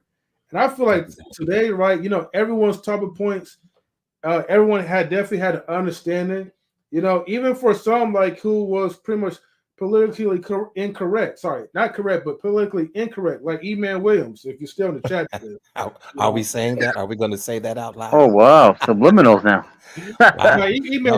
He didn't pull no punches with that one. Yeah, no. He went straight to it. He went straight to that. He said, "Yeah, E-Man." "Quote unquote." No, E-Man, no, man. Like, we because that's what I mean. Shout out like, to E-Man. We love you, brother. Yeah, like we all do it out of love, man. I know, like, if he's watching right now, he's gonna probably try to roast me till the next time I come on the stream. But it's all about just bonding and relationships and just getting to know people. Man. I can already see the thumbnail title. M3 started this conversation. I'm finishing. Oh wow, I see a lot of those. Hey, have you noticed that? Hey, Vaughn started this conversation. Yeah, so I got to start. That's a good one. Yeah. And Phoenix says, like, thank you all for loving QB the way y'all have knowledge and relationships. Yeah. Thank you so much. And Phoenix, don't forget, man, we also love you too as well. So yes, we thank do. you yes, we do. for being a proud supporter of our network. So, Wow. all And right. QB would have loved this conversation, by the way. You know, Yeah, she I definitely think would. she loved the fact to see gentlemen, discuss and the discussion is fruitful at the end. You know what I'm saying? So Yeah. yeah. Hey, you know what's interesting too? Just to piggyback off that, it was interesting because I remember M3 let me have a. I gave an idea, right? He's like, "Hey, Marcus, you want to try to run something?" Or like, I mean, I don't remember exactly if it was me or if it was you, bro, that offered. But I was like, we were talking about a topic to bring up people that have passed away. We were doing the one that all the people that have passed away in 2022 so Mhm. far. And oh, it was a Thanksgiving thing, right? Where what we're grateful for, and and I remember going down the line and like I said, this isn't just about celebrities who passed away. This can relate to you if you Mhm. lost someone close to you Yeah, in your personal exactly. life. Yeah. So Yeah. life Yeah. is short, man. And like my aunt, she had to spend New Year's committed into a hospital, because it could be cancer, it could be something lethal, it Mm. could be benign, it could be malignant, but Wow. we Prayers don't going know. up. So yeah, prayers, thank you. Yeah, prayers And going up. because my grandparents, they dealt with cancer, they passed away, they lost their life to it. Um, Wow. so yeah, man. So like I said, don't take things for granted as much as we know that's a cliche saying, and me saying the cliche is a cliche. Um, but I just say like, man, hey, appreciate what you have now because tomorrow it could be gone. Exactly. Wow. Yeah, man. And Wow. hey, my prayers definitely goes out to you, Marcus. Thank you for sharing. I'll say this though, right? Because yeah, it was me that invited Marcus to help me do the topic when well actually honestly, Marcus, I think it was you that came up with the title about going away like too soon before the holidays. But yeah, I remember us having a conversation about it, Right. and you definitely led that pretty well. So I mean, I definitely like thank you a lot for doing so, and it does kind of hit home too because Right. QB was definitely one that passed away like before like the new year began. So it still hit us to this day, and me and Bessie, we still be talking about her, and I'm openly still going to be talking about her, because I mean that's what it is. I know that even before like QB's passing, um, in 3 consecutive days. So the first one, I know like right now like one of our family members, I'll just say like that, you know, is going through health problems, and of course doctors are saying that he's not going to live that long, but keep him in your prayers for that. Um, and then the day after that, then a great aunt in my family dropped dead and passed. She was supposed to go get like her a surgery or checkup, but the surgery was she was a day early. And coming home from the hospital, she was fine, had a good conversation, and then she just passed like that. So, and then Wow. and then the Sorry next to day hear after that. that was Sorry about hearing that, about man. QB. It's all good. I mean, Yeah, I don't. life is like a vapor, brother. You Yeah. know, tomorrow's not promised to any of I've us. never heard that before, but I'm gonna coin it now. What'd you say, Marcus? Life is like a vapor. I never heard that before, but I But it got you. is. I got You you. see, yeah, yes, hmm sir. Yeah. Wow. So I mean, it will go up, poof, and it's gone. Yeah, yeah. and it's great. It's crazy. I know. I know. I'm not gonna. I don't even want to end the show soon, but um, from my mom's side, there was a family member that passed away, and it was more towards my grandma, from my mother's mother. Um, and there's no more lineage from her mom except my mom. She's the last of that line. My mother is, besides obviously me, right, and her kids, but my mother from my mother's family and all that is they're all passed away now. So it was like my great aunt and like a great uncle, and an uncle, and like they passed away, and like So my mom's the one that's left from the lineage from my grandmother's side.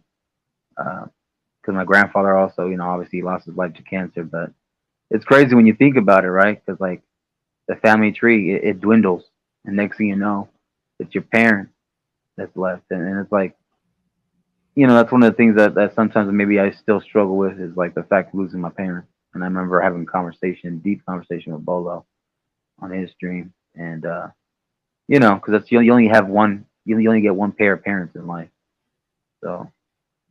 And I know not everybody has a great relationship with their parents, or vice versa. But I appreciate for what my father did. I love what my mother did, and I respect my father, and I love my father as well. And wanted to say that real quick to them. So Yeah. God bless them too. So God bless all of you too. Yes, Yeah, sir. thank you. All right, man. Like so we'll end it from here, man. But stay tuned for another episode of Knowledge Relationships. Whenever we do stream again next time. So I think I could be wrong, but I think Black Files should be coming up. So yeah, I think Black Files will be this Sunday. Oh no, it's a Sunday or Saturday. One of those days. But I think that will be coming up this week. If I'm making a mistake, then that'll probably be the week next week. But until then, everybody, thank you for tuning in. And it was a pleasure providing this entertainment to you guys. And ladies as well, too. So, peace. Peace.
Knowledge and relationships.